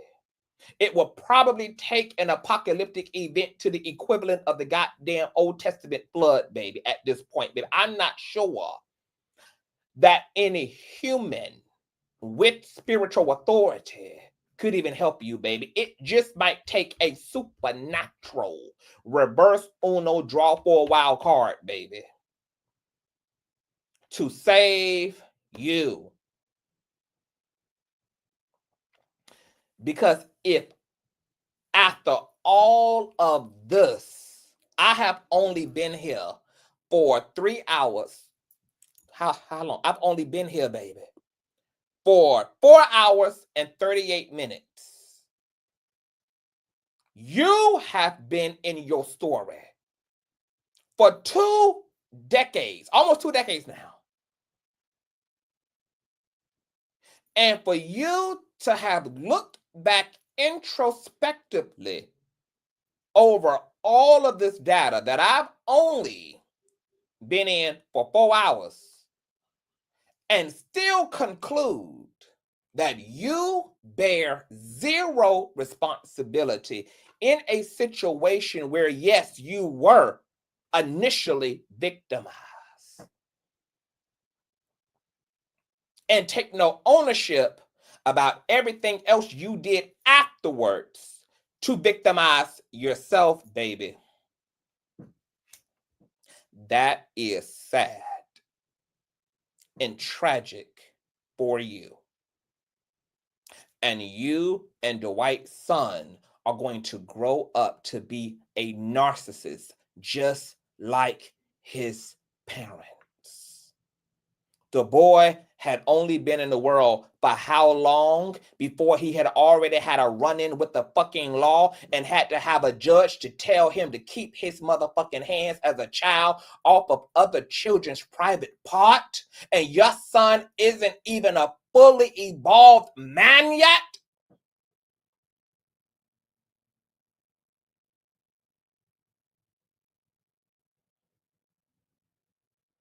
You and Dwight gave birth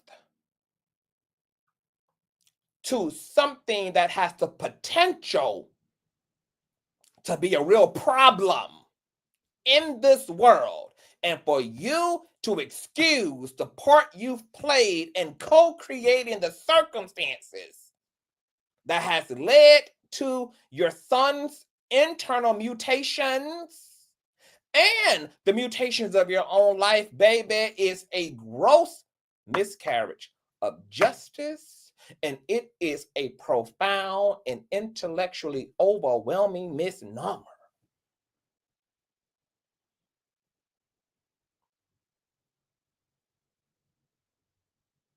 And the fact that there are people walking around in this earth as professionals, as talent, as sisters, brothers, sons, husbands, wives, bosses, co-workers, supervisors, Lyft drivers, principals, politicians, and are this self-deceived and delusional really does explain why America is in the shape of a flat ass. It explains why America is built obtusely. It explains why we have a convicted sexual assaulter who owes his victim $5 million as the president of an entire fucking continent. It explains the rampant emotional and violence that is headlining the news by and by and through and through. It explains why everybody is in a complicated ass relationship or being unalived at the hands of the people that love them and their friends and their community. Why everybody in this goddamn system seems to be equivalent to the Walking Dead, baby. There are millions of Royces and Dwight Howards operating in every facet of our life in this system. And the scariest part about this epidemic amongst humanity is not even that people like this exist. It's that these people have no genuine understanding of their existence. They have no idea that they're wrong. They have no idea that they're out of order. They have no idea that they have done it. Are completely, sincerely convinced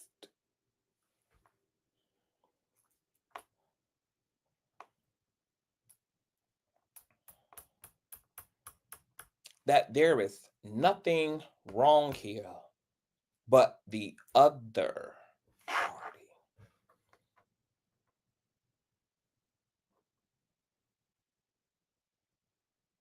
To know that literally in this moment, every car I can hear is more than likely with someone driving behind the wheel who is just as delusional and unclear.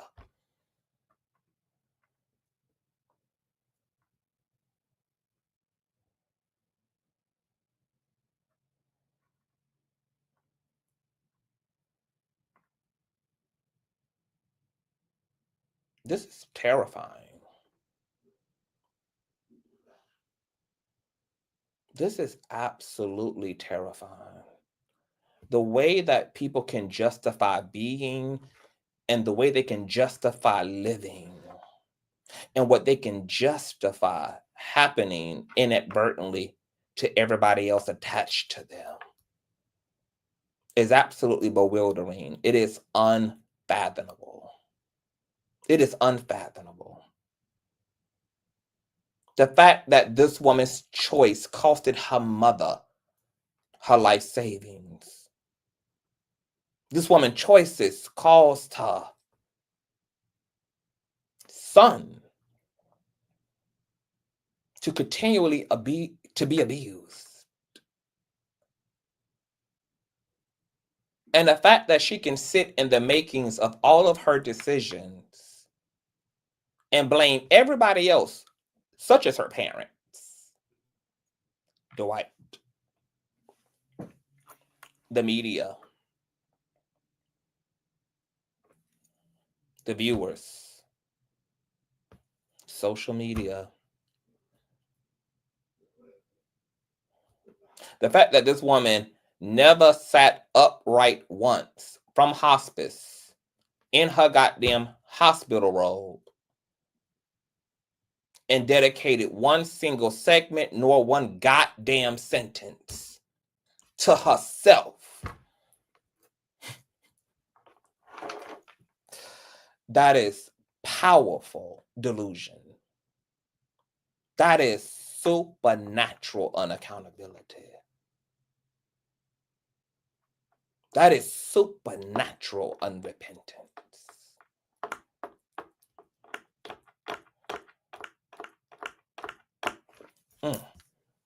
Wow. Stated it was because I didn't enjoy teaching anymore, when in fact it was because I knew I needed to get my shit together.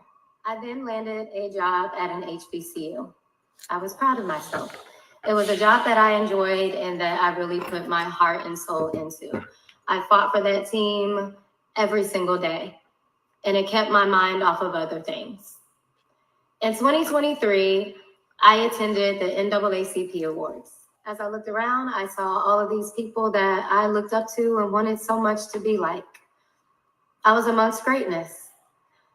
I realized at that moment that it was time to take my power back.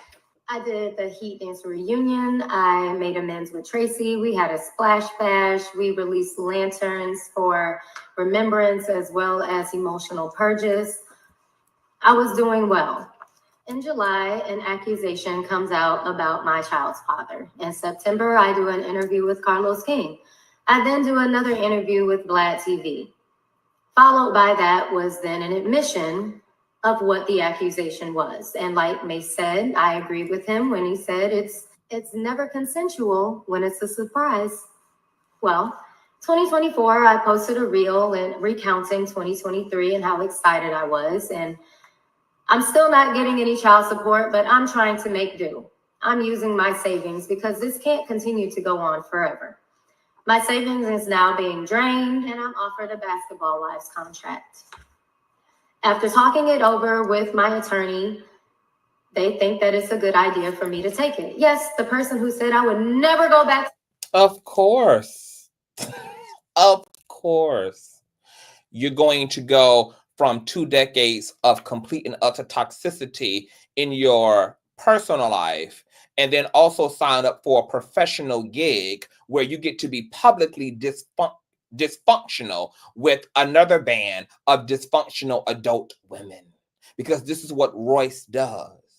And the person that said she would never go back to such a toxic work experience once again has justified, like every other toxic situation she's manifested out of her narcissistic complex, is going to go back in to another situation where she can be the victim, but better yet, and better one, get paid to be just that. Ideal for a covert narcissist. Because after that season of Basketball Wives airs, she'll be sitting in a reunion and doing telethons on YouTube about what every other raggedy bitch on Basketball Wives did to her when all she was trying to do is be a good little girl.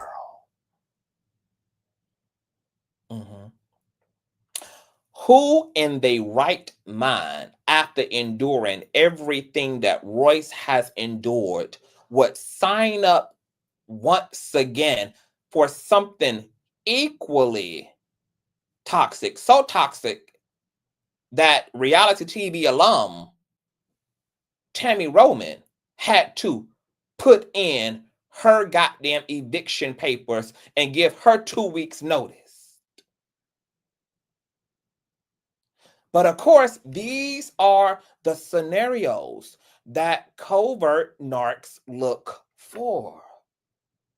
I'm going to intentionally put myself in trouble in the line of fire so that I can get the attention that I so insatiably crave. I'm going to double down on looking like a piss poor mother who made every bad decision that one can make as a mother and demonstrate that to my son directly, but I'm going to do one better to injure his ass. I'm going to go on TV with a bunch of other feminine buffoons and act a goddamn fool to show him further that his mother ain't shit. That's what I'm going to do for my son and I after all I've claimed we've endured. I'm going to make sure that he understands that both his mother and his father ain't shit. Okay? And that being ain't shit and about not shit is a lifestyle, not just a series of ignorant ass choices, baby, but you commit to being ain't about shit. And then you uli up and self-manipulate yourself and taking no responsibility by blaming everybody else for the low vibrational decisions you continue to make as a result of your desperate, insatiable need to be in the eye of the storm forevermore, because you refuse to treat that actual condition.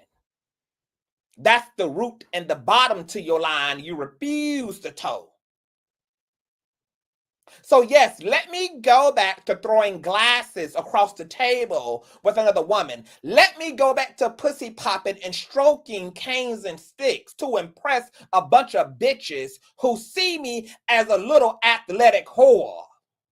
Yes, let me go back to Shawnee O'Neal, who weaponized, pedestalized, glorified, and capitalized off of low vibrational media so that Black women could further embarrass and shame themselves before the world stage. Let me do that. That seems to be the logical thing to do as a battered, beaten, abused woman who is claiming that all she wants at this point is a little piece of heaven. And yet, let me simultaneously, intentionally make a choice to go back and make my bed in hell.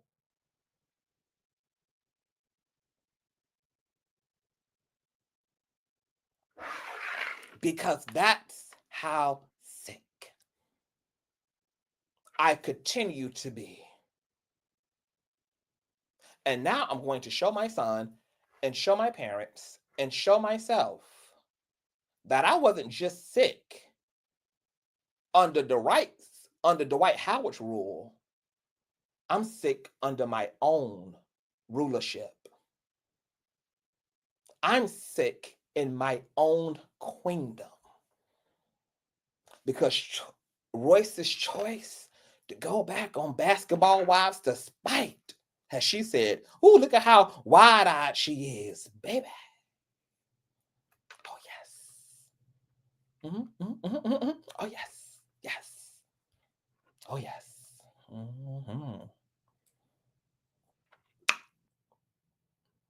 Yeah. Let me show you how independently sick I can be. Because I've been the real handler in my life. It hasn't been Dwight.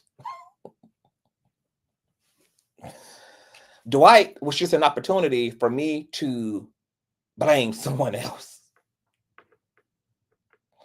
But now I'm going to demonstrate that I am a woman who's not capable of making appropriate decisions for myself, nor the sickly, desperately in need of love and attention child that I have.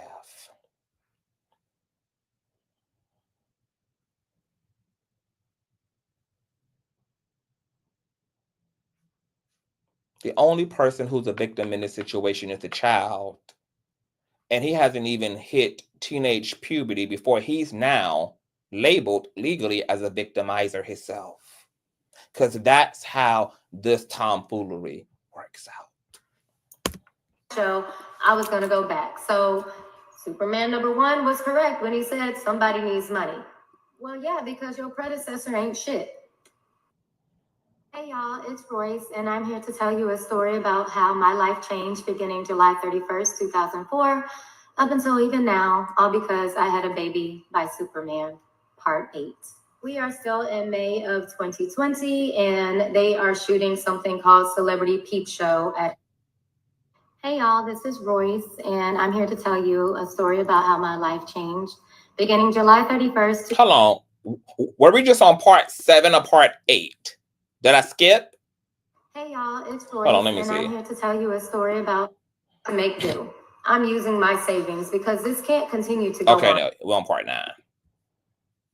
Hey y'all, this is Royce, and I'm here to tell you a story about how my life changed beginning July 31st, 2004 until even now, all because I had a baby by Superman, part 9, the final chapter.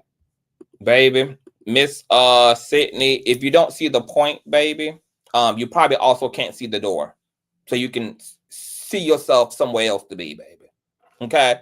If you're confused, see the point and rewinding it so I can inform you about why her and Dwight are getting that work today. Okay? But it's probably no point in me telling you to go see yourself somewhere else because you can't even see the point. So I know you can't also see the damn door either. As I stated before, I agreed to take the $113K because I figured I would be able to flip the money that I was receiving from the Basketball Wives contract. I had also received a contract for an artist development company in New York, and I just felt like I was good. I also still had my job at the HBCU. Well, shortly after, I am headed to the airport. I get there, I check in, I go through TSA. I have my cat with me. When I get to the gate, I go to the gate and I just want to make sure that everything is okay with me and my pet. He says, I just sold your ticket. I asked him why, and he said someone refunded it. I get on the phone, and that is how I found out that they had canceled my Basketball Wives contract. Great. I'm not saying he had anything to do with it. What I'm saying, baby, is that you should realize that God did you a motherfucking favor. It's sad that you don't know that God did you a favor. But that's what happened. Later on in 2024, I was fired from my HBCU job. I was actually fired during the same week that my father had a heart attack. I was then blasted on the internet, called names.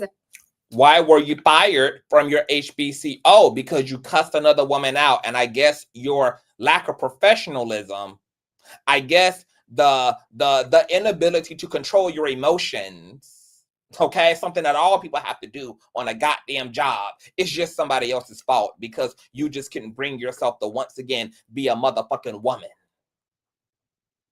Yeah. Harassed by some of my former athletes, and I remained quiet. I watched them belittle and degrade me and realized that no matter how much I fought for those athletes and what I brought to that program, the culture of this generation has changed. Over the past couple of months, Superman has been harassing our son. He's also been harassing the school.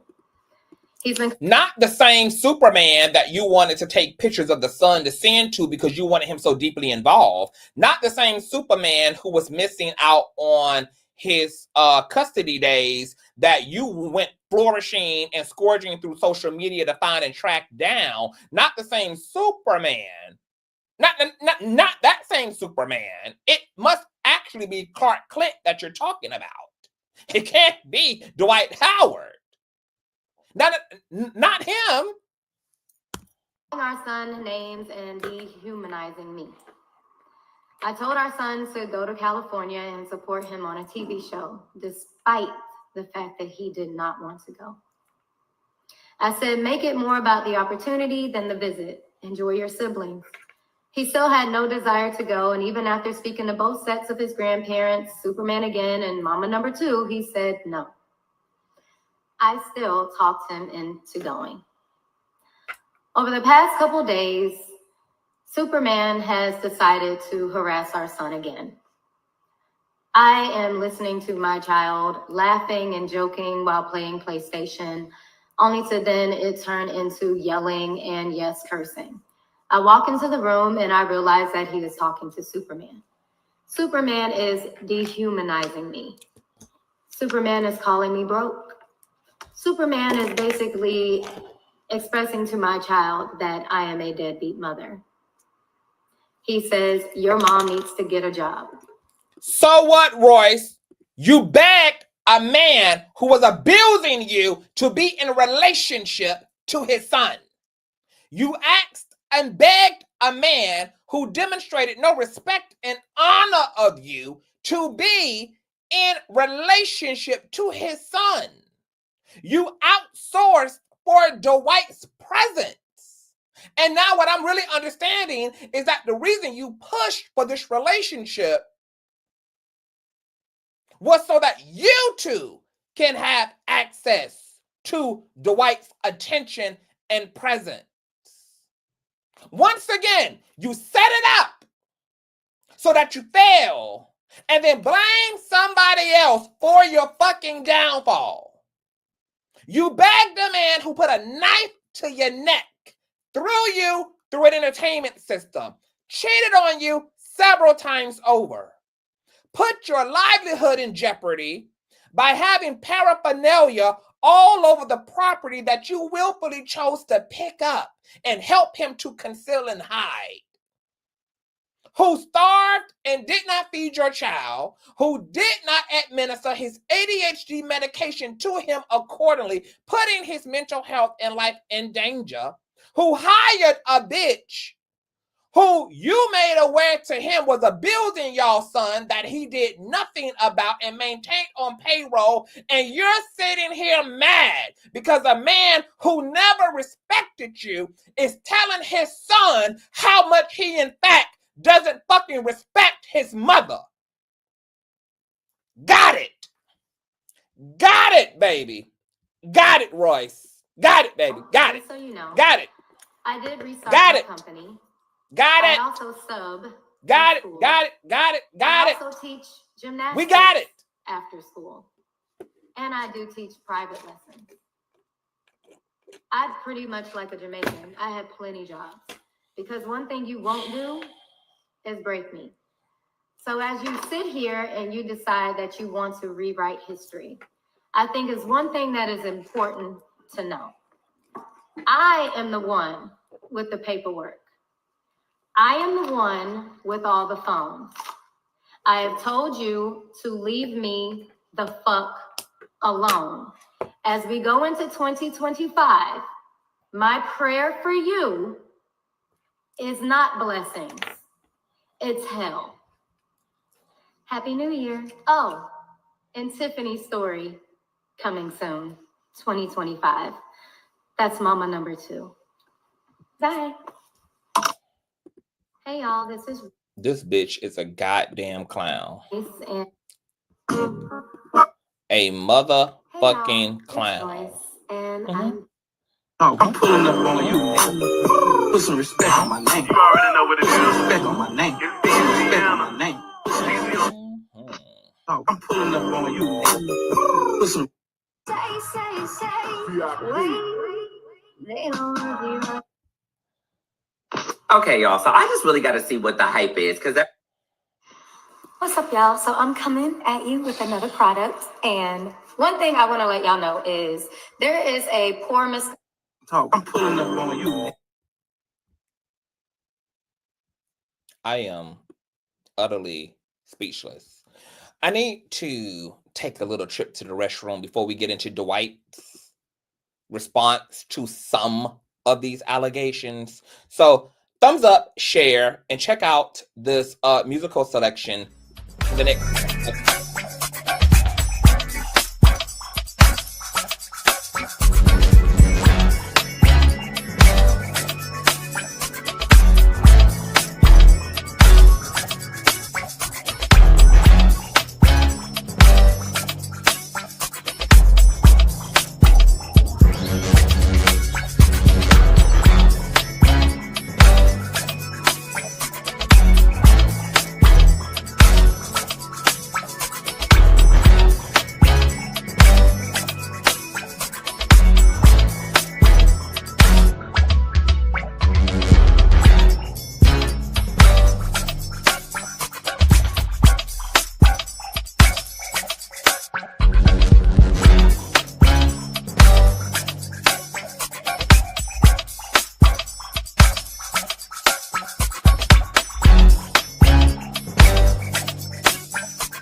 we're back.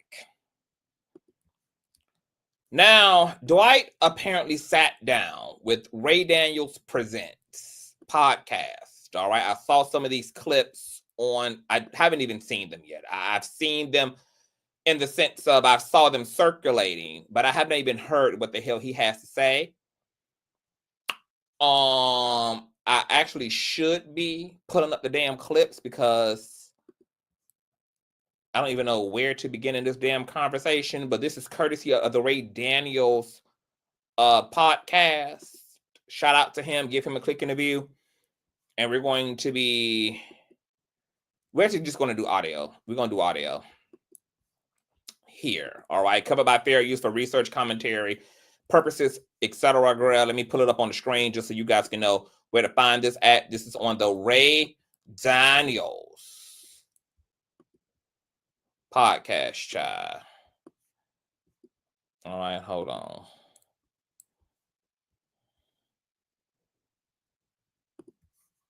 Unbelievable. Unbelievable. All right, this is the Ray Daniels platform, Gria. And we're going to be doing audio only. Let's hear what Dwight has to say. He talks child support, basketball wives, and more. Who else gonna pay me a check to talk about my business? Let's not do this. I get what you're saying. How about we got these kids together? Let's find out a way to make money together. We don't have to be together, but okay, we have a son. Our son, he could act. He got a portion of your spirit and mine, which means he could probably sing, act, dance, play sports, do whatever he want to do, and he's smart. Instead of taking the money and taking away, let's invest in building this. Let's build on that. Let's use what he has to make him better. And oh, you know what's going to happen when you do that? It's going to in turn take care of you. Yep. It's going to, by us doing this for our child, it's going to make you better. Or not that. Even if if they don't want to do that, set them up for a business. Let's do anything to make sure. Come on, bro. The money that was given is all right. People don't understand this. When you get child support money, it's tax-free. Tax-free, which means if that says you're getting $12,000 a month, you're really getting $12,000. This man could have put money up for his son in a trust. To the interviewer's point, he could have set up an independent business for his son. If Dwight was any type of a motherfucking man at all, Royce technically should not have even had to run to the courts to implement child support. Because any man that loves his child and children, these are going to be automated responses out of his love. Okay? He did none of the above, talking about what should have been done. Then he should have been the one to do it, and he should have been the one to participate in creating a space between him and Royce where they could have done these things. Okay? That didn't happen. You know why? Because Miss Dwight was too worried about whether Royce said his fucking name in front of Wendy Williams. He was too busy taking money off of the table he's claiming he was interested in putting money on too. Make it make sense. And not only stripped her of her coin for willfully breaching a gag order, her fault, but as the father of this child, not only did that to the mother of his children, but did it to his child's grandmother and ciphered out all of her life savings, allegedly, as well. Because that's how much of a family-centered reality that Dwight is interested in. Also, narcissistic tactic to compromise everybody that you want to be dependent upon you's economics. Attack the coin to create dependency that results in control. Yeah. $1,000 a month. It's Mm. no taxes coming out of there. I get taxed On the money. So guess what? When they tax me first, and I give that money that's already taxed to them, Yep. tax free. Davis, perfectly stated. Royce needs to start every part with "Hi guys," part 3 of "Yes, I still want the dick." And this is how that changed.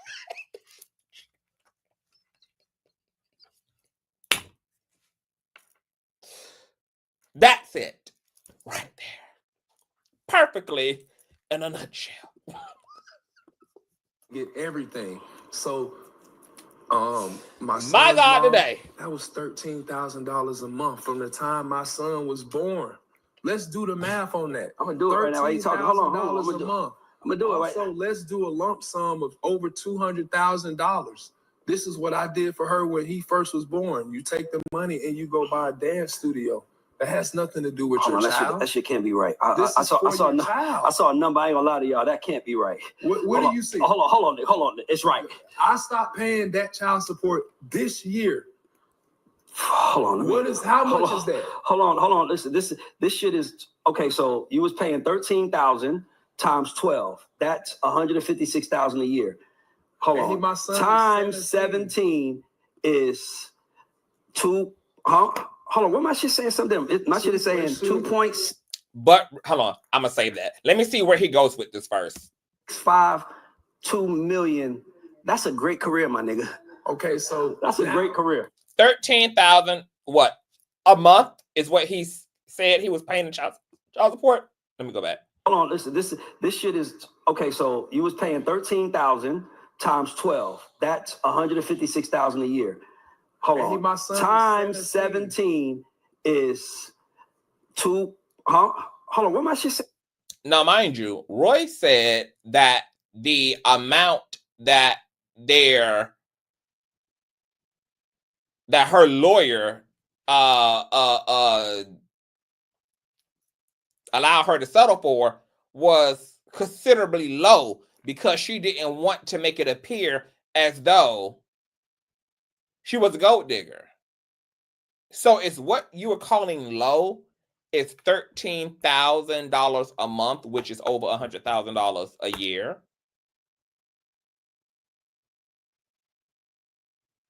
Oh, baby. I guess Royce wasn't expecting Dwight to also pull up to social media. I guess that's what she didn't anticipate, baby. In her telethon. My shit is saying 2.652 million. That's a great career, my nigga. Okay, so that's a great career. Now, that's one child. I've had multiple kids, and they get thousands of dollars every month. $14,000, $16,000 a month. So you can't say that I'm not doing my job for providing for my kids. I still gotta work. Nigga. I still gotta get my ass up at 4 or 5 in the morning. I ain't stopped. What are y'all doing? $13,000 a month, over $100,000 a year. The narrative that Royce is potentially a gold digger. The fact that she's so thirsty for fame and attention, was willing to go back to Basketball Wives, was willing to breach her gag order in order to talk to Wendy Williams about a man she was not legally allowed to talk about at the time. Considering all those things, the narrative that she's a gold digger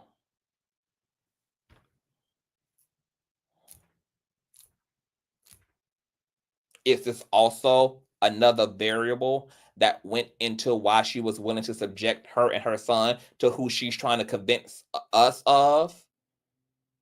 It's one of the biggest monsters walking next to Diddy.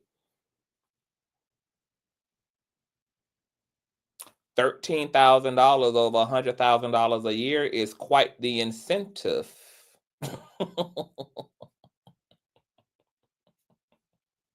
Was the money an influence for a woman that had a knife to her neck had her son physically and allegedly sexually assaulted,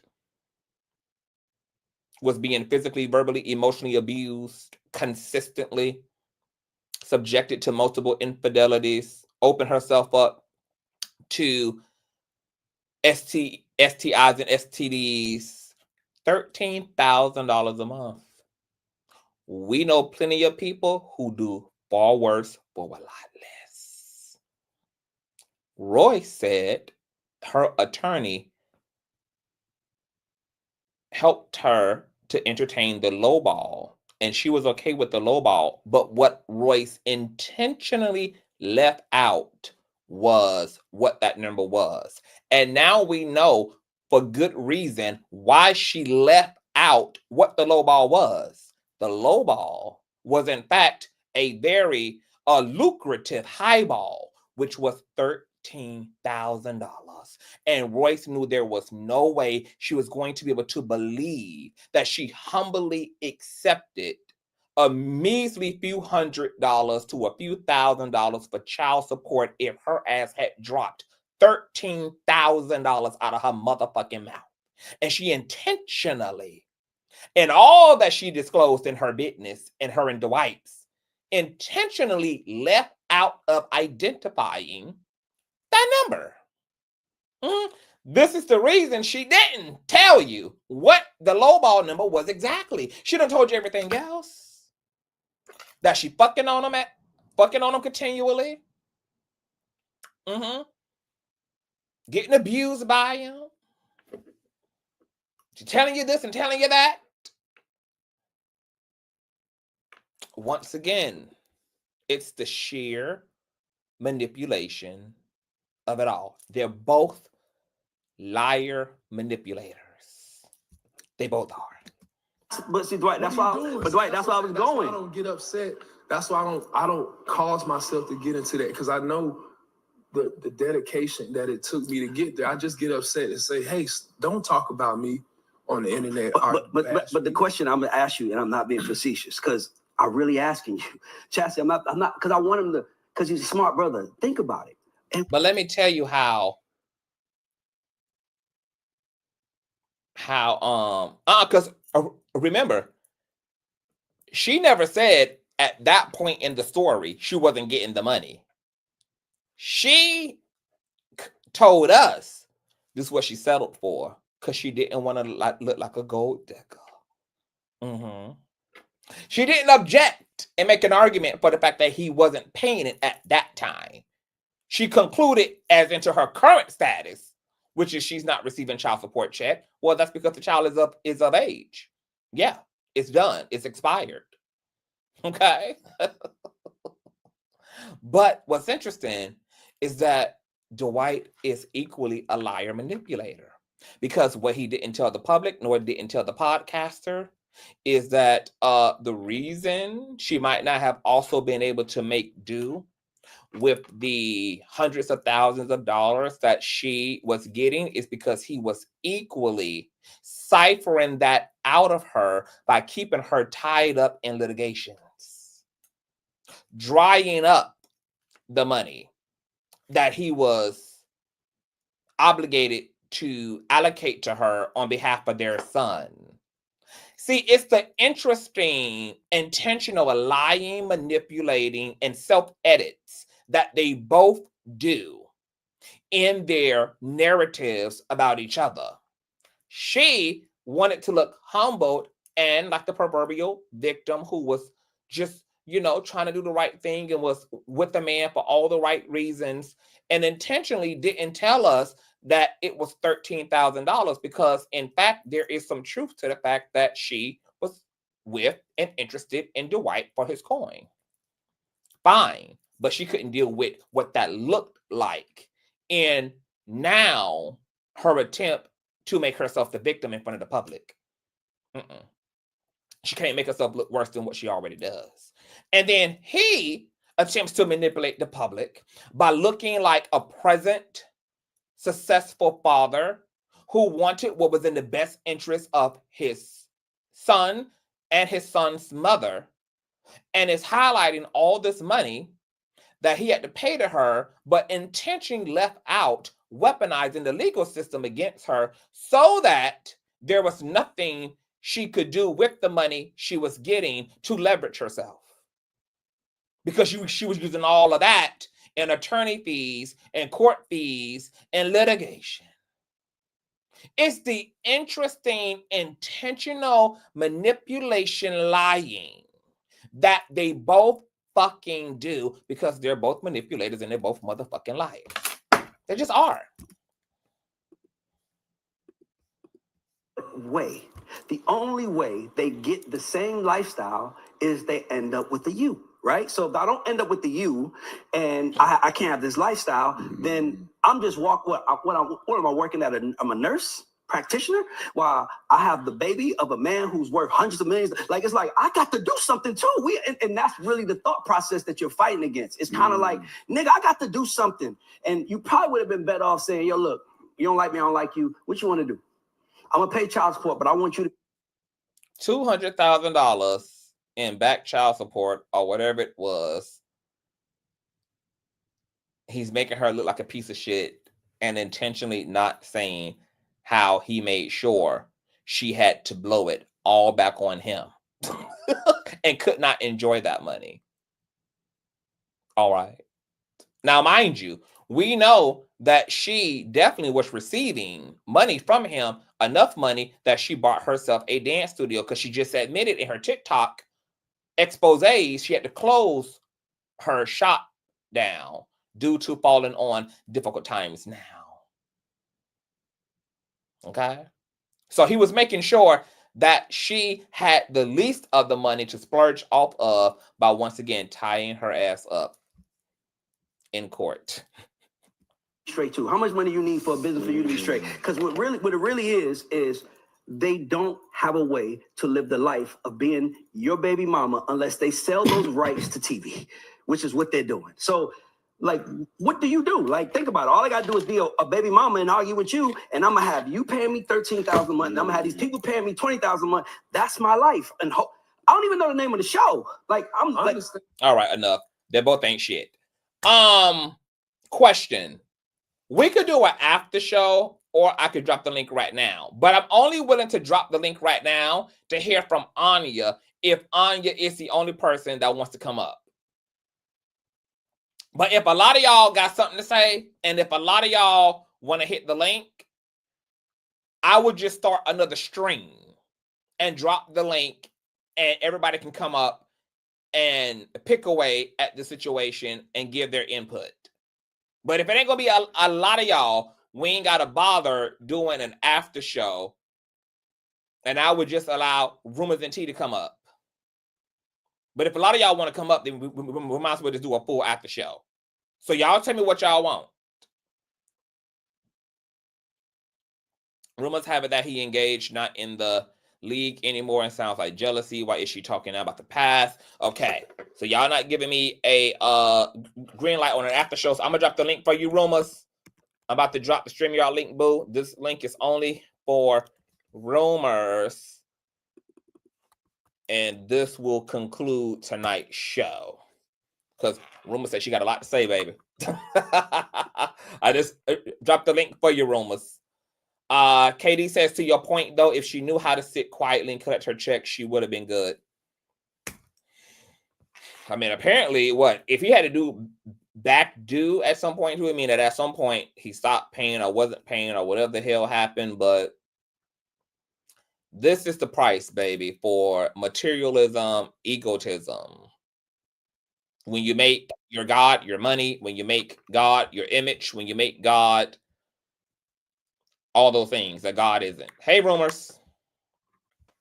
Hey, Conscious. Happy New Year. Yeah, Happy New Year to the crew. Day 2. Hey, boo. Day. You know what? Okay. It's so much. You don't say it a lot. So I'm just going to try to keep it as short as brief. Honestly, I feel like Royce. Now I want to be clear. Overall, I'm Team Royce. But that don't mean that Royce ass ain't been out here playing fucking games as well. Okay, she's. I agree with damn near everything that you said.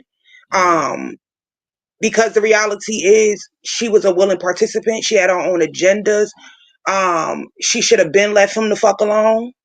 You know, she chose to continue. And I think there is a part of her that loves this man. I do. I really think that, you know, it's kind of like a love hate. Love or is No, attached to this man? I think she loves him. I think it's a love hate type of thing. Yeah. She goes back, she's gone back too quick, too easily. Like, I too have been following since day one. I mean, even before. Before you go further, because I'm just not going to be able to overlook it. So what's your definition of love then? Because, you know, I had said earlier that I do not agree with society's version of love, because I know that society makes attachment and love simultaneous. Unlike the cultural, societal narratives, I don't believe that love is dumb. I don't believe love is stupid. I don't believe that love is naive. I don't believe that love is gullible. I think that love is very empowering, that it's wise, there's data, there's knowledge, that it's grown and it's mature and it's full of itself in that way. All the stuff that we strip and rape from the word love, to me, definitely is also simultaneously incongruent with what people would have you think about love. Because on one hand, the world and society makes it this beautiful, godly, divine, all-inspiring thing that everybody needs and should also have, but then at the same time is willing to say in it is all of this incompetence and endangerment. And if there's endangerment in love, for me, I wanted to say that it's not love. It's a bunch of other things like attachment, it's obsession, it's egotism, it's lust, it's there's a lot of other alternatives to describing why people are losing their minds and why people are stupid as hell and why people would risk their children and risk themselves. I'm not sure if I'm willing to call that love. That hasn't been my love. So that's the key thing right there, right? That's how you feel. That's your stance on love. And because of that, although I too, that's why I said she loves that man. I'm not saying it based upon my definition. I'm saying it based upon what she's displayed throughout the years that I've been following her. That's why I said it's a love-hate thing for her. I've watched Royce, like I said, even before Royce came on Basketball Wives, you know, usually when they're about to come out with an especially back then, when they're about to come out with a new reality show, they shopping around, you know, not necessarily the previews, the trailers, but you know, when they put the announcements out and things of that nature. So I because it was only two people that was going to be on the show that I was aware of. That was Shawnee and that was Evelyn. So I looked up the people, found them. I found Royce on MySpace. At the time, Royce, I guess she was already under some type of gag order because she was not speaking directly, like saying his name. She was speaking very indirect. She was very aggressive, but at the same time, she was like using it as like. But I get it. That was her get on. That was her ticket to get onto the show. You know, that was going to be her claim to fame, having this, you know, relationship and a child by this man, and then it becoming disgruntled, things of that nature. But initially she always spoke with like a lot of malice. And then when things would seem a little bit smoothed, like she wouldn't speak harsh about him. And it was almost like the gloss, you can see like throughout the years, you can see the gloss in her eye. Like it was just a difference. You know, when a person really has true malice, you don't see the twinkle. You don't see nothing but like pure discontent. That's not what Royce has given me throughout the years. She's given me very much, if this man picks me, makes me the main character publicly and behind the scenes, I will be okay with all the shenanigans. Because she has been okay as she's now telling her stories. I've always discerned this about her. She's been okay with the alleged infidelities. She doesn't have a problem with, she shouldn't, if that's what she's into. She doesn't have a problem with his sexual identity, I think she's been a willing participant in a lot of it. I think the problem for Royce has been that she has not been declared the main character in the story. Like she's not his body. And that has been like an ego thing for her. She really does not take accountability. When I found out Royce was a Cancer, it was a rap. I knew it, I understood it. I said, okay, they lack major accountability skills. Now, I will say that I feel like somebody's been in her ear. I know that she has chased the fame for a while. I remember a few months ago, she was on Carlos King. She did the interview with him. She was a little bit more open. She still was discreet, but she told a little bit more than she had been telling throughout the years. Right? So I knew something was coming, unbeknownst to us. And she was dropping hints like it's more to come. Unbeknownst to us, the public, that, this gag order was about to be, done. She was going to be able to move, forward and expose more things, talk more openly. My only issue is that the way she's been going about it, not to say that she cannot tell her story, it just seems very performative.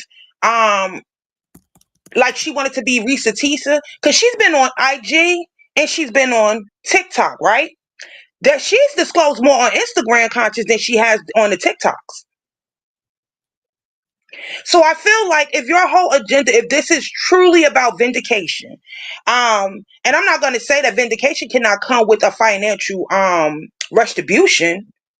I mean, after all, some of the stuff she said, it was kind of sickening, and I do believe it. And I mean, she was showing us court documents. So you were just constantly taking her to court, knowing that you were having her blackballed. So the only real income that she was genuinely generated, because she wasn't making shit from the dance studio, okay? The only real income she got is the child support, and she's using that up and paying legal fees. So I don't have a problem with her trying to get the coin, trying to get some money, but like there's no consistency. Like it's a lot of inconsistencies, because as you were playing the TikToks, I'm like, okay, but she did discuss this on IG. She spoke on this on IG, but you're not speaking on it on TikTok. It just comes off as messy, and it's coming off like hold on. Can you fill that in? She spoke about what on Instagram that wasn't spoken about on TikTok? The amount for the child support. Okay. How much did she say on Instagram? She said it was $13,000. She said the initial the first payment she got was an original lump sum, right? She said they gave her the original lump sum because he was behind, because he didn't pay, I guess, for a year. So she got that original lump sum. Then after that, she was given the $13,000 a year. But she showed us the court. You know how you go on Pacer and stuff, and it shows you the docket numbers and things of that nature? She showed us, I mean, every year from that child's birth, she showed us anywhere between 10, even more than 10, I want to say 15 to 30 cases. And some of those cases, they would keep adding, amended. They just kept doing it repeatedly. So she would have to pay legal fees every time to respond, to have the attorneys to respond. So it was sucking up the child support money, or whatever the case may be. She went into details about all of that. She went into details about on one of the lives, and this was a couple of days ago. She went into details discussing how the abuse with the other kid's mother and stuff or whatever. And then somebody in the comments was telling her not to do that. Don't go into the details of that. Now, I don't know if she was addressing the SA allegations and things of that nature 100%, because I had just popped in, but people was in the live talking. Some of them had blue checks. I don't know who was who at the time, but I do know that they were telling her not to discuss that because the other person that it involved was still under gag order. And she was putting that person in a position where they can, get in trouble legally. So when you were discussing about the Wendy Williams thing, I'm like, okay, Royce is not in my opinion, I don't think that Royce is unaware of what she's doing. I think she lacks emotional intelligence. But I also think that she's this is like a ego thing.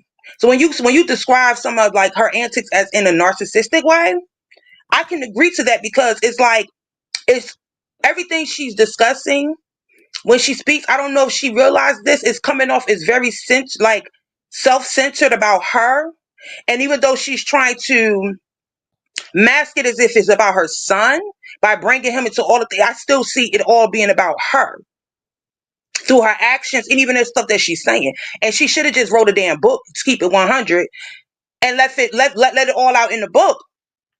You know what I mean? Because then somebody would have had to read it, proofread that shit, right? And they could have came back and said, look, no, you know what I mean? Like, this ain't a good look, da da da da. Because she really has been exposing herself right along with exposing him. It makes no sense. Like, you're telling us that, I don't remember what year that was Basketball Wives came on. She was only on there, what, 3 seasons tops? And you're telling us that during the pandemic, you was back in this man's house and you were having problems with him back then? It was. He had already gagged her. He had already abused her. He had already done all these things with the nanny, the nurse, da da da da da da da. And she was with his ass for the pandemic. So for me, you're not going to convince me that it was about your son, because again, you know that all that your son, if all that you're saying is true, you know what your son experienced. And this is the reality. I understand that his father was a basketball player and he got all this money. He's making millions of dollars. But so I'm keeping it real shit because Royce Reed wasn't born with a silver spoon. I would have took my ass to Walmart. I'd have took my ass to McDonald's. I would have did what needed to be done, like her homegirl Tammy did when it got on damn it food stamps. You do what needs to be done, and you wait, because the universe, if your intentions are pure and good, you're going to get your vindication and your justice. It will be served in the long run. She didn't have to go back to that man's house. She didn't do that shit for that boy. She did it for herself. She truly did it for herself. And listen, if Royce has a mentality, I don't want people to be shaming her because she's able to be in a poly or a polygamous type of relationship. That's good for her if it works, but be honest, living your truth. And if you're okay with being with a man that is bisexual, living your truth, don't try to shade him. Because you know the world that we live in and how people like to use homophobia and transphobia and all the other phobias to weaponize that against a person. That don't work in her benefit when she's a willing participant to keep dealing with him. He ain't hiding shit from you. It's not her truth, and that's why she ain't gonna live in it. Her truth is she wants to be in a traditional relationship, but this man, because of his wealth and status, she allowed herself to be subjected to and to compromise her values. And because she already said that she was doing things sexually she didn't apparently agree with. And that's the raw God honesty that she needs to live in. Is I need to take a self-inventory of what I did to myself because of what my values actually were. Even with me saying she wanted a traditional relationship, the reality is that her values had to be rooted more in materiality than anything else. And it costed her her soul, and it was at the expense of her son. And if Royce don't clean that up, they're both going to continue to be in life danger, even outside of Dwight. I personally do not believe that those are her values. I believe she with all the fuck shit, and I don't think that is just solely rooted in greed and fame. I know that from that episode when she had her father on and her father were going back and forth. I feel like she comes from a family that is really down with the shits, but they like to save face for the public. And that's okay too, because everything ain't for the public. Your private life is your private life. But you don't have to put out an image, like, try to put out this false narrative about yourself. You're a grown ass woman. Everything she Live your did, life and be happy. everything she did though was about fame. She kept going back to the man that had a very much so consistent public image because he's a star athlete. She allowed herself to end up with thousands of dollars worth of a verdict because of her thirstiness for fame and sitting in front of Wendy Williams. She Mm-hmm. outsourced for the famous wealthy man in her life, despite his abuse of her and their son, allegedly. She continued to outsource for him to be in his son's life. I do not believe that Royce would have done that for an abusive Pookie. I do not believe that she would have done that for a broke ass Ray Ray who was abusive, that she would have been fighting for some broke ass non-famous niggas attention in her son's life simply because she wanted him to have a dad. Money and fame and being seen and feeding her own narcissistic complex, which goes back to also what you're saying, that there's a I, me situation. Yeah, that's like all of the fuck shit tallied up together, fame and money, and it makes you be with all the shits. She even was willing to make herself look like an immature little girl hopping from dick to dick to dick on TV, which was her storyline. She was already narrated by the women on Basketball Wives as a corporate hoe, and then she played it by not being able to keep a man per season and showing up with a different nigga plus season. These are all the things Royce was willing to do in the name of attention and money and public notoriety. Yikes. And I like Royce because I felt like, and I feel like in the past, Royce did not do too much when it came compared to the other women on the show. But I can't be She did a lot. biased. To me, she did a lot more. She endangered her child because of her own shit. Those other women might have did what they had to do for TV. Royce was the one living the real nightmare in real life, and it's worse than what any of those women did on TV and for TV. But that's what I'm speaking on. I'm speaking on what we saw on TV. And what I was saying is, but I cannot be biased based upon what I've seen on TV, nor just what I've heard her throughout the years speak on. There's very much truth in some of the accusations. She's provided receipts that I've seen, some things. She's had people from inside of his camp that have just popped last night. They just was just popping up in the chat, former employees, friends. And we know that. And I know there's truth to that, but what I'm saying is I appreciate the fact that. And we know that he's absolute an issue. I don't think anybody disagrees with that. The problem is that Royce does not take any responsibility. No, but that's where I was going with it. The thing is that what I appreciate is the fact that, because this is not a situation where this woman is a sole 100% victim. No, you have been a willing participant with the fuck shit. You have contributed to the fuck shit. And I don't like, because this is what I tell you all the time on the back end. I really be one to hold women straight up accountable. I'm like, I'm not one of those females that's going to just straight jump advocate for a woman, because I know the fuck shit that us women do and have done. And this is one of like a great example of someone crying fucking wolf. He wouldn't have been able to do as much as he did had you not participated. Facts about he wouldn't have been able to do any of what he did had you not participated. So I stand with what you were saying in regards to she didn't want to have the baby. She could have made other arrangements. The fact of the matter is, yes, that is a big thing in regards to what has gone on with her son, how she's allowed her son to be placed in an environment with other children, even though there is legal stipulations that say he cannot. You've allowed him to be in the position, putting other children in danger.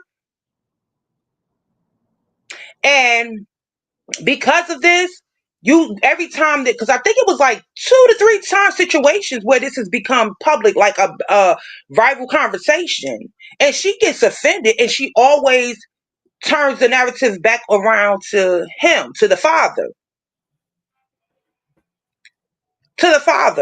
But, and I always say, I don't understand how you holding the father accountable, because you could have got your son counseling immediately. You could have requested that from the court. You could have actually asked the court to place y'all and place your son if you didn't have no control of his actions. If you were dating someone that had, because that's the last situation, I think she was dating someone that had a child. Why would you allow that other child in your home? You mean to tell me this person that you're dating doesn't have their own space? So she's not, to me, she's not a victim in the situation. I'm glad you called her out. Like I said in the chat, this is something that is needed and missed in our community. I'm so fucking happy. I cannot say how excited that I was that you was reading the fuck out of her. And I'm glad that, to me, it wasn't, because whoever that was that felt some kind of way, like, y'all don't understand love. Y'all don't understand real, genuine love, because that comes with chastisement. That comes with correction. If you can never tell a person when they're wrong and offer, not just saying you're wrong, but offer the support and some guidance on how they could correct themselves, then you ain't really for that person. And I just need Royce to step out of her ego. I need her to go find her someone that's willing to help hold her accountable and do the fucking work to correct her bad habits, and to offer the same support for her son. I think she needs to leave Dwight the fuck alone. Leave him alone. Because at this point, I don't know if it's I know he'd be fucking with her on the back end, but I don't know if this is a pattern. I really don't know. I cannot say, oh, this is a pattern. Just because every time he's with someone, she does this or whatever. Because it seems like something that they both have going on. Like when she's dating somebody, she start posting pictures, then all of a sudden it becomes she got to go live because it's an issue between him and her. They got this just very toxic thing with them. But I want her to move forward.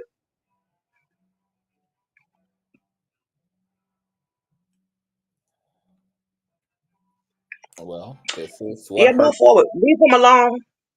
Get the help she needs. Get the help her son needs. Take accountability. And leave it alone. Because, I mean, like, I felt like she was an accomplice, too. Y'all, like, all the insinuations of it was like a Diddy party, the things that was going on, this and third, but you willingly participated. And a groundskeeper, she called him the groundskeeper. He was the house manager. He came on last night and he said he made it clear. They may not have known, but he made it clear. You guys always had access. Like, you could have left the grounds. They could have left the house. They could have left out the gates. You couldn't have walked on foot, but you could have showed left out on the car. The police couldn't come in, like if they tried to come. He said, but you guys had access to just walk out, to leave the grounds. So to me, her Teresa attempt, like, it fell flat. It wasn't doing what she thought it was going to do. I think she chose to do it that way because, listening to the story, when Risa Tisa was telling her story, we all found, like, we all came to a point to, like, she's stupid. Is you a bird brain? What, girl, child? I think she thought that was going to be the reaction. That's why she decided to move over from IG onto TikTok and do it that way, thinking that it was going to somehow still work in her favor like it did Risa Tisa. Or Tisa Risa, whatever her name was. But it's not having people are having an adverse reaction because what she's saying just makes no sense altogether, in a sense that she's trying to come off as a victim and she's not a victim. But Mother Iyanla is proud of you. You keep doing the good, the Father, Son, and the Holy Daughter work, okay? You keep your foot on everybody's neck. Don't let up. I felt good about it. And I'm just now ready for the rest of 2025 because so far, this is light compared to what's about to come up. I know we got more stuff with Jay-Z. I saw somewhere in the headlines that he tried to get the case dismissed early or something. I don't know if you saw it. Yeah, I'm thinking about whether I want to go live about it right after this or not. So, It's always tomorrow. yeah, I might be back tonight. I think I'm kind of in the mood. But yeah, I mean, I don't know what to say. But both Royce and Dwight are fucking trash. The situation is so preposterous. The fact that their son even has 2 legs to dance to TikTok with is a miracle in and of itself, considering all of the goddamn danger that both his parents allegedly put him in because of their obsession with themselves and each other. And I don't know what the future looks like for Royce or damn Dwight, but I hope that the son is the black sheep in this situation and has come out of this and was born into this to be something completely opposite of who his damn parents is, because this shit was over the moon ridiculous on both her and Dwight's part. It is unbelievable. It's unbelievable. It's unbelievable. And I am intolerant at this point. As somebody who is taking a great deal of absolute responsibility for myself and taking responsibility for my goals and for my mental health, my health period, somebody who has made very tough decisions in my personal life, in my social life, as somebody who does the work, you know, I can't be any easier on people than I am on myself. And there is a real issue in this world with what we're seeing happening on a societal level, partially because people have the nerve themselves to be delusional in and of themselves. But then we are living in a world that also is unclear about what should be going on in these situations. And people cannot bring themselves to tell themselves the truth. And they also don't have too many people they can rely on to tell themselves the truth when they feel at seeing it themselves. And going forward, yeah, I'm just tearing off into everybody's ass. I'm gonna be just as on the neck as I am with myself. Like, people literally, like I tell people all the time, baby, like, CTV don't stand because CTV takes it easy on himself. Every fucking blessing, every fucking miracle, every fucking step in consciousness, every next level I am earning by pounding the dirt, pounding the sand, baby. Like, you got to get into the shit. You got to get into your shit. You have to. And life is hardcore. Life will kill you. Life will leave you destitute. Life is like artificial intelligence in that sense. It does not give a fuck about just how dark the consequences of your conscious and unconscious shit is. You will live it. You will live it. And life will not prohibit the worst of what could happen from actually fucking happening. So we can't afford, as human beings, with as fragile as life is, with as fragile as reality is, to be very like unclear about where we're going and what it really takes to get there. And we've got to wake up. We've got to wake up. As a result of living in this pussy ass society, I actually am very. I've become hungry again for elders, and not like those pussy ass elders, but like the people that really grabbed you by the motherfucking neck. The person that unapologetically and passionately spoke truth to power and spoke healing to dysfunction and darkness and chaos. We are really missing that. And we can see the effects of it upon society as a result of an absence of an empowering and honest and loving accountability in the world. Dwight and Royce And those who are like them, baby, these people better clear their shit up.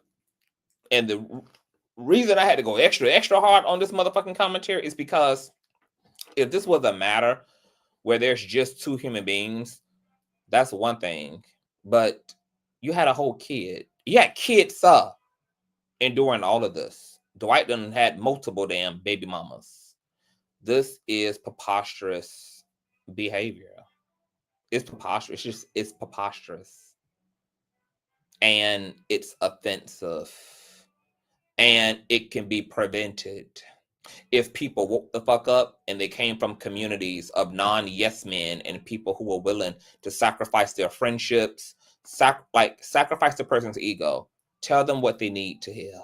So what if a bitch would be mad at you? So what if a person might be so immature as in to collapse the relationship because you told them something they didn't want to hear or wasn't ready to hear? Who gives a fuck? Are you more of an advocate for their well-being and their actual healing or for their fucking ego? And then they're going to be the same people that are actually wanting to chastise the ego, while unbeknownst to them, participate in a person maintaining and sustaining the same ego that ends up as the problem again and again and again. We got to make some choices here. As a society that wants to do better, we've got to make some decisions. Whether we are glorifying proximity and relationships or actually an advocate for healing. Because who we got to be on the side of is the fucking truth and the light of it all, and not the individuals themselves. When we have an allegiance to people, we minimize our power and we minimize other people's power to liberate themselves, because we're too cowardly to put their ass up on that cross where they need to be in order to understand the gravity of themselves and the version of themselves that has made a shit show out of their lives and the shit show out of the lives of their loved ones. They both participated equally in harming their child, mentally, emotionally, psychologically, etc. Royce's incompetence and unwillingness to grow up and be a woman and to remain a little girl not only costed her financially to make it worse, it costed her mother's life savings. And the dumb bitch still don't think that that's about her.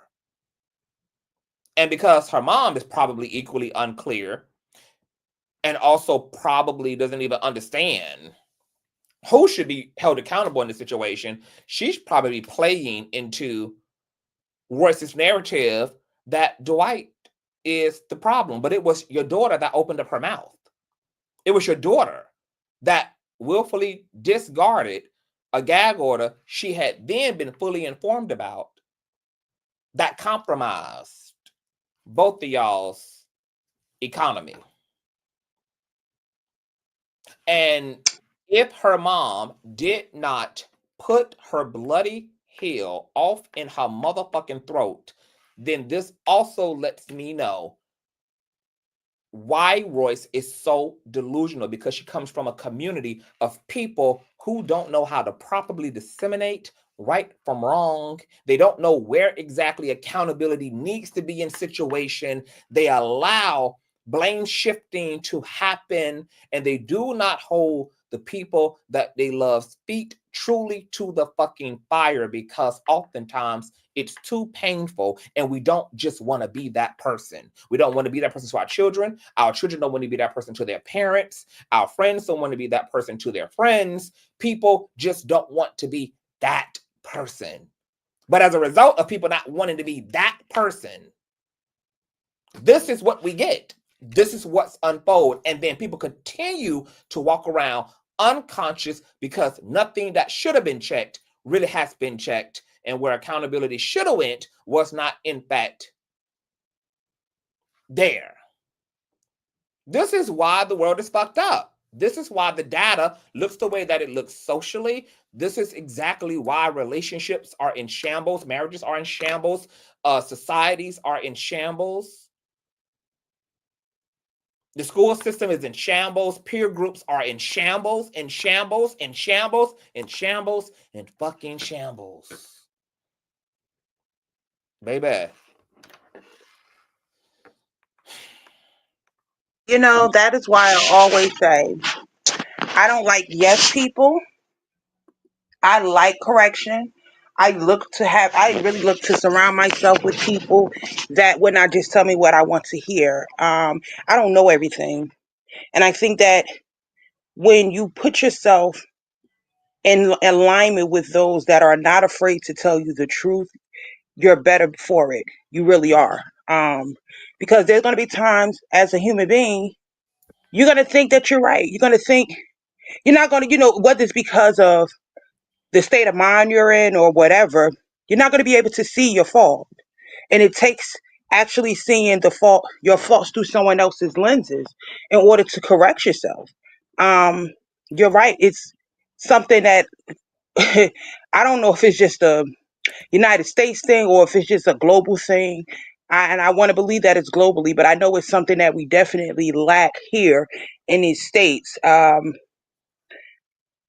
I don't know. I felt really good listening to you. Like, I feel like there are people that hear your commentary and you ignite a fire in them that makes them want to do better in dealing with others and calling people out and you know what I mean, learning how to do it with love.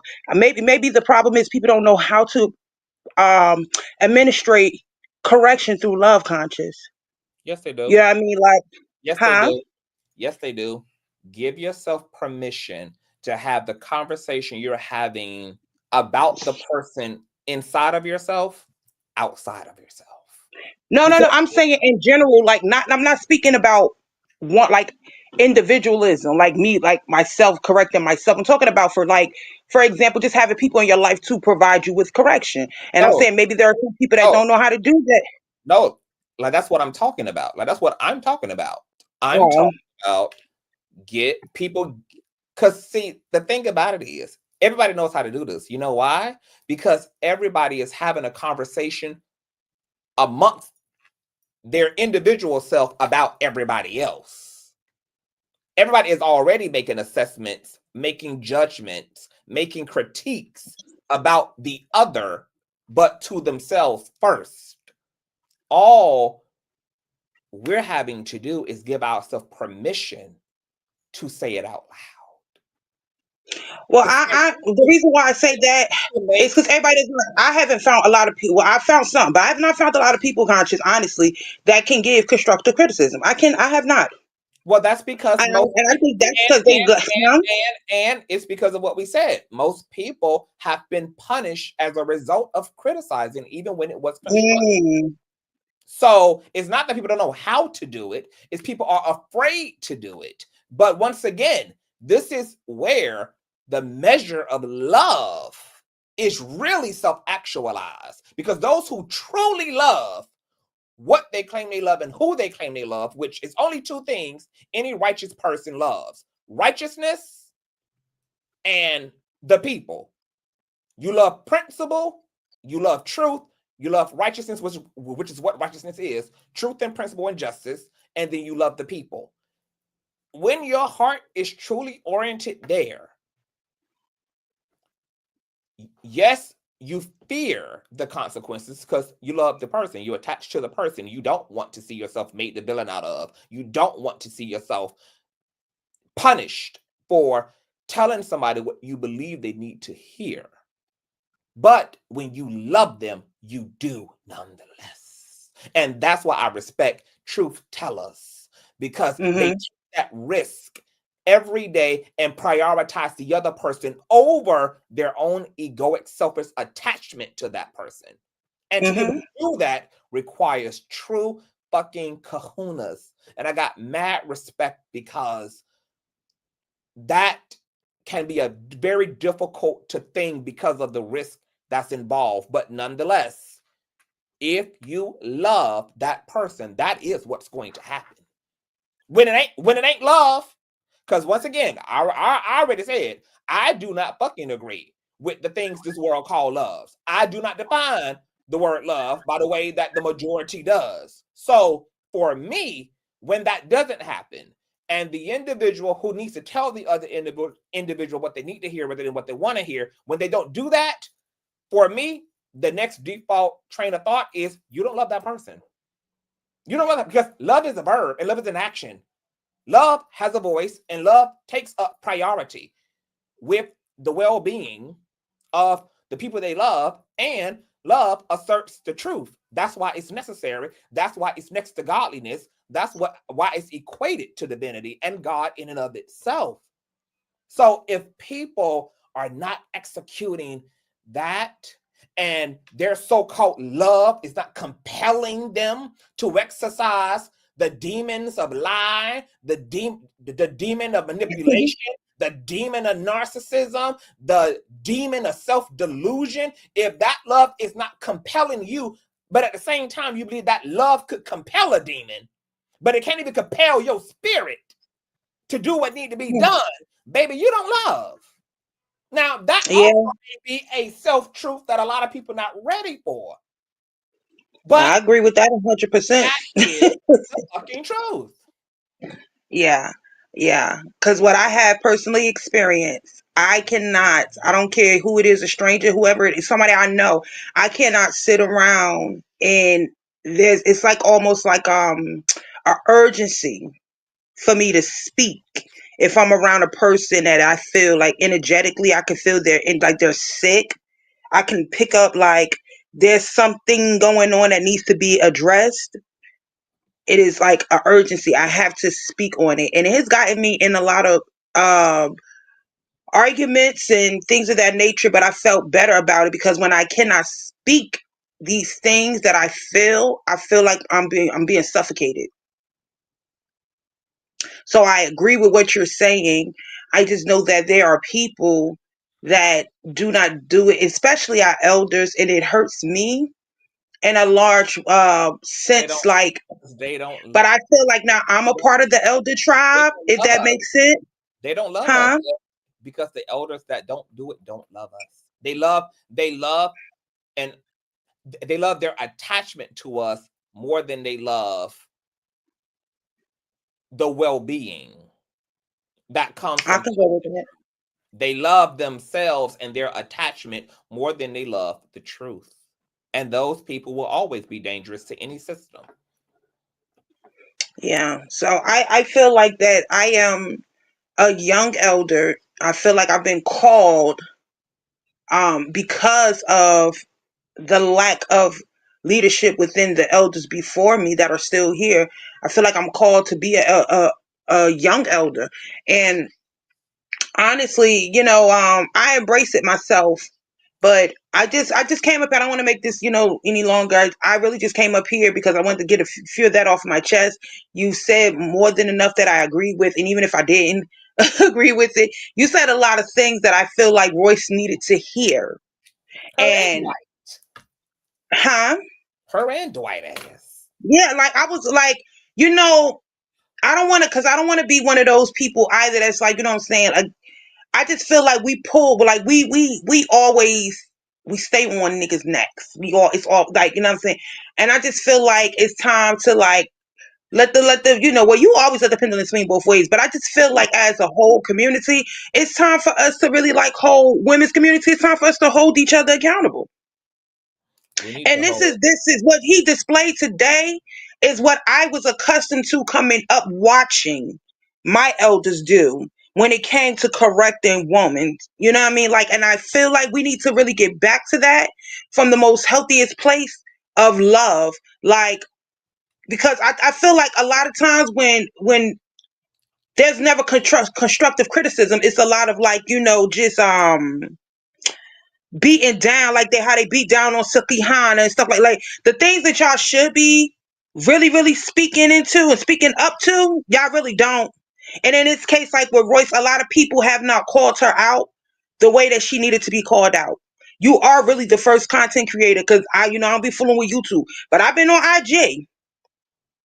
And I haven't heard nobody really call her out. I mean, of course, in the comments, there's been people saying, oh, she's jealous every time this man gets somebody new. But nobody has really dissected and went into what the fuck is really going on. So I always appreciate you for taking, you know what I'm saying, time out of your day to really call a thing a fucking thing. And there's no way that the way you broke it down, I promise to God, I'm going to send it to her DMs. I pray that she sees it. It's no way that she can view this commentary and take offense to it She and can't not really look at her fucking self.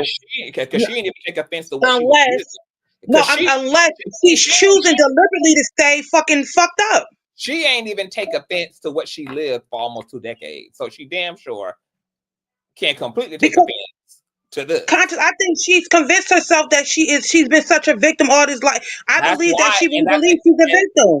That's exactly why she can take offense.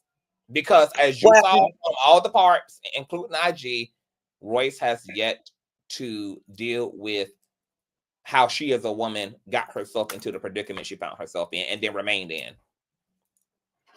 Well, I'm still going to DM her this, and I just want her to look at it. I want her to get angry enough to really dissect it, to search herself to find out why the hell she's so fucked. If she gets angry, why the hell you so angry if it's not the truth? Like, really look at it, because at the end of the day, you don't need to be angry if someone else's opinion is not the truth. It's not your lived experience. Anger only touches on some truth, part of the truth. So I want her, even if she does, get angry, search yourself, do the work that needs to be done. Because at the end of the day, I think their son is almost an adult if he's not an adult. Yeah, he might be like borderline almost there. Yeah, he 18, 19. I think the child support payments done dried up. So like now you have this human being that you created and this toxicity that you guys marinated, you cooked them in it and everything. He's a danger to the community. Like, but I don't think it's too late for him to get the help he needs. And I think it starts with them, because as long as she continues going on the way she's going on and he continues, like, it's just like it's no hope for that boy. And that's really crazy. Like, it's so many subtopics we could take from all of this, but I just feel like they are like a virus. They've been a virus to this planet. You know what I mean? Like, it's people like them that just infest the world with darkness, and they just plant the seeds, and them seeds are just water, and we all have to be exposed in some kind of way to this. And I'm just like, baby, 2025 is just starting off. We on day 2. And I also don't want this commentary to be seen as just checking Royce, because both of them got equally checked. The only thing is we didn't even need to hear Dwight's side, because we all already agreed that what she was saying about Dwight was true. And his behavior is so obviously wrong that that's all there is to say about it. Royce's actions are completely unconscious. And this helps her to be self-deceived in the role she plays when she stumbles into manipulators and abusers and users like Dwight, allegedly. And my fear, because she's still a very attractive young woman with her whole life ahead of her, is that Dwight, like all the other men that left her, used her, walked on her like a doormat, is that she's leaving her front and back door open for more Dwights. Dwight isn't something that can happen once. It might have already happened several times over in the form of different men. We have no idea really truly why the relationships that even came on the Basketball Wives dissolved, why they came and went, what was the real reason. And there are plenty of Dwights in the world, both rich and broke alike, who are narcissistic and self-entitled by nature. And women are living in some very dangerous, harrowing times in a society where particularly Black femicide is continuing to be at an all-time high. And if women don't become clear about the danger they're already in, and then address the things in themselves that make them even more susceptible prey, more harm at an escalated rate will continue to happen as we continue to do the diagnosis on what the fuck is wrong with men. And what the fuck is wrong with niggas? What the fuck is wrong with males? But for both of their sake, they better clean this behavior up, because he got a lawsuit dissolved. There could be many more if he's living his life recklessly. She's already connecting him to the murdering or deaths of other motherfucking people. Like, this shit is too dark. It's too fucking sick. It's sick. It's sick. And they're both sick.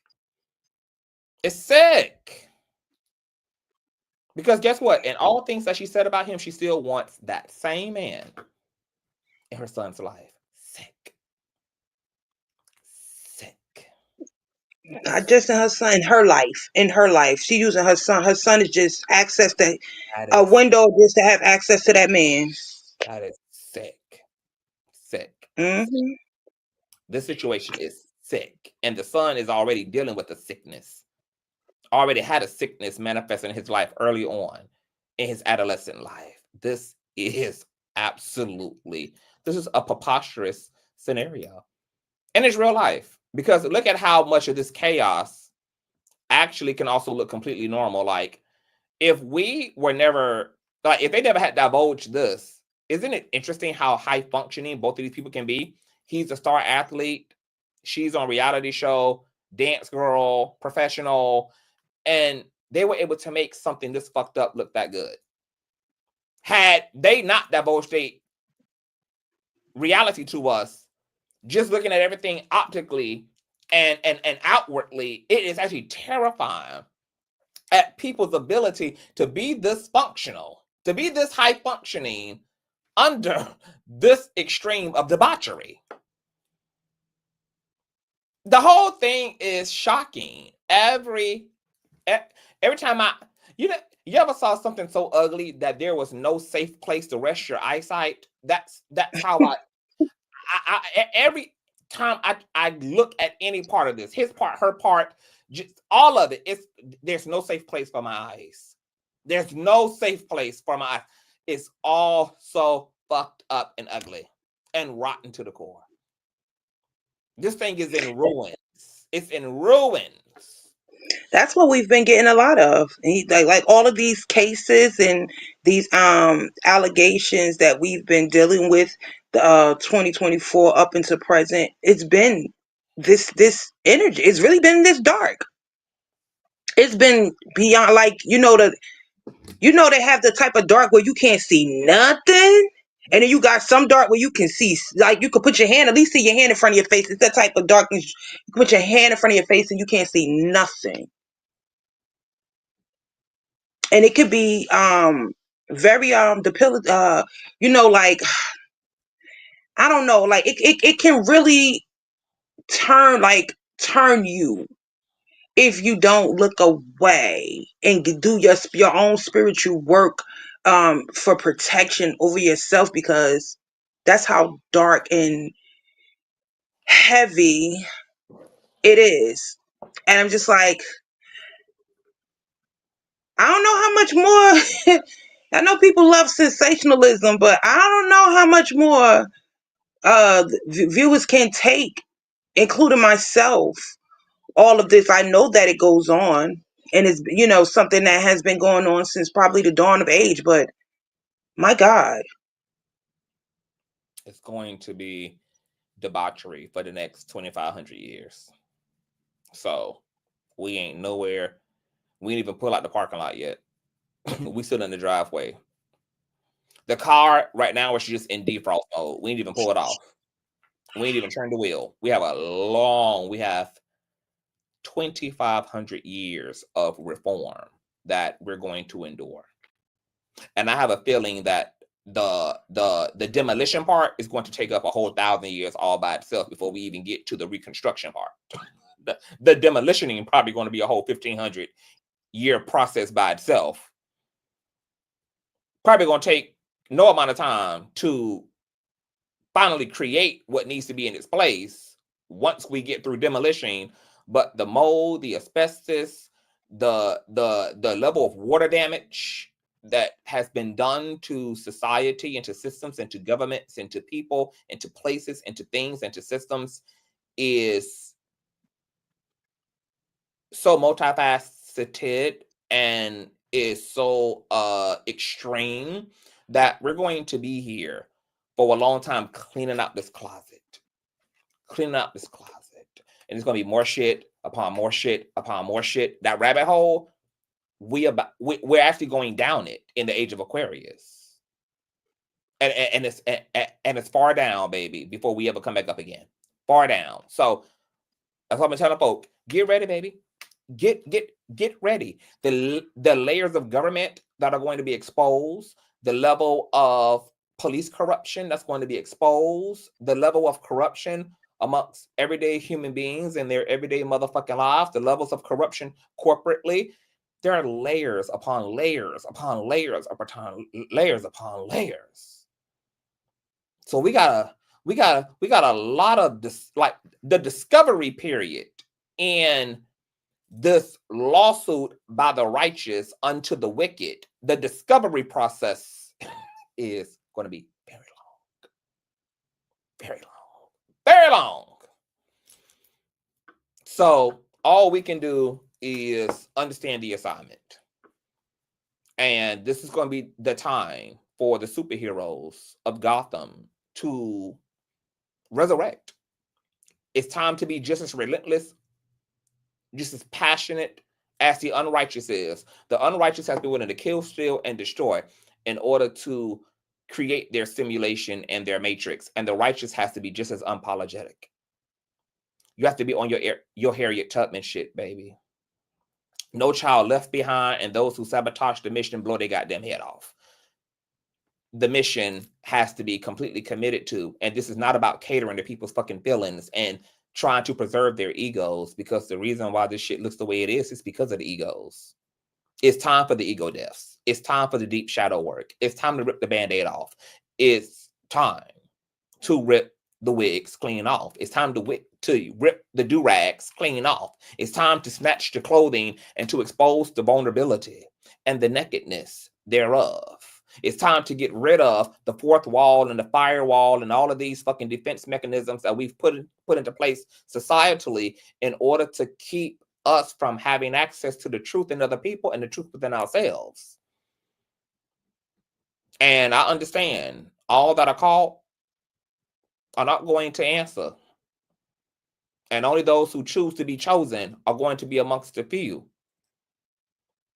But if even only the few end up chosen, then they have been the ones truly anointed in order to change it for everybody else. Because most revolutions were not began and won by the majority, but simply by those who meant business. And that was enough to curve and reconstruct entire systems. So, yeah, this is the get ready period, baby. The wheat about to be separate from the tail, from the shaft. And I don't know about y'all, but my plan is to be perched and pretty, and to be and maintain my pledge of allegiance to the truth. And that's the only thing that I'm going to live my life out of. And I'm going to continue to commit personally to doing my work and to be honest with myself. And I'm going to be honest with those around me. And that's it.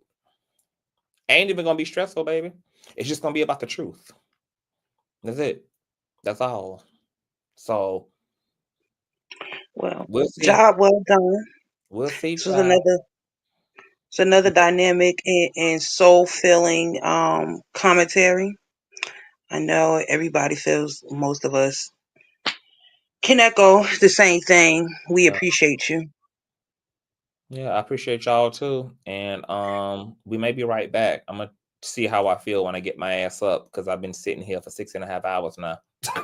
So if I feel like sitting my ass back down, Because I done pulled up this Jay-Z docket to see what the hell going on. So that probably is going to be a short live anyway. I can't imagine that that's going to require more than damn 30 or 40 damn minutes of my time, but I'm gonna check it out as soon as we end here. But this was a grueling commentary. I'm glad that I decided to do this. I said, you know what, let me, something kept telling me, something like, because you know, we had spoke about this already on Two on Top of Tea. I was like, I wasn't gonna touch it again. I'm just like, I mean, I said what I said. I ain't understand what was going on.